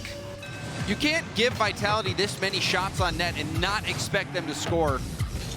Fairy Peak threads it past Devo and Ronicky in net. And Devo had to handle that bounce after that first challenge. He came across the net, and he was going a little too fast, so he had to stop. And then it didn't put him in the best position for the challenge, which allowed Fairy Peak and K-Dop to come in and really muck things up on defense. And Fairy Peak just takes the ball away. And now Vitality out of nowhere, 2-goal lead. Fairy Peak just dominating right now. Devo didn't get the greatest touch. It was an awkward ball. That's a tough one to try to get to the corner. And Fairy Peak will clean it up after the rebound. Vitality start to pull away in game 2. About a minute left for Barça. That's up high for K-Dop. Again, that was the thing, is Vitality, the only difference in game 1 was that K-Dop missed 2 shots. This time, they started out the same, and then they finally started to fix the accuracy. And then Fairy Peak taking advantage of a mistouch from Devo. Vitality looking much better as game 2 winds down. There's a boost steal and a demo. Flakes getting just tossed around. And Fairy Peak handles it. Now it's Vitality winning every challenge, even on defense. Alpha just beats the attacker to the ball. The double tap didn't do what he wanted, though. We'll wave dash into this to try to get a little bit of speed. And it does give Fairy Peak a chance at the ball. Doesn't matter. All that matters is that time is wasted. Wasted in deep. K-Dop, back wall, secure. Alpha, one more touch. Put it on the ground. And Vitality will take game 2. And Fairy Peak says, Alpha, I'm just going to end this for us. Hitting that ball to the ground. But Vitality, they had numerous chances on net, 11 shots to 7 from Barça. Vitality taking shot after shot after shot off these wonderful passes from K-Dop. Even some missed chances. This easily could have been 5-1 in favor of Vitality. Yeah, Fairy Peak's first shot bounced off that corner. Then taking a look at this play, Fairy Peak didn't even need any boost really to get that job done. He saw what was happening, saw Devo awkward on the back wall. Flakes wasn't in net. Yeah, what happened? No one was back. He had to take the hit off the wall. Unfortunately for him, didn't get the quality clear to the corner. It's a tough situation to be in. And Vitality walk all over Barça in game 2. Well, Barça, unfortunate circumstance for Devo there. I'm just curious what went on the rotation. I think that was right after the kickoff, though, so it's potential just it was unfortunate bounce. And Flakes was out of net. You needed someone in net. It was up to Devo. It was absolutely up to Devo. He knew he had to make that touch. For sure. I think that Barça, at the start of this game, again, it was looking good. They had good control of midfield, and then they slowly lost it. And Vitality were still finding shots. They have to prevent these shots from Vitality, because if they keep coming, I don't know if they can hold. Yeah, the speed in the midfield. Yeah. That Vitality has just brought on, and especially the control from K-Dop. K-Dop taking the ball, keeping it close, waiting for his opportunity to pass that into the middle. He was passing multiple balls in there. Got Alpha his first goal. Got Fairy Peak a nice opportunity that he put away. Now up high. Vitality in week 2, upset by Singularity. Came into today with a lot to prove. Alpha stepped up in a big way earlier, and he's been very integral for Vitality in this series. It's been K-Dop on those passes, but it's also been Alpha on these challenges in midfield. K-Dop was looking for just that tap down off the top of his car. Fairy Peak right here, K-Dop off the backboard. He can't find it. Devo picks up the rebound. Good challenge from Flakes. Devo looking for a dunk, and Fairy Peak takes the ball away. Flakes even got the bump on the last defender back. Tried to slow down the play. Almost worked out for Barça. Devo still has the touch in midfield. He's just working with no boost now. That touch will be Flakes off the backboard. Fairy and K-Dop both commit. Fairy Peak got down quickly, and Barça aren't going to be quick enough to the ball. Another challenge from Devo.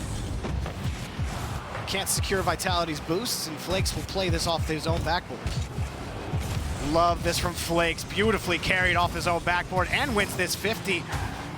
I'm not sure if he got that boost or not, but Devo is on the attack. Ronicky wanted that pass, but it was too far forward. And it was beautiful from Flakes. We've seen a couple demos from Devo now as well. That shot off the crossbar. But Flakes opting to keep possession himself.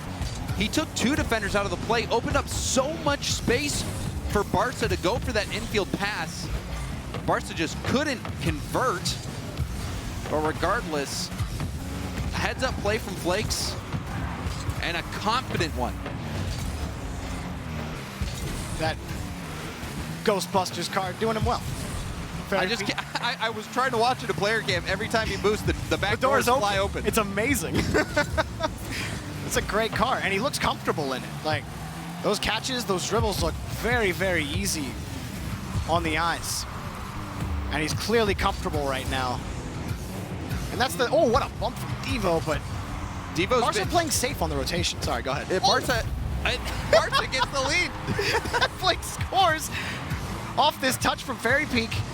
It was Ronicky with a great touch off of Fairy's hood. And K-Dop couldn't get to the challenge in time. And it came out of nowhere. Flakes picks up that goal, just being in the right spot for it. So it jetted off of that corner, and Barça look pretty good. Up, K-Dop, blocked. Broken up again. And he misses that touch. It would have messed Flakes up, but now he's on the dribble. Flicks it over. The defender doesn't have it, but there's space now for Alpha. Alpha carrying this himself. Ronicky barely has the save off the crossbar. Fairy Peak, another one off the backboard. Flakes will chase it down. Nothing for Vitality. And that last touch from Flakes forced a poorer than expected touch from K-Dop. Ronicky up off the corner. He's going to use everything he has to get back to it, but he just missed the dunk on the ferry. Well, Barça held a 1-goal lead for the entirety of game number 1. And they are currently doing so, but how long can it last? K-Dop hunting in front of the box. Vitality finally tied. Not very long. Fairy Peak gets a quality challenge, bumps Devo off the line. Flakes had to go into reverse. He was not pointing in the right direction, but I mean, it's a tough situation to be in. You're in the middle of the net. K-Dop, he's got the entire net to shoot on, and it's K-Dop. A lot of times he'll put those in. He did right there. And we're back to even. Pass to Fairy Peak from K-Dop. The shot is blocked. Double commit, though, from Barça. Up high, Alpha. Nothing. But this touch will be right back to Alpha. K-Dop wanted that badly, but Flakes had it cut off. It's Alpha who owns this corner on Barca's half. Flakes forced to wait. Now Fairy Peak takes control. Fairy Peak, another tap out. K-Dop is just waiting for it. Vitality are just sharks in the water right now. Waiting for these touches from Barça. They can't even get it past their own third. And a double commit, it wouldn't help, or didn't help much. And a bump from K-Dop. Chaos in front of net. K-Dop's like, you should have went. Trust me, Fairy. He was doing Absolutely work. no trust he was going to get that bump. Yeah, I mean, it was just an odd situation. For sure. Somehow Barça get out of that. I mean, that was wonderful pressure from Vitality. They were getting those boost steals, but then it was one win in the corner that allowed them to get a clear, Barça, and now they're slowly swinging things back into their favor. Both of these teams really good at holding the ball, holding possession for multiple opportunities. But and especially Flakes, he's such a confident player. We've already seen it before. As soon as they recognize they have space, they're not afraid to take it, and they're so good at recognizing it, not panicking and hitting the ball away, giving up possession. When you can, you want to keep that ball close.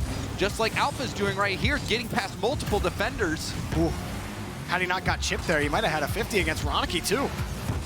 It's still 1-1. Devo, no touch. It'll be one more for Flakes, and that will kill the ball. Well, this is a tense game 3, if I've ever felt one. Who will come away with the game 3 win? Both teams have had good looks.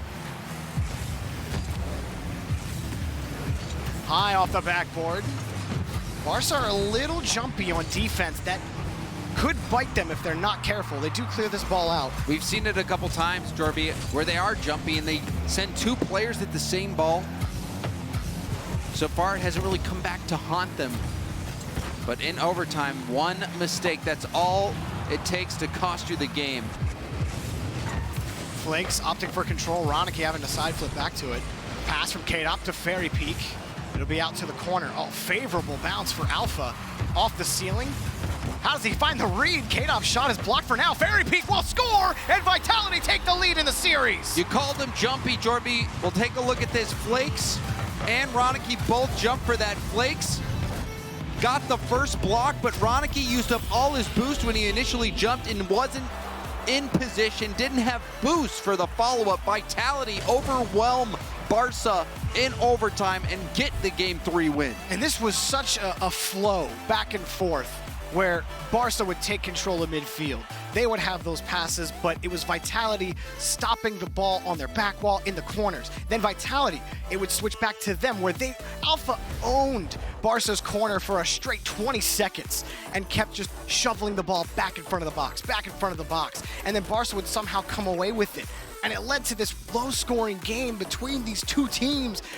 I truly believe that this is our match of the day, James. It really is. These teams well-matched. Barça hanging in there with Vitality, but if you're a Vitality fan, you're liking the way things are going. You're liking the direction this week. Alpha, big series earlier on, getting involved with the play. Now Vitality, the triple threat, all players getting involved. K-Dop, he's been having some great passing. The shooting at times, not as polished as we've seen from Vitality, but they still make up for it with their possession game. Slowly, we're starting to see Vitality control more and more of the possession, keeping Barça back. We're starting to see Barça make mistakes on defense, sending multiple players at the ball because of the pressure that Vitality is putting them under. And a lot of it is credit to K-Dop, credit to Alpha for keeping those first touches close to them so that they can carry the ball downfield, force the defenders for Barcelona to stay in net and stay back, which allows everyone else from Vitality to move up the field. And then they start getting the boost stealing in, and before you know it, Vitality's taking shot after shot on net. But Barça, they're hanging in there. And there's not too late. Yeah, there's a lot to like for Barça. They've had a lot of good possessions themselves. Flakes continues to be consistent. There's a pass to Flakes from Ronicky, taken away. Vitality, that infield pass is not going to work anymore for Barça. The last about 5 or 6 times they have tried, it has been easily defended by the player coming back on the rotation who will cut in where Barça aren't expecting and just take the ball away. And I do love Alpha this week. Oh, that shot is good though. I love Ronicky even more right now. Off that shot, it was a bouncing laser. Ronicky pinches that off Alpha, who was going for the flip reset, quickly gets to the ball. Taking it full field. Yeah, Alpha had the flip reset and he was going for it. Ronicky jumped off the back wall, immediately challenging him, and it kicked off with absolute speed. It must have been a pinch. Beautifully done by Ronicky. Ronicky didn't want to give Alpha any space. Alpha had a lovely first touch to pop it up and go for the flip reset, but the play took too long to develop. 54 again, Vitality, it doesn't matter, tie game. He tried the flip reset, that didn't work. So he'll just go with a double tap. That seems to work just fine. Smashes it in under the crossbar. That's the Alpha 54 Vitality fans were hoping to see this season. He delivers big time, low off the backboard. He's getting comfortable, Jorby. You could tell in previous weeks that Alpha, he maybe it was mental, maybe he was struggling to fit in with the team. But now, things are working out just fine for him. Going for another double. Oh, and save this time. Popped up high, Fairy Peaks there, and doesn't have a second touch. Flakes will clear it away. Now, quick transition, Flakes. The shot is almost good, but it's saved by Alpha 54. Flakes turning around off the ceiling. He wants to keep this close. Back to it on the 50, taken away by K-Dot. And Alpha, my biggest question for Vitality was how are they going to replace Scrub's defense? While Alpha was on TSM, his defense was subpar. And that was my big concern for Alpha 54, is how he was going to develop that on Vitality. Today, it's been solid overall for Alpha 54 overall, but Barcelona still putting on the pressure. Now Alpha, he's got a breakaway opportunity, no boost, one to beat, flicks it up, and it's off the crossbar. Output centered for K-Dot, saved again by Ronicky. Flakes has the clear out. Somehow Barça hang on. Almost made that play happen. Flakes narrowly missing that one, saved by K-Dot. Another one, but this time cut out a lot sooner. Flakes on the rotation back, kicks it high on the save. Shot after shot coming in on one end, then the other. And they're quick passes too on the shots. It's so quick. Another one, it's off the post. Huge chance for Vitality. Tough angle on the shot. Flakes gets another clear out. He's had crucial 50s in the last minute that have prevented several shots in a row on net. Here's one for Barcelona, and Devo will confirm 2-1.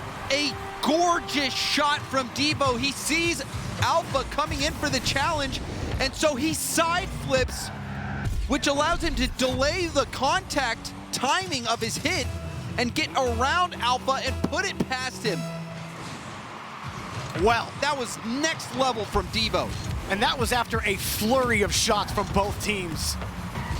Just quick passes and great saves. K-Dot, a flip reset, almost falls down, but Ronicky has the save for now. Freaky, Fairy Peak, excuse me.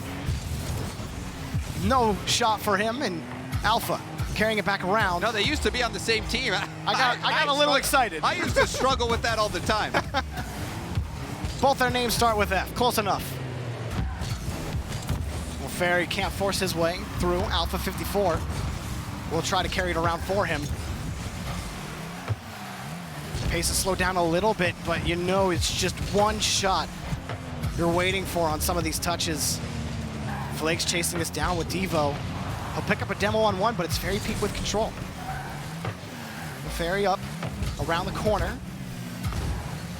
Now Nothing really yet for Vitality, but this is how they've been scoring against Barcelona. K-Dop was going for the challenge win, didn't expect the whiff. And that was a bad whiff there from Devo. However, did not cost Barça. And they are back in the orange half, but Alpha has control of the ball. Another flick. It's been great control from Alpha. Fairy Peak on the pass from K-Dop. 50 against the back wall. Alpha 54 on his way out of the stadium will buy a little bit of time for K-Dop to make that challenge, and now forced to race back is Devo. Flake's getting so aggressive, he actually got Alpha again off spawn. Flakes off the back wall, just bounces it off the ramp. Light shot from Devo, and it's popped right over Roniki's head. Alpha fighting for possession. Roniki will take it away. It's still Barça with the lead. Time expiring, taken away by Flakes around the corner. Now another potential shot. Demo from K-Dop. K-Dop pops it up. The net's wide open. Fairy Peak scores. Tie game. A huge play. Flakes, he was too late to the challenge. Roniki also too slow. That pop from K-Dop right to Fairy Peak. Barcelona a step slow to both challenges. And now they've let Vitality in the door. The gap closers, Vitality on offense. Fairy Peak, another one to K-Dop, but it's broken up. Quick transition, Devo is stopped by Alpha. K-Dop to Alpha, blocked barely by Flakes as he's exiting the stadium. K-Dop back over to Fairy Peak, and that would have been a goal with a little more time, but we are in OT, James. Vitality can close it out here. Inspired play from them. Bounced off the ramp. Alpha off the ceiling, and a good touch around to the corner. Flakes, he juked Fairy Peak on the play. Flakes taken away by K-Dop. Still Barca's ball. Roniki off the ceiling. He does make the challenge happen and allow Devo to get back and support Flakes on Fairy Peak's carry. That is a dangerous ball in front of the crossbar. Devo excellently jumps off the line for the save. Handled that pressure quite well. He had whipped a defensive touch earlier. That was an even more high pressure situation, but dealt with it coolly. Flake slows the play down, gives Devo a look. K-Dop getting chipped on that pop-up, and it will be Roniki's ball because of that bump. Now high off the ceiling, straight in front of the box, nothing.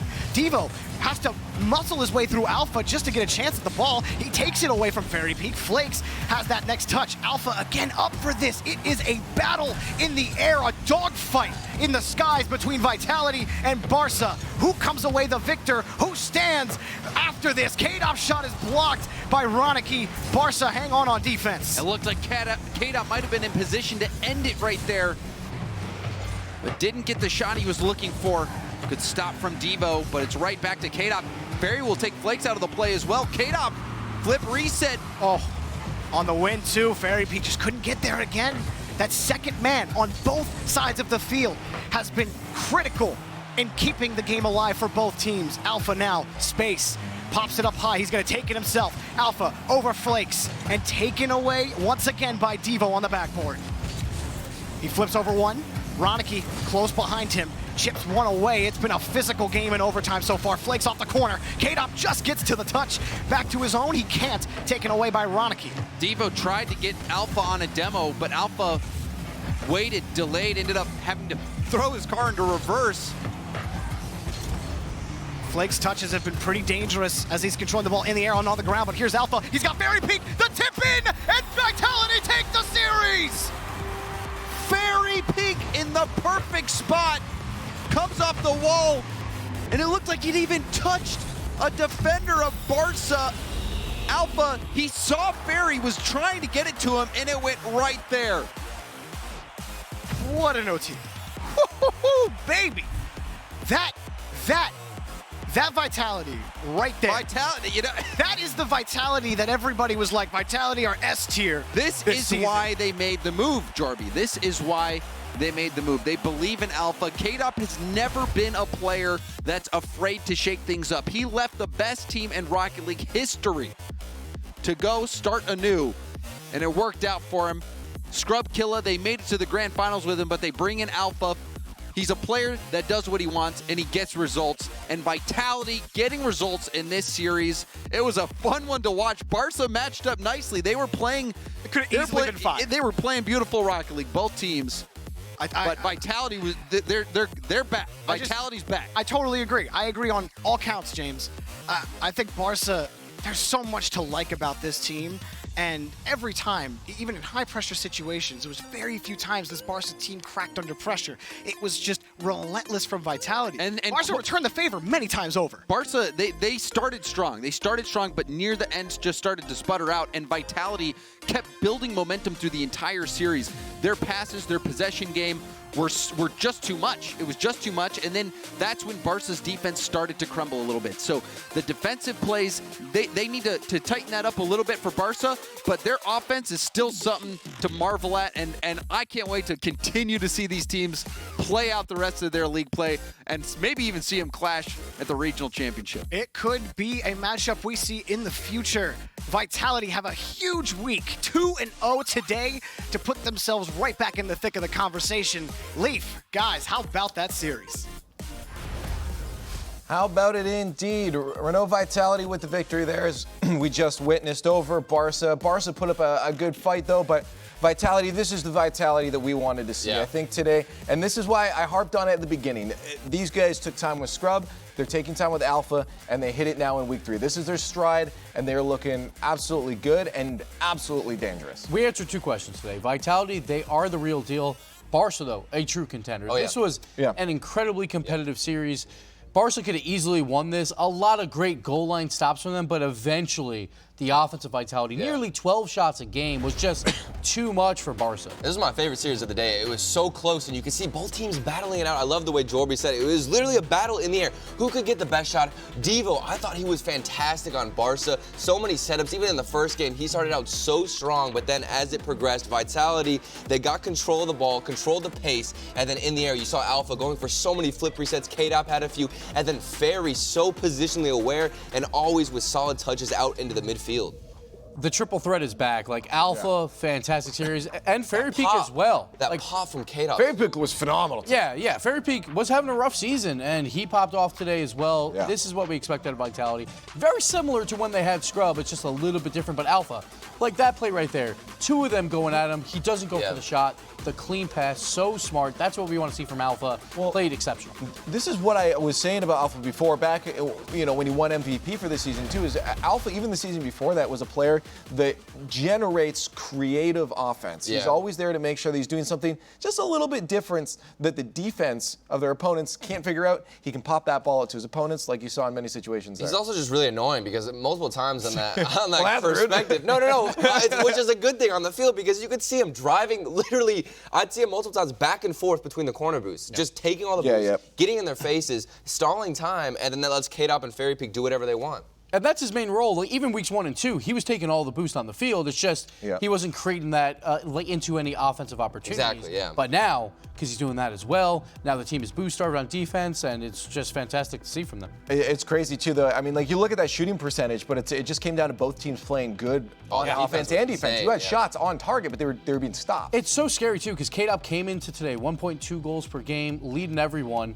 1 goal today, 9 assists. So he turned it around. Now he's just setting up his teammates, and he's like, I love this. And that is the best part about Vitality. There is no one player you need to stop. Switch it up when you need to stop all 3. Now, on the side of Barça, though, do you think they have the capabilities to do that too? You said, yes, sure, these guys are a contender now.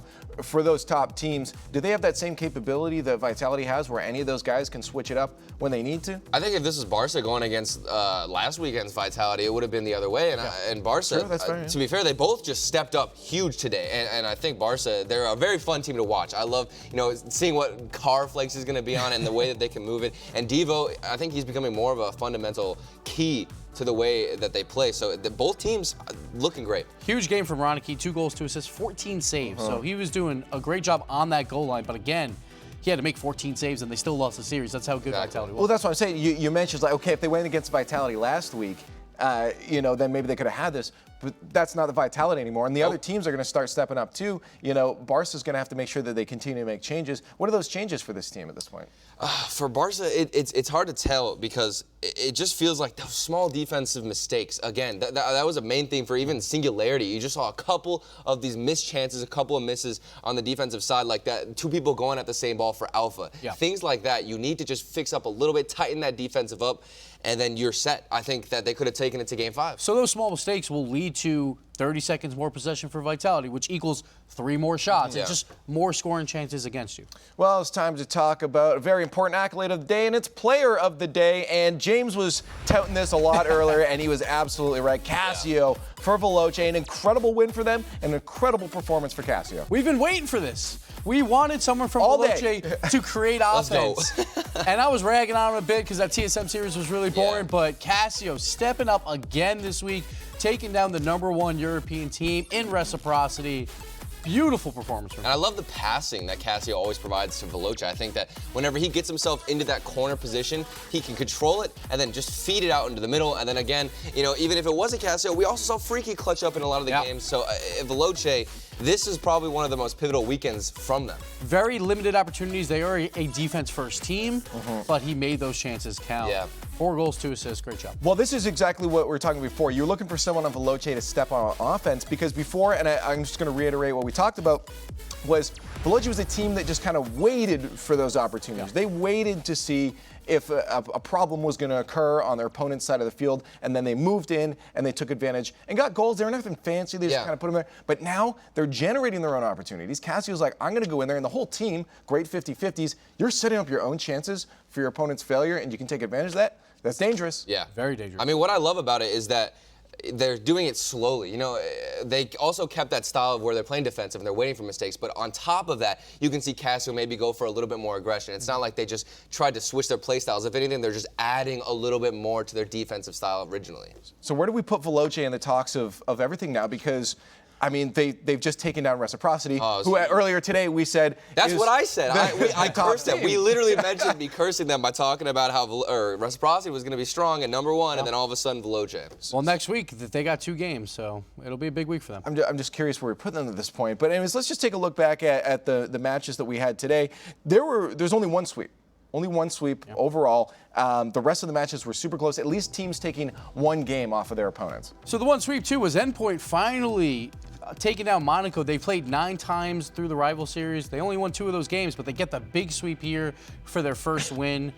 And then every other series, incredibly competitive. You have to talk about Veloce. You have to talk about Vitality, a big 2-0 week as well. I'm definitely sad for my boys from Singularity. I was definitely rooting for them more. I thought the first game against Dignitas, they were just outclassed. But then against Mouse, they had chances. It was just really weird whiffs on the defensive side where they just flat out missed. And I was so disappointed to see it. Now, to be fair, they're in 8th at 1-3, but they've played all the top dogs. So that is a good sign for them going forward. We'll see how it goes. See TSM and Monaco down at the bottom, but at the top, Dignitas, the only team left. Looking good. And this is something Gibbs has been harping on for the longest time. He's like, even last season, he's like, I think Diggs the team. Diggs coming back. Good. It was that land performance. And whenever Yukio, when he decided to go Super Saiyan, that's when everything changed for Dignitas. I'm telling you, as soon as that land performance, I think it gave him confidence. He's been playing really well this whole season, and they've been flowing even whenever Astral isn't popping off. Now, Violent Panda, who you said is being more aggressive, is really coming in clutch. And sorry, I just had one more question for you guys on the standings there is, you know, for Singularity, do you feel like it was just a one-off that they took down Vitality? You feel like they're kind of now, you know, leveling out where their position is? I'm more on the side that it was a one-off in terms of being a top 4 team, but they don't have to play any of these top 4 teams anymore, so they can still get a good record, make it a playoffs, and then anything can happen. That's true. Any final thoughts now? We're 3 weeks down for Europe. We've seen some, you know, ramped up at the end there. We've seen some more gameplay from all the teams. Any thoughts? Just want to give a shout out for those last 2 series. We felt like Europe was a little sluggish. Brought our energy back up. We were sleeping a little bit at the beginning, but then as it got through, and I'm excited now because I feel like maybe Vitality has been unleashed after that last series. Vitality and Veloce, man, both huge wins today. Well, that's all we have for week 3. Let's take a look at next week for week 4 for European League play. A lot more exciting matches. Again, same as today, 6 matches for next week. And of course, we're definitely looking out for our last match there, Mousesports versus Dignitas. But all of these matches are going to be really fun, especially as Monaco's still looking for a win. Anyways, that's all it is for me for this week, and we'll see you next time.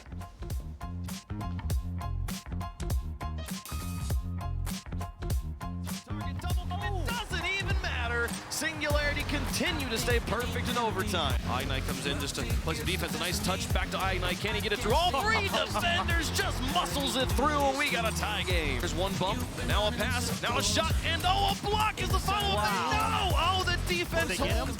Relating wave back onto the backboard once more, followed in himself. It's in! Off of Ignite's nose!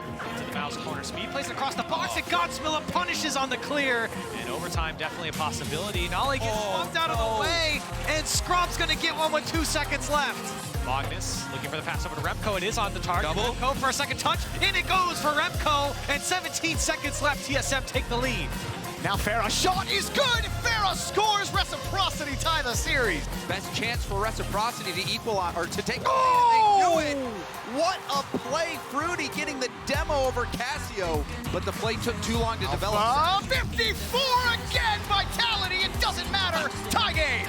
Here's one for Barcelona, and Diva will confirm 2-1. Kata pops it up. The net's wide open. Very Pink scores. Tie game. Controlling the ball in the air and on the ground, but here's Alpha. He's got Very Pink. The tip in, and Vitality take the series.